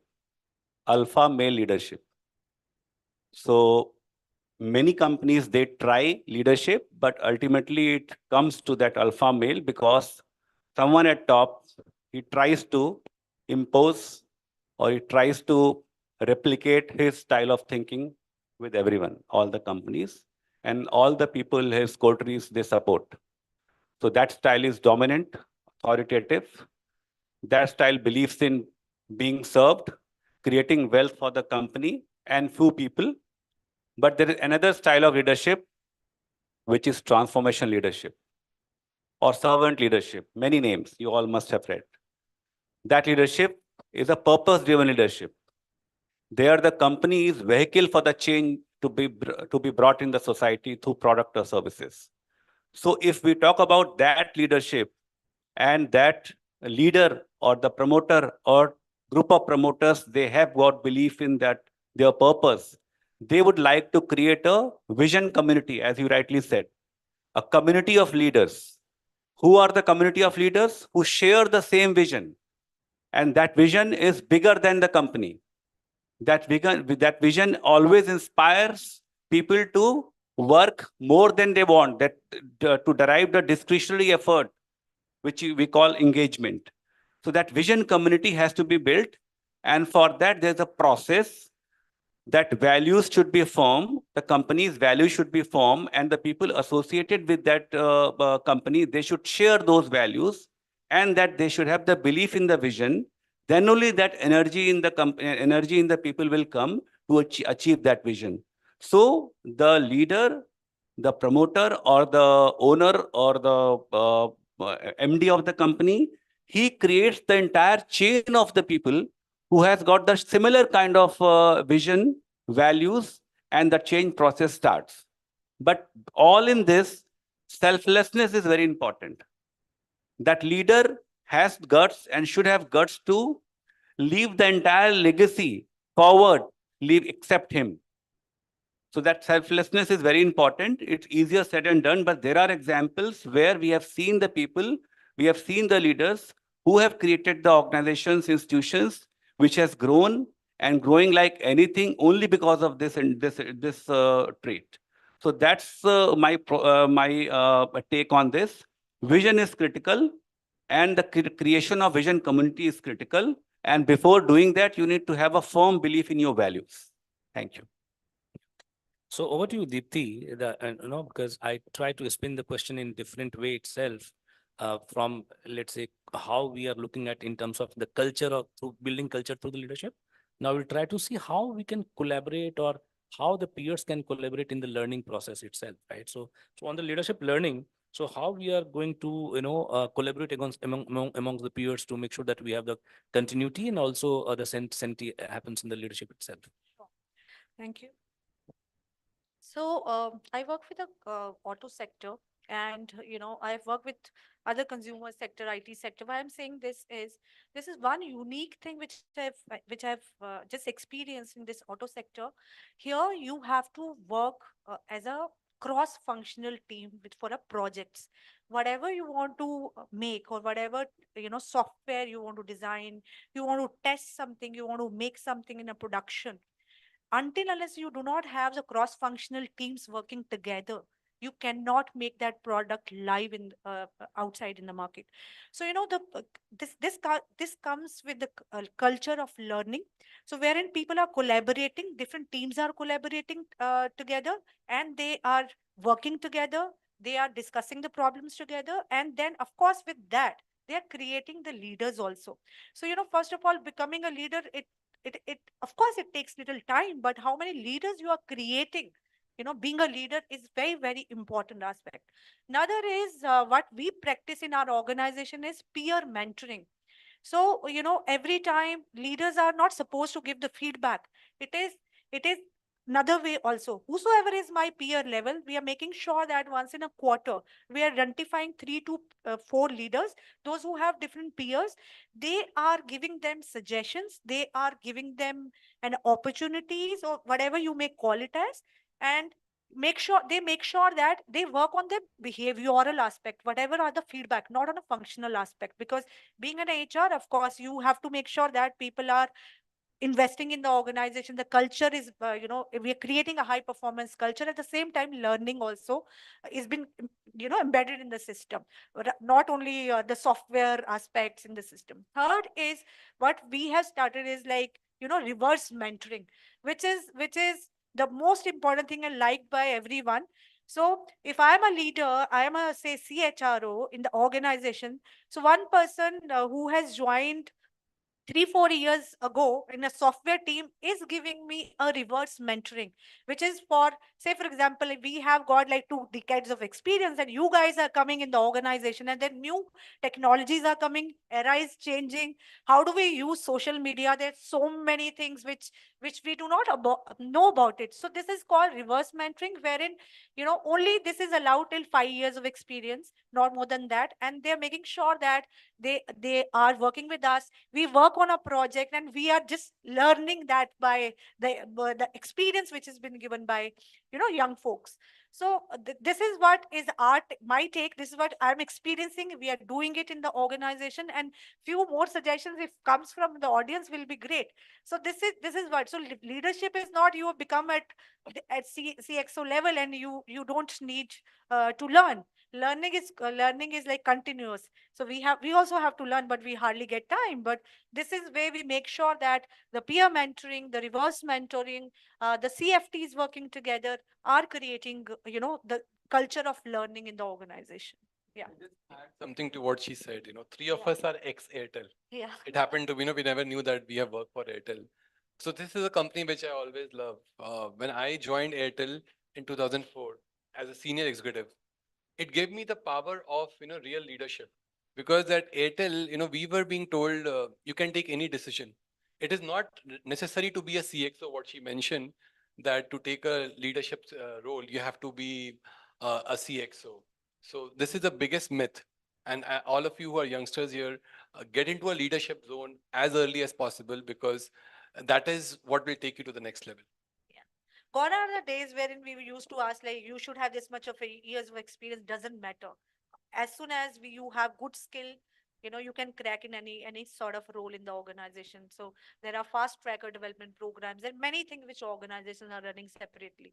So yeah, thank you so much. Yeah, so this is again brilliant, and looking at 3 Airtel ex-Airtel employees and 2 Airtel customers this side. So probably Airtel should sponsor this to all of us, right? Okay. So so you said the very right thing, right? That on when we talk about peer learning and stuff like that, then you also talk about take up roles and give some insight to this to the audience. So to you, Vikas, the important part that we know most of the organizations are struggling with their talent pipeline, the leadership pipeline itself, right? And sometimes succession planning doesn't work that well, right? Maybe they need to look outside for talent or something like that, right? Because so what is your approach and what will be your suggestion to the audience on continuous talent pipeline in terms of leadership pipeline, managing success and planning effectively, and what 2, 3 things they should always focus upon while they are building succession in their organization. Sure. Again, a very interesting aspect which I'm relating to because I have had experience in healthcare industry after telecommunications and then agrochemicals and then now automobile components. I always have worked in very niche level industries where talent pool was very limited. Even in the healthcare, people were struggling. We were only hiring from competition, eventually end up buying people at a higher cost and losing them. So, what really works, and I'm bringing the concept of inclusion, where, you really need to change the mindset of people that people who do not come from the domain could bring out of the box thinking and really could be, your fast trackers. I had a product manager who I hired from Airtel who was handling value added services to the product manager of our knee system where when I was in the healthcare turned out to be top talent. Again, a sales leader who was hired from a different environment became our best selling RSM for a healthcare firm. It took me a lot of effort to change this mindset, but when this got changed, you could create a better pipeline than you would have created in that space. That is point number one. Second is succession planning has a component of very important aspect that how much your top pan is loaded. When I joined an organization, my last organization, Dhanuka, I felt the top man was carrying P&L, the top man was taking calls on pricing, distribution channels, and the people down the line are just executing. No matter how many training programs or projects you could give them, make them the part of those succession planning, they can never take that succession. I think the next level, what we created was our business units for different products at different geographies. And those business unit leaders were identified with certain competencies and they were actually assessed to be business leaders who could carry P&Ls for them. Eventually could create pipeline for the second line. So answering your question, how you look at talent is very important in terms of how you could create a successor.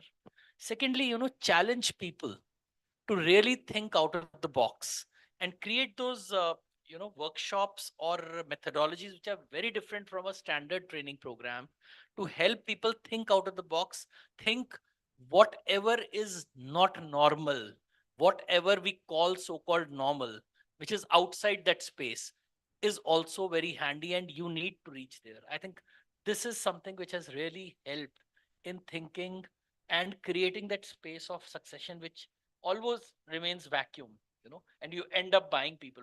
Yeah, this is the reality. This is the harsh reality, and glad that you touched that point.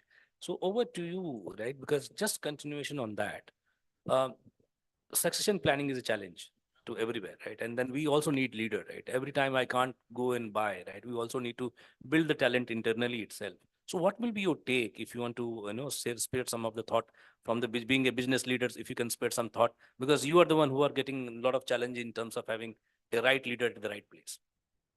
See, I think, of course, getting the right talent pool is the biggest challenge. But as leaders, we need to navigate and keep on thinking, what next? Who will be, taking it over? And again, giving back example of Airtel, nobody was in the same role for more than maybe 24 months. There was a succession planning at a CXO level. You can't be in the same branch for more than 2 years, 2.5 years. You have to roll over. So that there's a huge internal pool which is there to take over. And as leaders, we have to lead it from front. You can't be in the insecurity zone. Most of the leaders, they are in insecure zone ki agar isko bata diya to mera kya hoga. There is enough pie in the world, and this is unstoppable India. If you really see this, we have read across, all of you would have read next 2 decades out of India. So even if AI comes across, I think it's the time for us as Indians. The way things are changing, I travel abroad every second month, but what I see, the kind of respect and the kind of opportunities which Indians are getting is humongous.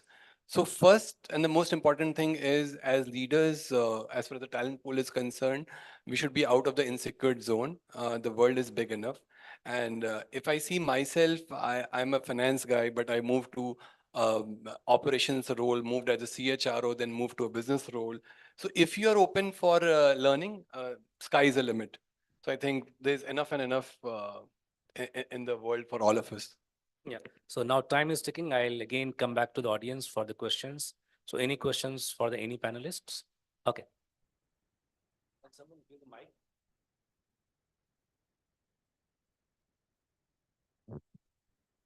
Good evening, panelists. I just wanted to ask question from Asim sir. You told there is a two type of leadership. One is autocratic and one is democratic. So right now scenario which is going on, which leadership style is good for organization? What is your opinion in this?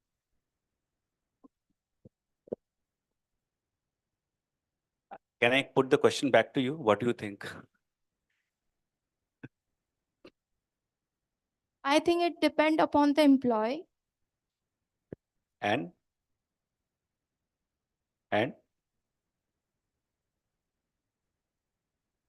right question, right observation, right.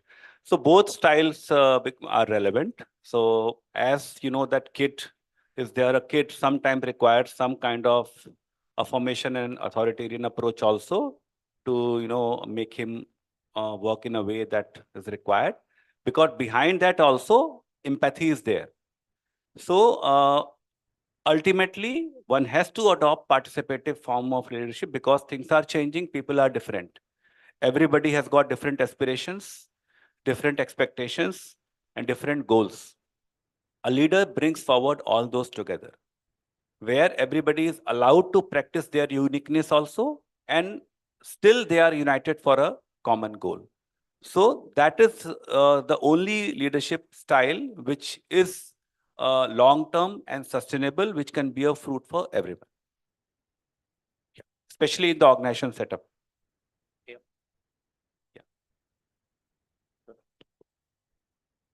Good evening. My name is Dr. Mukul Jain. My question is like what the Deepti ji was referring about reverse mentoring. So we understand that reverse mentoring is more for technology solutions from people who are, say, 5 years of experience, as you said. So is it apart from technology, what kind of reverse mentoring? Please give us more examples and case studies. Yeah, so it is nothing to, as I said, nothing to do with software at all, nothing to do with business at all. It is totally for a people perspective.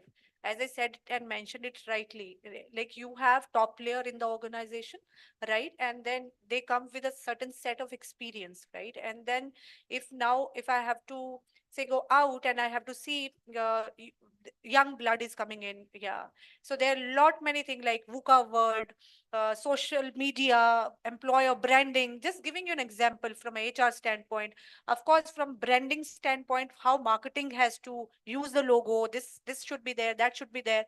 We being into this particular league might not be knowing how to use this particular terms exactly. So these guys comes in and there's a proper module which we run it for 3 days. It is called it has gone as one of the best practice in India.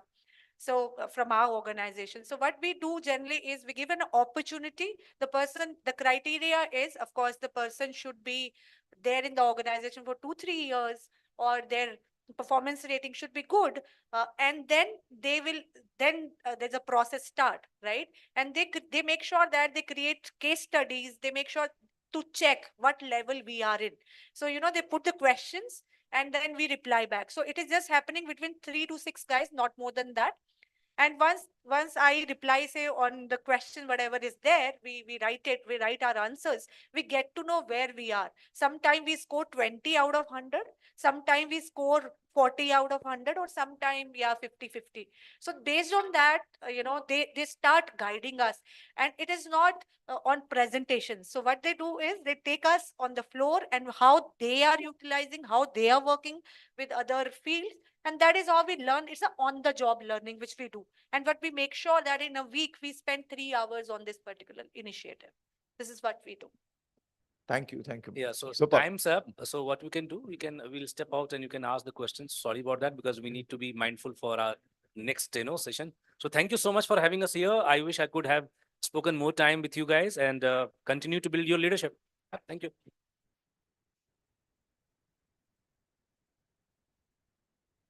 Thank you. Thank you so much. Picture, please.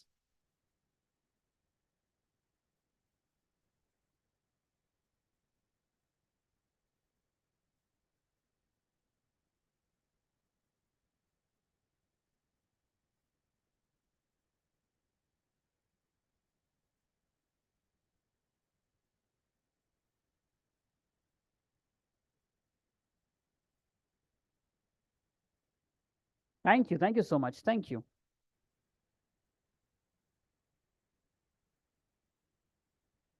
Okay, with that, we come to an end of our panel discussions for the day.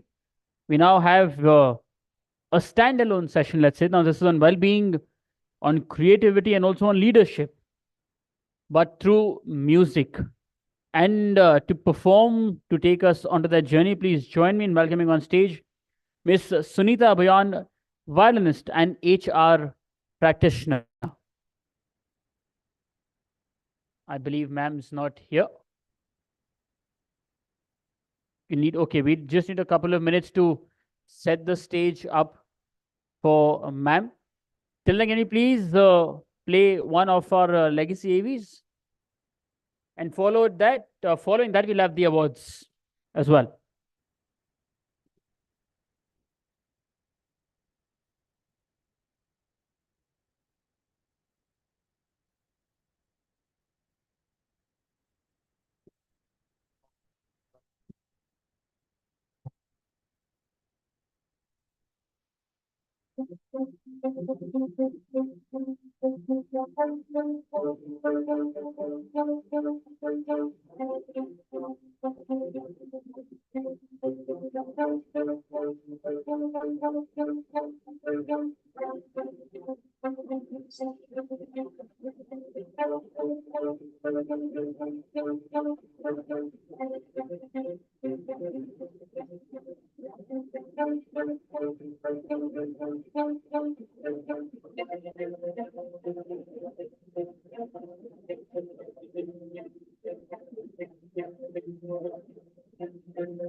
I think if you live an interesting life, you'll write very interesting stories, which is also the beautiful thing about creative life overall.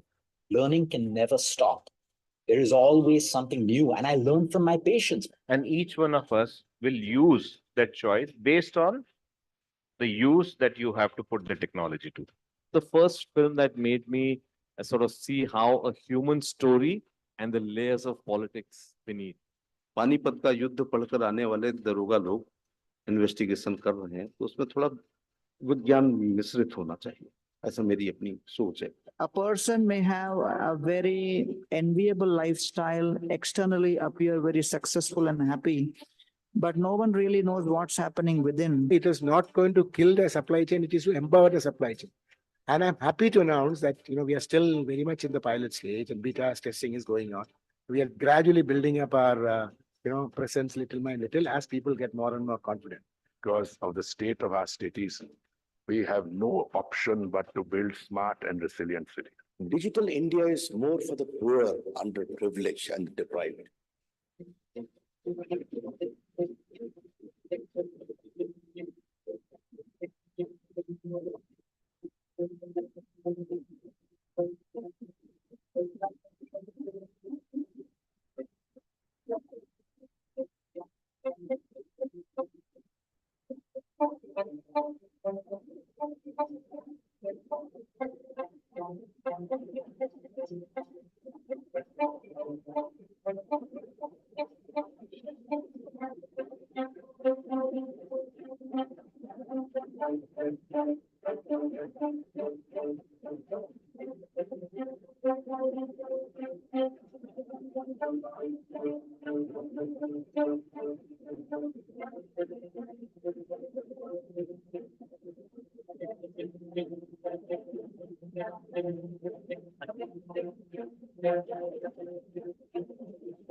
Hello.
Check. 1, 2, 3, check. Violin mute है ना? Is it mute?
Are you ringing the bell for the people to come in? Thanks. And can I know your name? So we just tune up till the people come in. Check. Check. 1, 2, 3, check.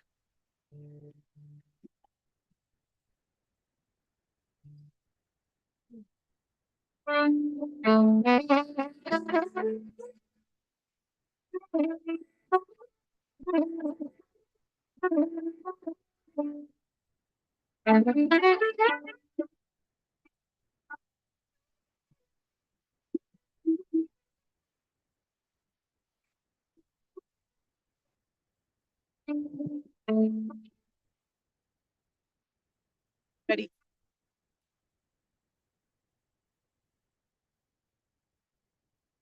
Hello. Okay, now you've got a glimpse of what's going to happen next. But does anybody know what's going to happen next? Any idea? Yes or no? If no, then it's even better. If you're clueless, then good. You'll enjoy it that much, that means. The next session, it's on Sahakriya, well-being, creativity, and leadership through music by Miss Sunita Bhuya, violinist and HR practitioner. Over to you, ma'am. Thank you. Thank you, Aditya. Thank you so much. Can we have the Tanpura, please? Thanks. Are more people coming in? Great. You know, the first thing about a performer or an artist is that we're very greedy for the seats to be full. So, well, that gives us the best inspiration. Vakratunda Mahakaya Surya Kodi Samaprabha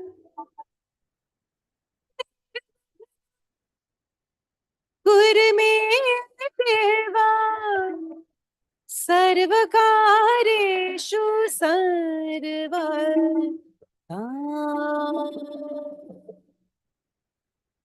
Sanida Nirigama Parega Sa. A very good evening to all of you. It's a pleasure and honor to be part of the Businessworld's Excellence Awards and People Development Strategy Summit. Of course, it was very quick, Talish, that I did see my name in the brochure this morning. And so whoever I met, I said, well, it's a wildcard entry, so I don't think my name is there. But one of your colleagues came and showed me the name on the brochure. My name is Sunita Bhuya, as our MC mentioned, and I'm very much an HR practitioner like all of you over the years. However, my tool of training and learning is through the medium of music. So this is a violin, of course, all of you know, and I call it my weapon of choice.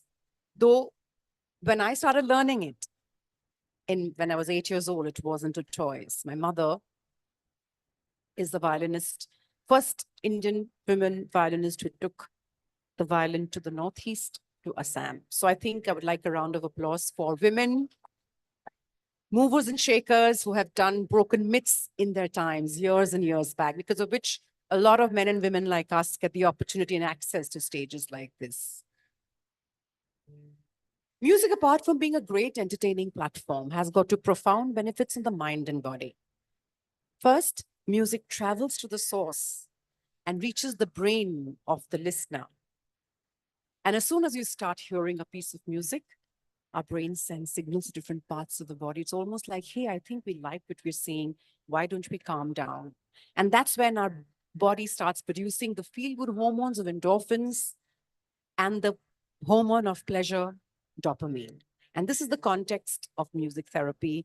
And why are we doing this session in this very critical conference is that it's a huge learning enhancement tool. It's a great way to actually get the hormones of endorphins and dopamine in your body, which helps you feel good, feel better, feel relaxed. And my dear friends, happiness is not intangible. It's a scientific process that happens in our body. And along with these two hormones, if we can also activate two other hormones, which is serotonin and oxytocin, love, care, nurturing, that gives us 4 powerful hormones in our body, which will make us feel young. And I'm telling you, it can arrest all the signs of aging like Alzheimer's, Parkinson's.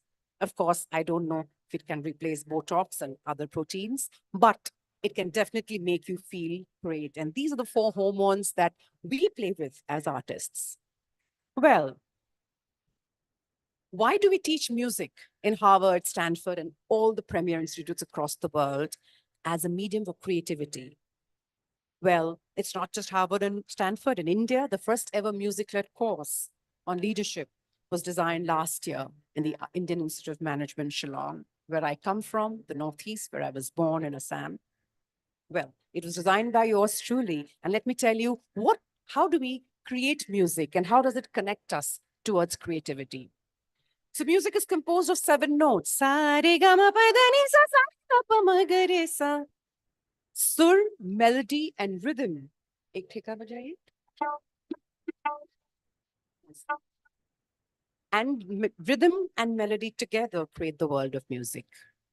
And these 2 components operate on a platform which is called the the platform of the 7 notes, the octave. Sa, re, ga, ma, pa, da, ni. Now, how do we create music with these 7 notes? Can you imagine just 7 notes and all the music in the world, whether it's Hollywood, Bollywood, rock, jazz, reggae, is created out of these 7 notes. Hundreds and thousands of compositions are created of these 7 notes. Sa, re, ga, pa, ma, ga, re, ga, pa, ma, ga. It's a rag. It's a domains world, right? If you give these compositions to a guru in Indian music, he or she would create a rag. Ga, pa, da, ni, sa, ni, da, ni, da, pa, ma, ga, re, ga, pa, ma, ga, ma, re, sa, re, sa, rag balawal. What if you give these notes to a director in Bollywood, a music director? He or she would create a song. वो तो राग नहीं बनाएंगे, उसका domain ही है. Love songs banana, romantic songs and melodies as per the scene and as per the story and the plot of the film. So let's see what we can create out of this rag, what kind of song. Sa, re, ga, pa, ma, ga, re, ga, pa, ma, ga, sa, pa, ma, re, ma, ga, sa, pa, ma, re, ga, ma, ga, sa, ni, sa, re. Can you guess the song? Re, ga, ma, ga, kya ye bole, janu na, jiya dole, hole, hole, kyun ye dole, janu na.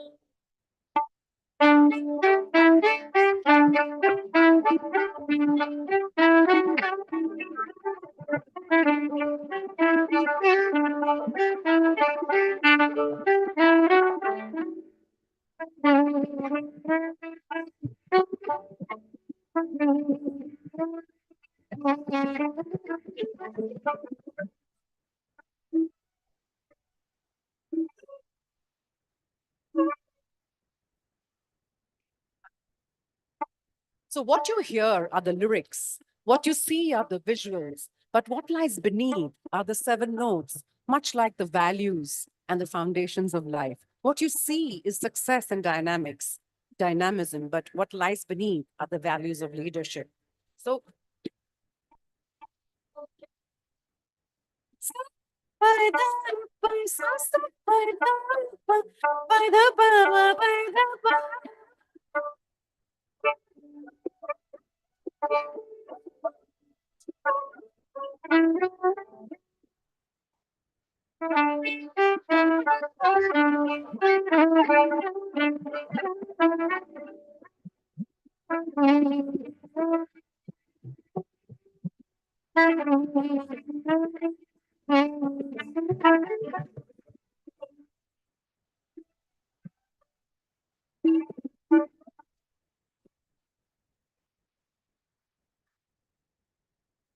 this was, you can clap if you want. Well, let's never stop to inspire. Now, this is not for us. We keep playing, come what may, the show goes on. But when it comes to recognition, like music, we immediately recognize and appreciate a beautiful piece in leadership and team management. We've got to immediately appreciate when we see great work being done by someone in your team, because they say the best way to get the best performance is to be able to appreciate. Now, this was a beautiful song created with a lot of context. What about the song in the club, in the cabaret? Does that have 7 notes? Sappa, dani, sani, da, sappa, dani, sani, da, pa, very Western. Re ga ma pa re ga ma pa ma ga pa re ga ma ga pa ga re sa. Which song is it? गाना को गा के बताना पड़ेगा. 1, 2, 3, start. नहीं नहीं बातें ये बातें पुरानी है कैसी पहेली है ये कैसी पहेली जिंदगानी पाधानी सा सारी पमा पमा पमा पमा पाधानी नी पानी रे नि सा.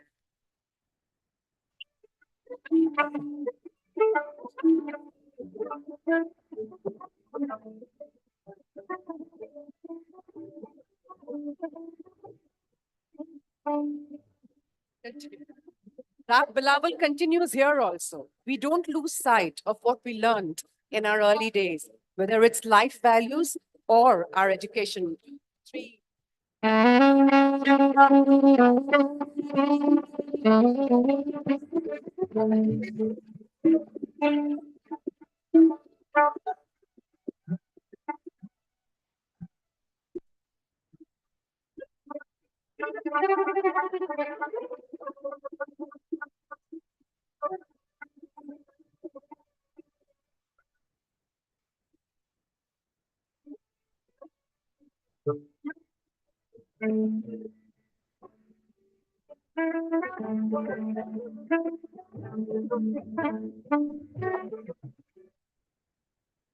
Well, these two songs were were beautifully made with a context. But one is a cabaret, one is a love song.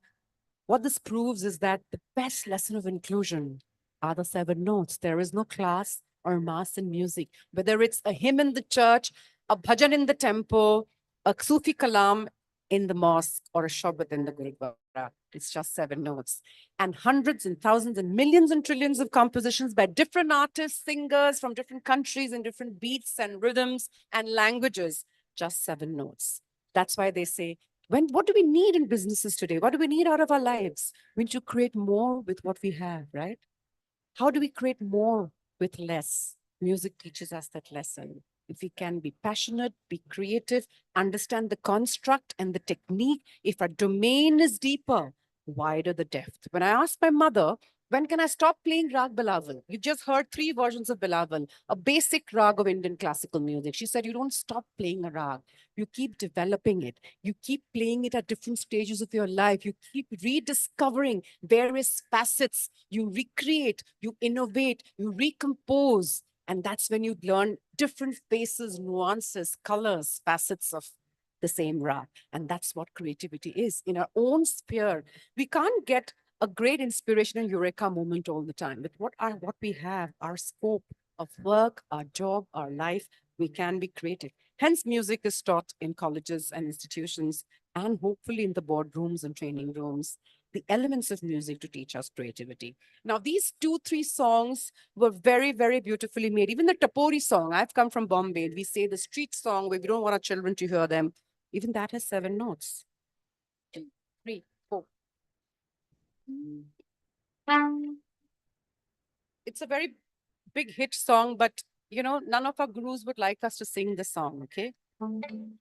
Re ga re sa sa sa sa re ni ni ni sa sa sa sa sa re ga re sa sa sa sa re ni ni ni sa sa sa sa sa ma ma ma ma ma ma ma sa sa ma ma ma ma ma ma ma ma ma pa da pa ma ma pa ma ga re sa re sa sa sa sa sa sa sa sa sa sa ni sa na tu na tu na tu na tu na tu sa sa ni sa re ga re sa sa sa sa sa sa sa sa sa sa ni sa re sa sa sa sa sa sa sa sa.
Well, like to share with you that I have never met Deepak ji.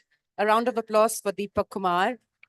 I'd never met him before today, but because our regular tabla player was not available, so he came to join us.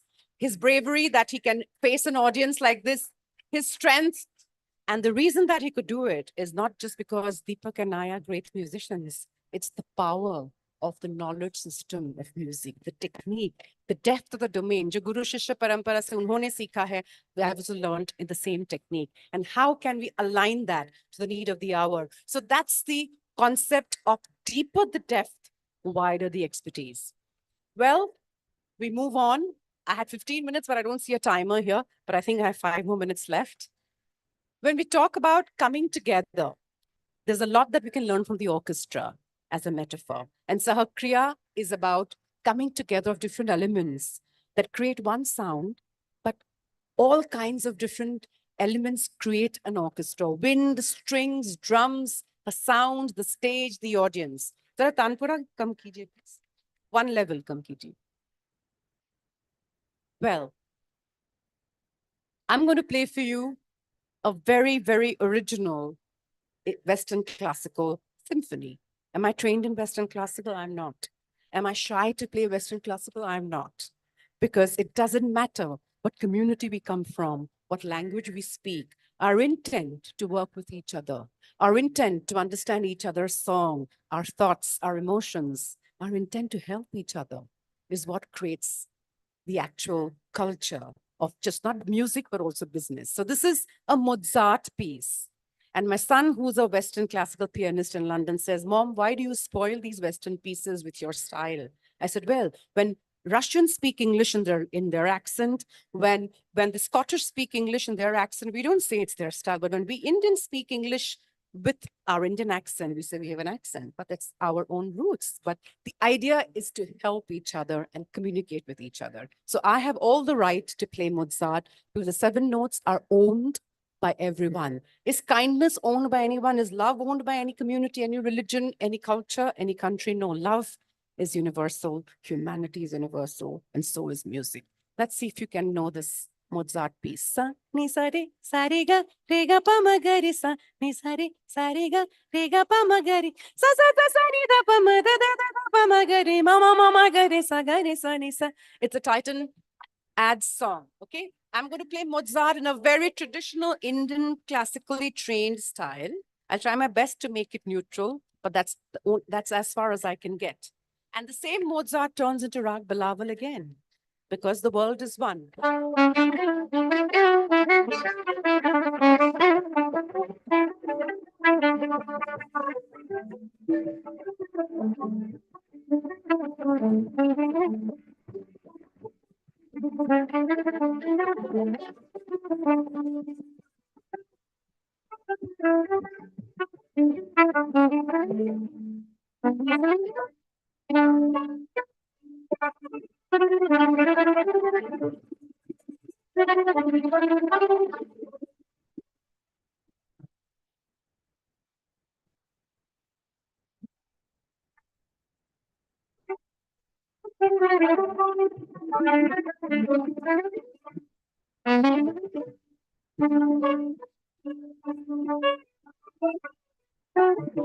Din din dada, din din dada, din din dada, din din dada, din din dada, din din dada, din din dada, din din dada.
Thank you. So, what does the art of collaboration tell us? Why do we say it's an art to be in a partnership, any kind, personal, professional, spiritual? Both the entities have to feel loved and important and essential to the entire partnership, which means each one's entity has to be maintained, their identity, their DNA, their ethos, what they stand for. Both the entities have to be able to express themselves as the best version of themselves. Hence, they say it's an art to be able to collaborate. In an orchestra, we've got to be in partnership with each other. I've got to know what the strengths of Deepak are on the tabla and build on them instead of showing what his weaknesses are. Hence, the art of partnership says we know each other very well. We've got to build that relationship. We've got to work with each other's strengths. Only then can we have the best synergy out of that partnership. Hence, Sahakriya means coming together of different elements, challenging each other, working with the best. That was the Mozart and Bilawal was an example of collaboration. We'd like to end the session with the concept of the world is one. No matter which culture we belong to, it's about helping each other, ensuring our offerings are being presented in the best format, and people would like to communicate with us to get to know more and to learn from us. Hence,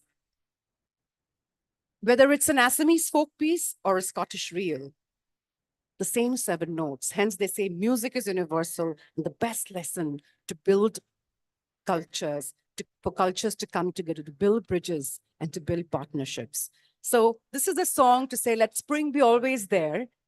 And with the same 7 notes, I can move on to a Scottish reel, unheard of, but the same Scottish tunes of Scotland and the notes of Assamese folk are the same, like I started Saregama. Let there be love and kindness even whilst doing business. Only then can we get the best version of people. I had heard so many leaders talk about coaching, development, learning, but they kept talking, the people who are here, the speakers kept talking about ensuring that the people are at the core and they are kind and appreciative and always look at their best interests.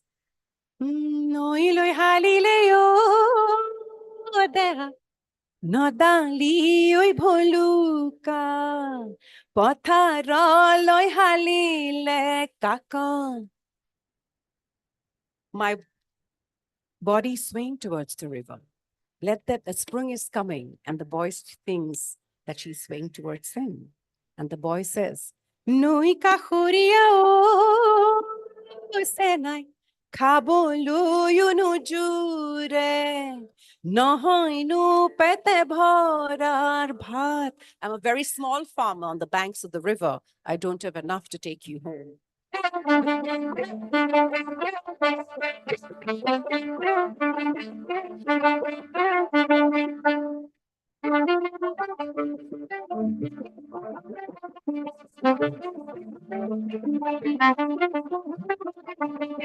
It's a double clap. 1, 2, 3, 4. Noi kahurio senai khabolu yunu juhure khabolu yunu juhure nohoinu pete bhorar bhat monore dapuno to senai sabolu yuna pahalu yuna pahalu na pahalu khapuna tu na pahalu khapuna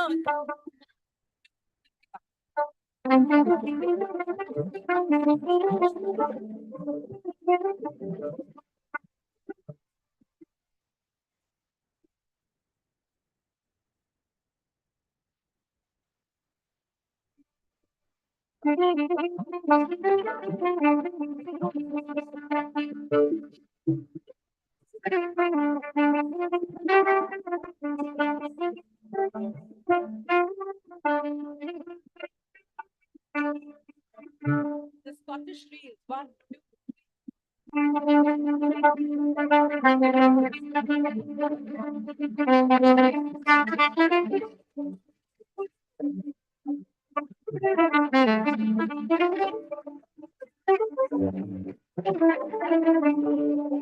2.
Thank you. Thank you to Businessworld, to Dr. Anurag Batra, to Taliz and the entire team, and to one of our greatest enablers today, whom sometimes we don't see all the time in the forefront, but a sound team of Kunalji and the team. Round of applause for them for doing our sound checks in just 20, 25 minutes. And over to our MC, to Aditya, to take it forward. Thank you so much.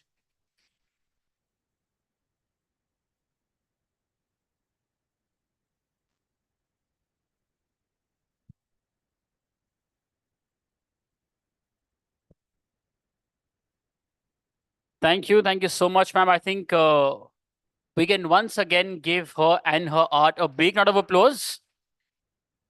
Thank you. Thank you so much, ma'am. And of course, to sir as well. Thank you.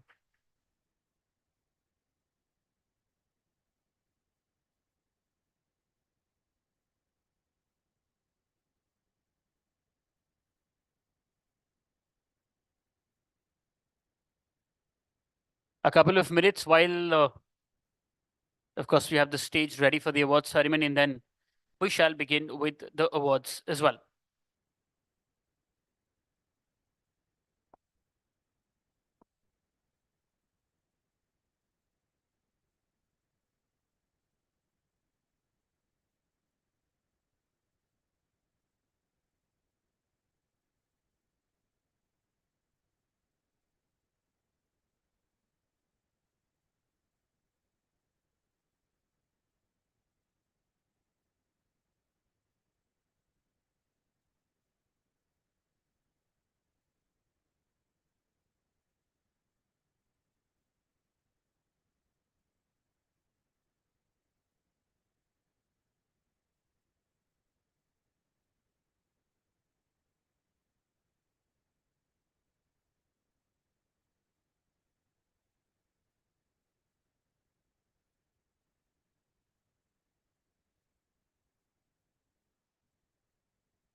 Okay. Moving forward from those discussions that we witnessed in the afternoon, of course, to this beautiful performance that leads us now to the awards ceremony. My name is Aditya Malik, and once again, it's an honor and a pleasure to welcome all of you to the inaugural BW People Exceptional Managers Awards ceremony.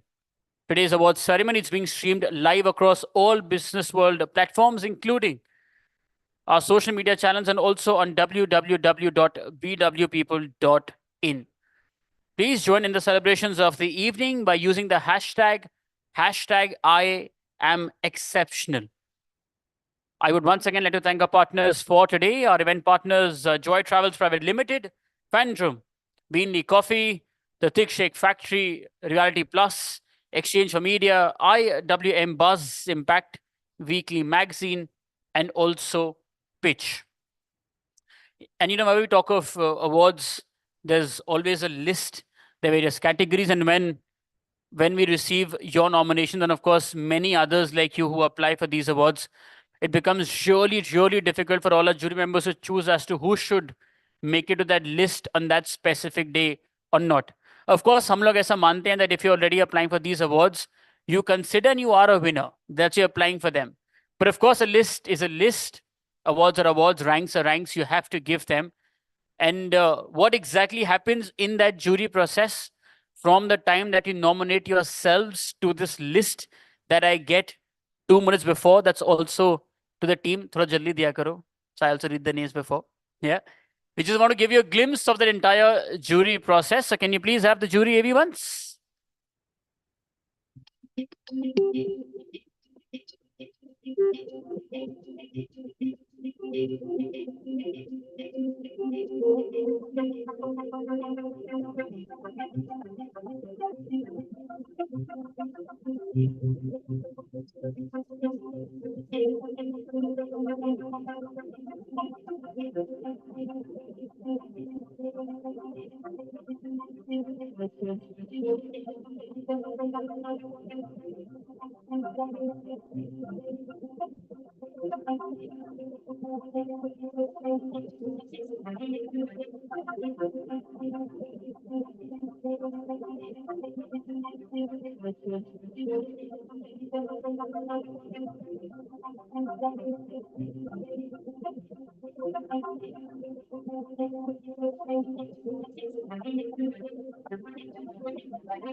It was a privilege for me to be part of esteemed jury of Businessworld People Exceptional Manager Awards, a great initiative by Businessworld under the able leadership of Mr. Anurag Batra.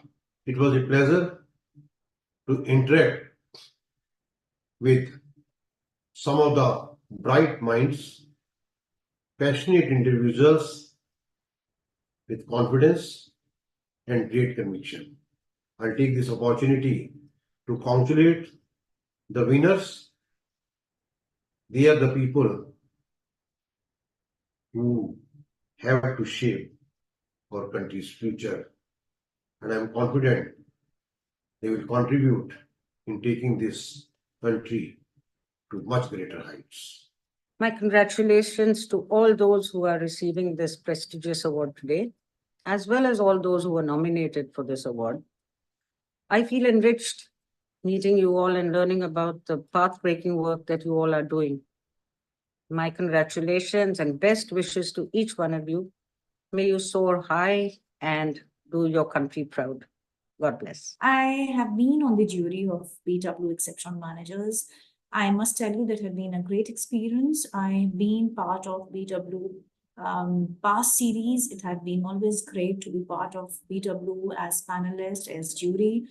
I wish really lot of success to all the nominations, all these people who have won the award. It's been a great experience to witness the passion, the excitement people carried while they were talking about their achievements, while they were presenting themselves. I really wish success to BW for a lot of upcoming events for them. Thank you for having me on the board. As jury member at Businessworld People Exceptional Managers Award, I got to listen to elevated pitches of close to 75 participants from various industries. I must say that we received exceptional entries, making our task very challenging. I wish all the winners all the best and success in their careers. Thank you. As a jury member, our task was made very difficult by the sheer quality of the applications that we received, which showcased a great deal of talent and dedication. It has been a truly humbling experience, I must admit that, and extremely exhausting too. We received over 200 nominations, out of which 67 candidates actually presented to us on that day. The chosen 30 embody qualities of excellence, impact, inspiration, and innovation. Let's honor their contribution and draw inspiration from their journey. Wishing the winners all the best. It was an honor for me to serve on the jury panel for Business World Exceptional Manager Awards 2024. The caliber of applications that we have received this year was truly impressive, showcasing diverse range of phenomenal leaders driving positive change in their roles and the industry. Selecting these winners was really a difficult task and a challenging task for all the jury members because we have our own share of thoughts, inputs, and we have gone into multiple discussions before finalizing the winners. I commend all the nominees for their exceptional contribution and my heartfelt congratulations to the well-deserving winners this year. All the very best. Thank you to all the nominees for sharing their journey and stories. I was positively wowed by the passion and drive that reverberated in each of the pitches. Something that stood out for me was that the aspirations were not confined to the environment where the nominees were operating in. And if not all, most were willing to take up challenges. My heartiest congratulations to all the winners. I hope this award acts as a catalyst to the great work that you're doing. Thank you, BW people, for making me a part of this event. Best wishes.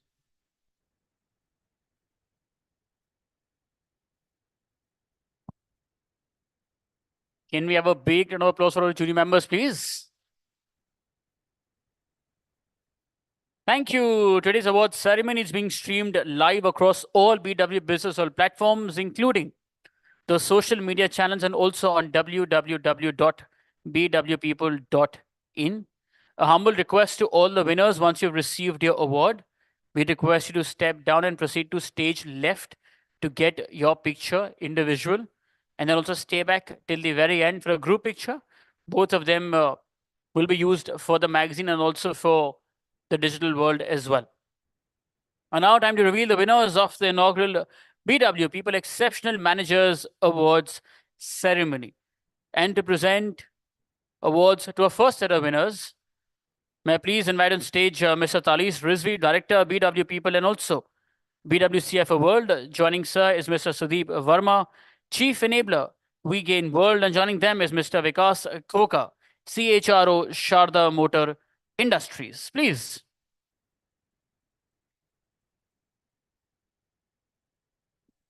Vikas.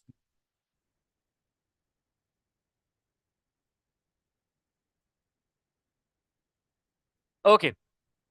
So categories and of course the winners, etc. They're all in the form of a navy, and then we'll also of course announce the same. The first one, please. Can we have that?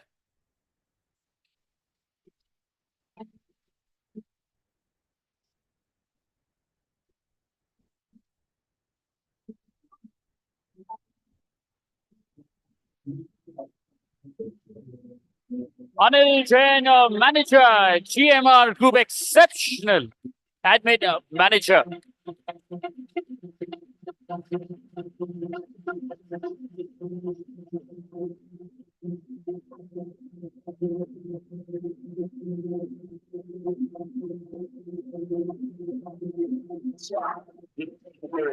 For Mr. Jain, please, everybody.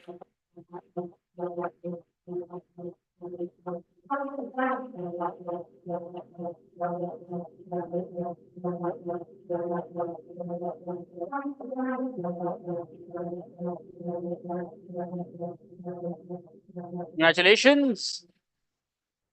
Moving ahead, the next one, please.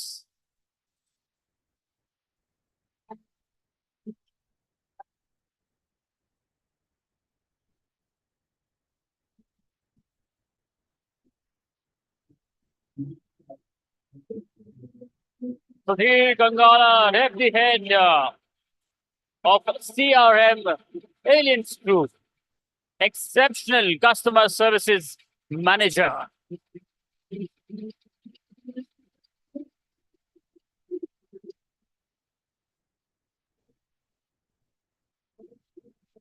For him, please, everybody.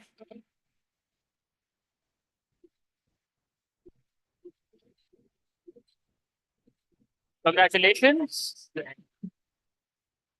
A humble request to all our audience members, because eventually you'll also come up here at some point of time to receive your award. And of course, eventually all of you come from the same domain, the same umbrella of professional world. So जब भी मौका मिले, जिसके लिए भी, just please give them the round of applause that they deserve. Yeah, just a request. Our next category, I'll also keep announcing it. Of course, it'll also be shown here. It's exceptional finance manager. The AV, please.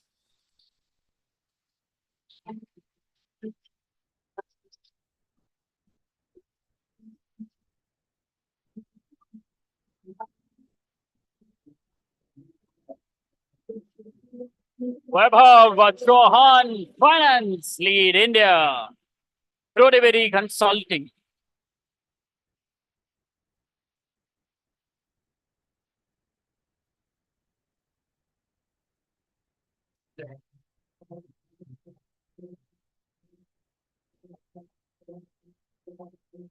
Vaibhav, please.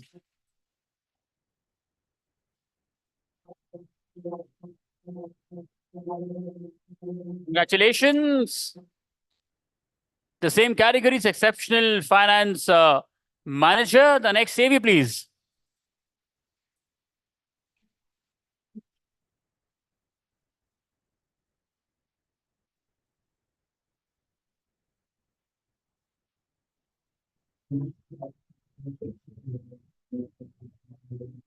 Ronit Datta, Director, Head of Deal Evaluation and Pricing, America's HCL Tech.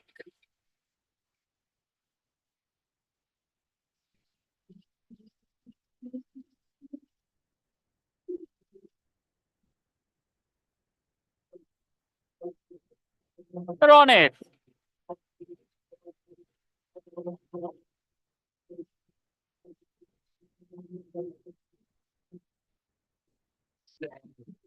Congratulations. Winners, please don't forget your individual picture and then also the group picture in the end. Once again, it's for exceptional finance manager. The next one, please.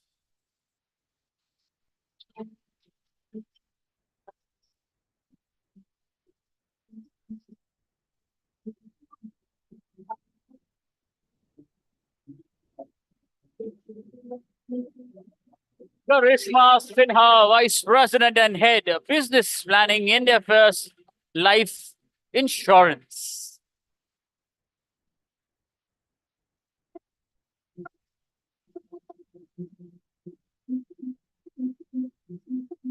Karishma, please, everybody.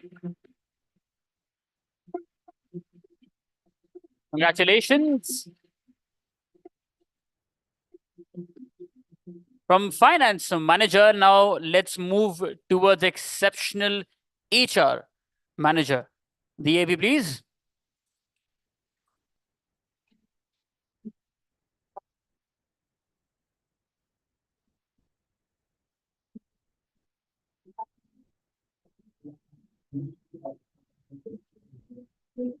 Rocky Dave, Assistant Vice President, Human Resources, HDFC Argo General Insurance.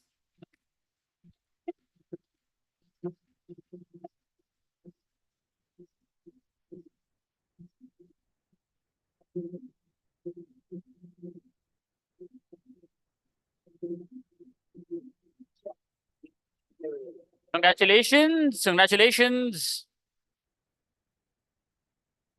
We'll continue with the HR manager category. The next one, please.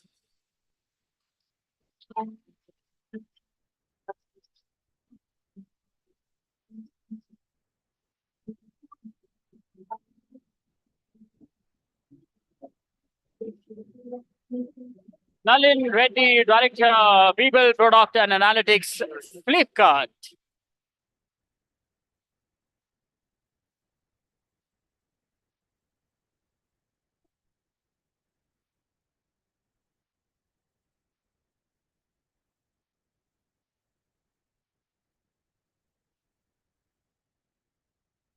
Congratulations, Nalin. Congratulations. Thank you so much, Sudeep ji, for helping us with the award. Everybody wants for sir, please. Thank you. Thank you so much. I please request Mr. Abhay Kapoor, Head HR and Administration, Suzuki Motor Gujarat, and also Mr. Harshvardhan, CEO of BW Security World, to please join us on the stage and present awards to next set of winners. Please, let's welcome them, everybody.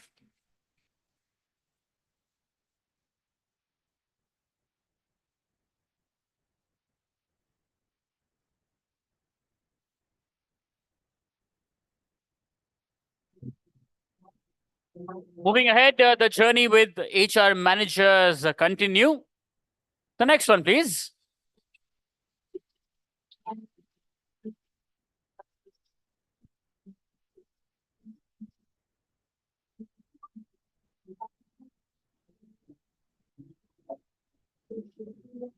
Jayman Anthony, Vice President, HR, ISAB India Limited.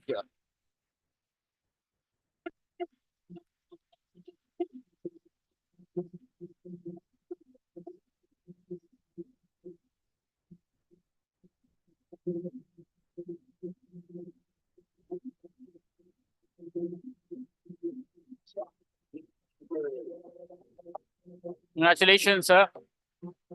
Please. Moving ahead, once again, it's for an exceptional HR manager.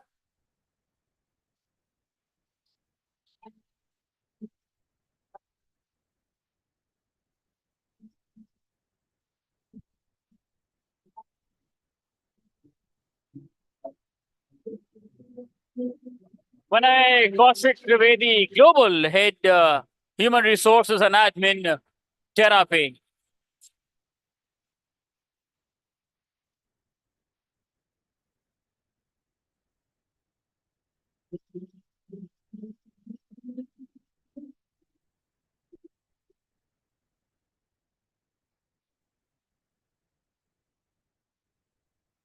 For him, please.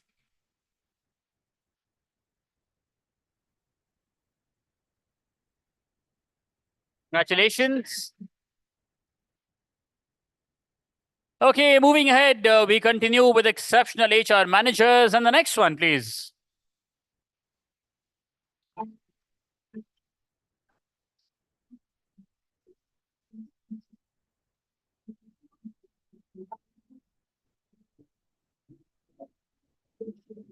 Roswaraj SK, Senior Principal Employee Experience, Infosys.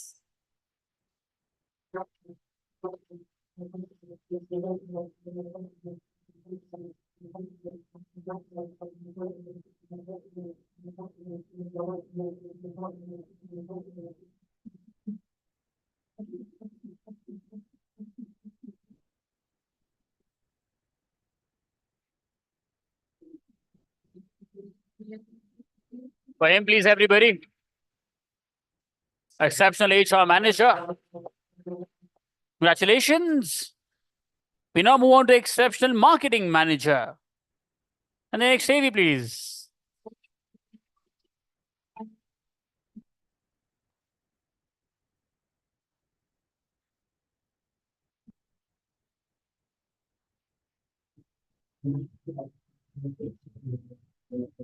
Suraj Balakrishnan, Head of Marketing, ASA, India.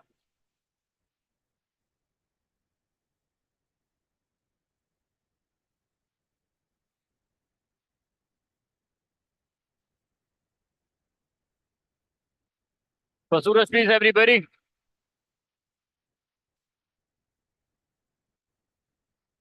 Congratulations. It's now time for exceptional operations manager. Please.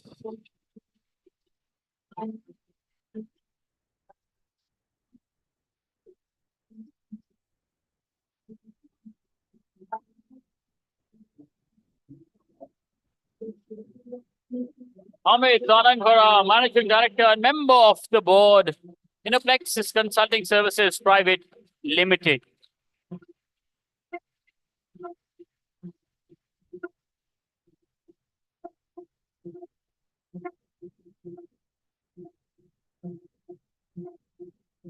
Amit, everybody. Congratulations. Thank you. Thank you so much. Vida, thank you so much, Mr. Kapoor and Mr. Vardhan. Thank you so much. Everybody once for them, please, for helping us with the awards. And please join me in welcoming our next presenters, Ms. Nida Khanam, HR Director, Greater India, Sokomek Group. Joining her is Mr. Pradeep Hadgaunkar, Country Head, HR, Hitachi, Astemo.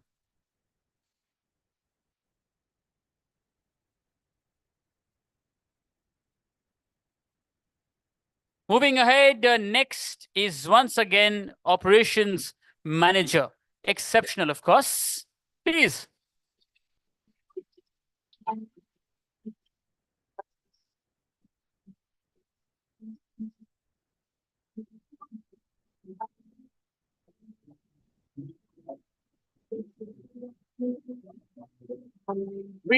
V.S. Rawat, AVP, Acums Drugs and Pharmaceuticals.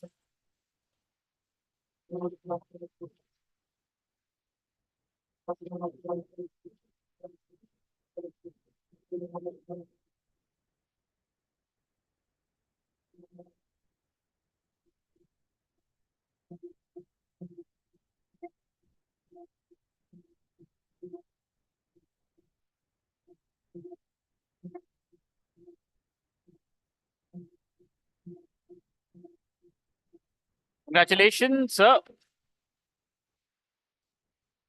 Next one, fairly important, exceptional sales manager. Maybe, please.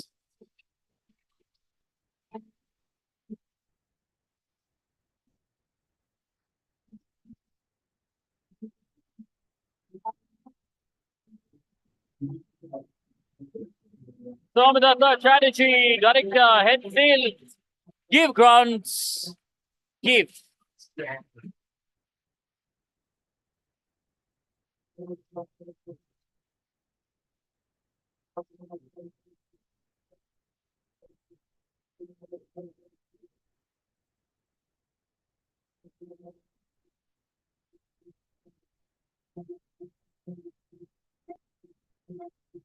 That's Tali's asking for some sales tips. You can clearly make that out. So, ma'am, please, everybody.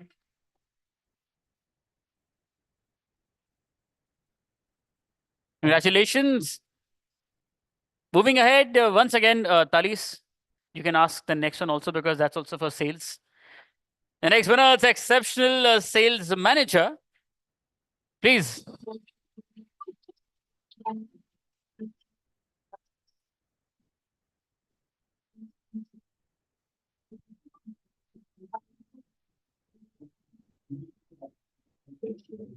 Amit Kumar Saxena, Demand Head, Battery Smart.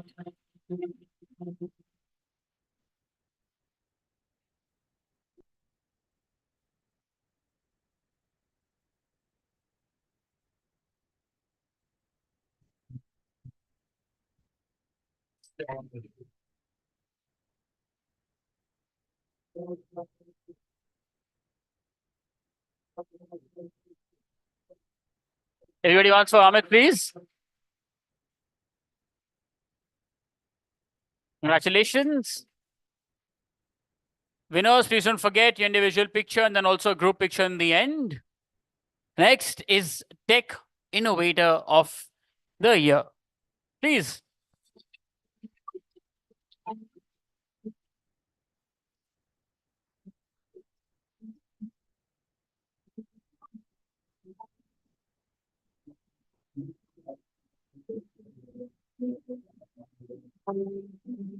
Gaurav Tripathi, co-founder and group CTO in Plexus Consulting Services Private Limited.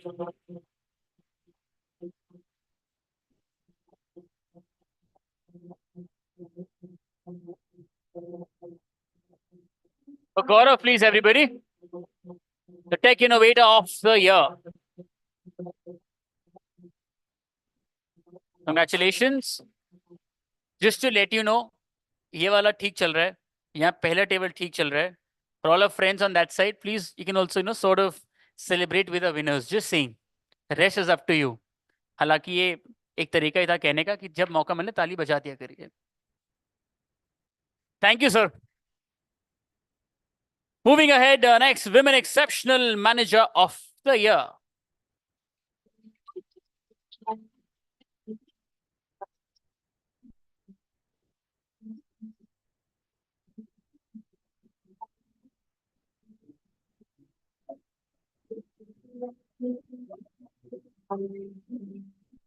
Shefali Bajpai, Director, Impact Hub, the Nudge Institute.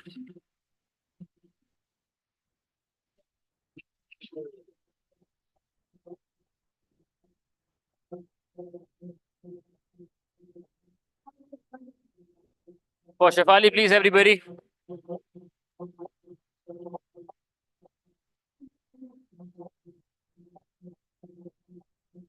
Congratulations. Moving ahead again, it's Women Exceptional Manager of the Year. Please.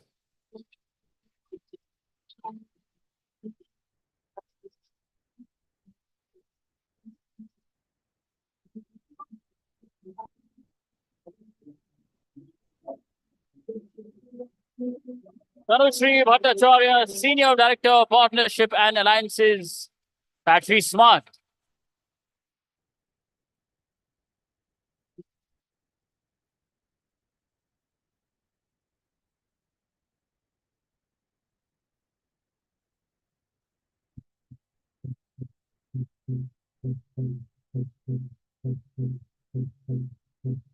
Tanushree, please. Congratulations. Once again, it's time for Women Exceptional Manager of the Year. And the winner this time, please.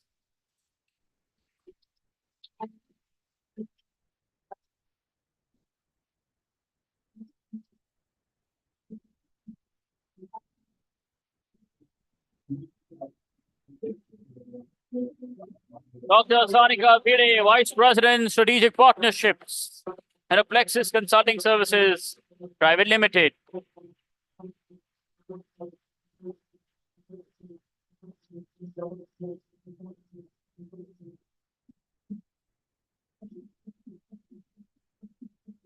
Everybody for, ma'am, please, for Doctor.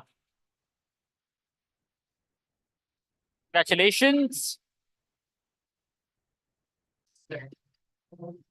The next, sir, is the youngest manager of the year. Probably after you. Yeah. Please, the winner.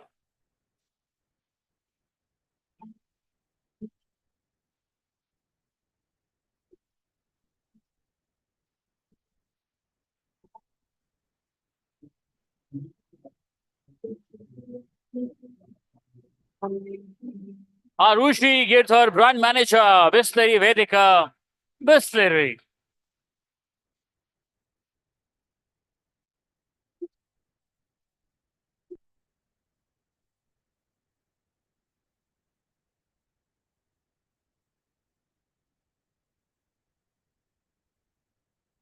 The youngest, everybody.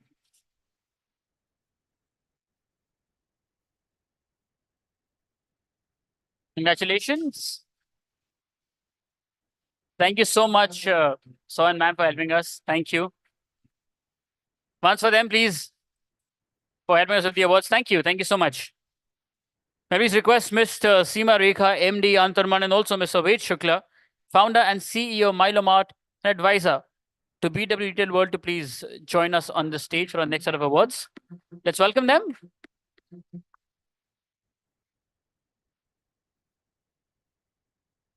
Thank you. Moving ahead, it is again the youngest manager of the year.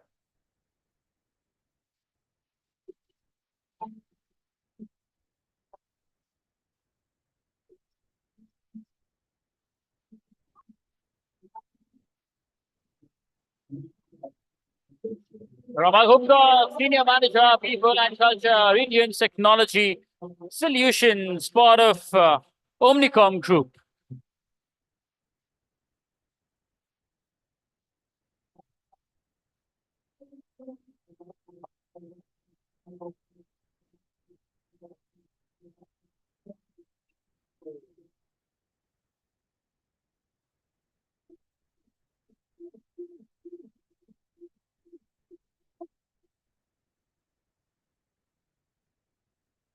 Congratulations. Again, it's the youngest manager of the year. Please.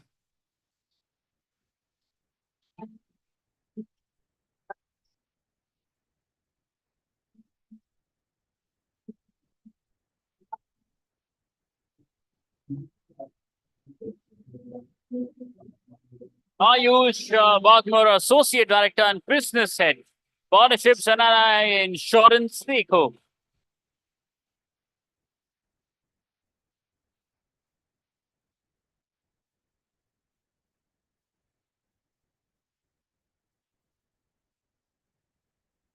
For Ayush, everybody, the youngest manager of the year.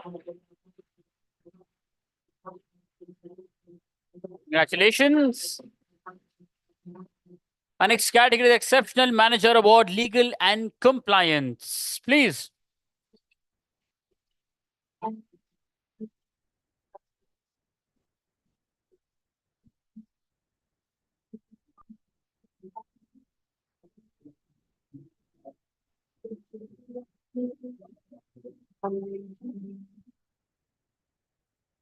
Madan Mohan KR, Director, Legal and Compliance and member of the Executive Board, Air Liquid Global ENC Solutions, India.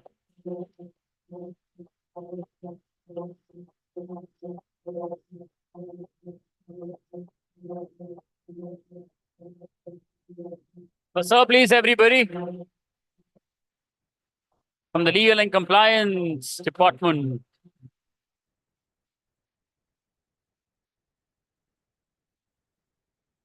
Congratulations, sir.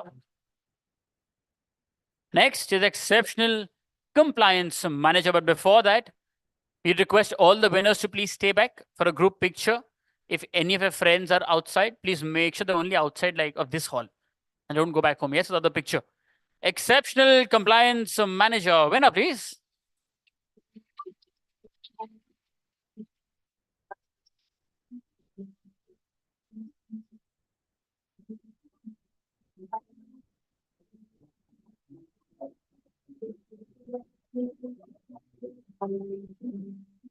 Rubal Jain, Deputy Vice President Compliance, IIFL Finance Limited.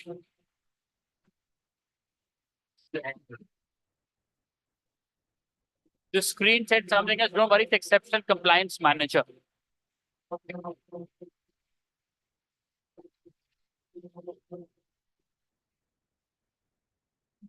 Rubal, please, everybody. Exceptional Compliance Manager.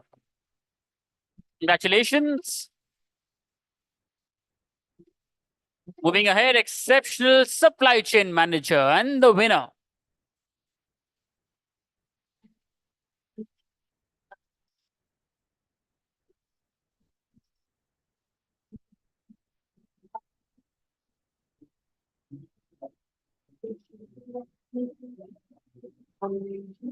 Saurabh Raghuvanshi, Vice President and Head, Lava International Limited.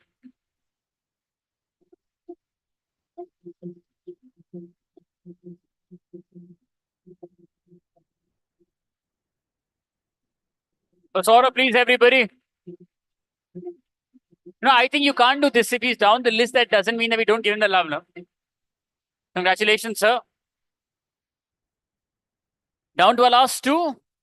The next is Exceptional HR Manager again. And the winner, please.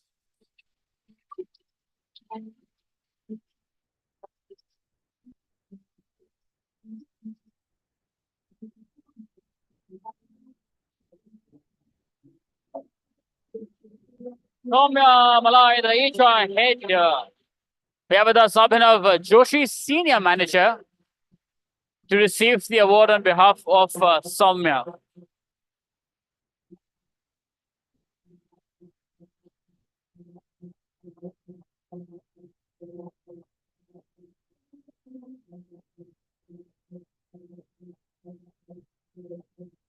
For Soumya and for Abhinav, please. He is receiving the award on behalf of his team member.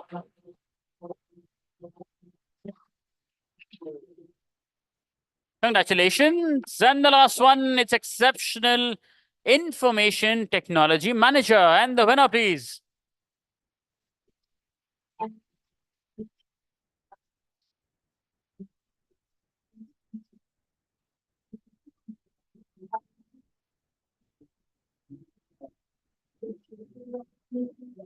Dr. Raj Mohan C, Director, Delivery Leader, Kindrel. We have with us Pankaj Joshi, the Senior Delivery Leader to receive the award.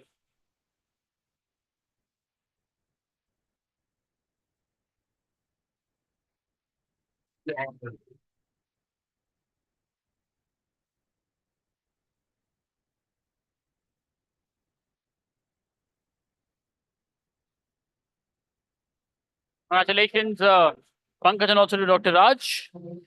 With that, we come to an end of the awards ceremony. Thank you so much, ma'am. Thank you so much, Vedji, for helping us with the awards. एक बार इनके लिए जोरदार तालियां. Also for Talis, who's now going to give us some sales tip that he learned from the winners. Yes, may I please request all the winners and the presenters to please join us on the stage for a group picture. Winners, please bring your trophies only. Aye. We'll have the first picture with the presenters and then next only with the winners. Please.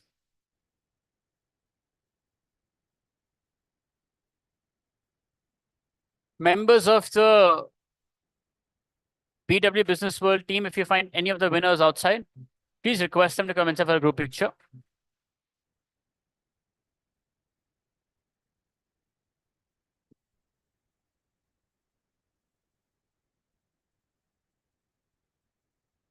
Please, come. You can come to the stage.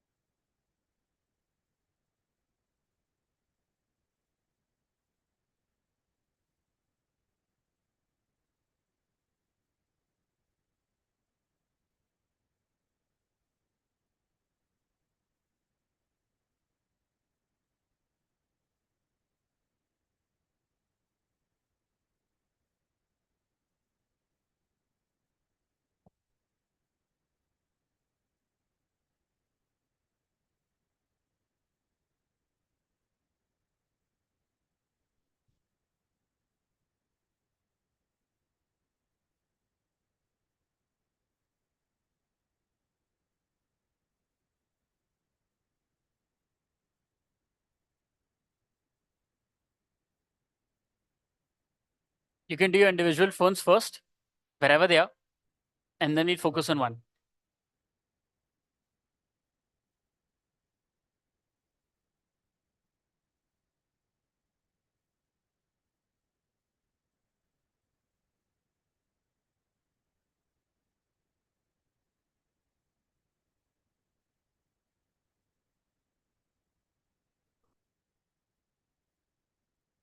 This feels in a Mumbai airport for once. The outside of it, no? Okay, now the center camera, please.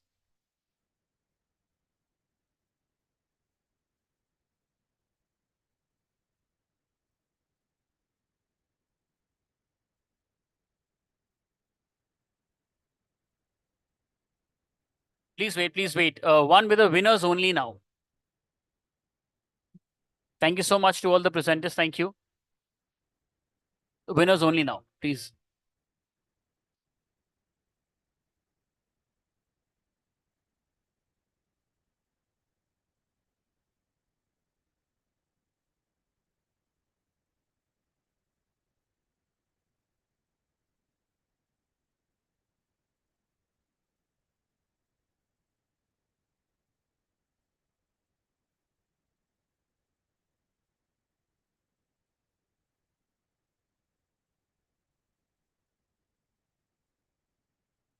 Done. Thank you. Thank you so much. Congratulations to all of you. Tea and coffee served outside. Have a good evening.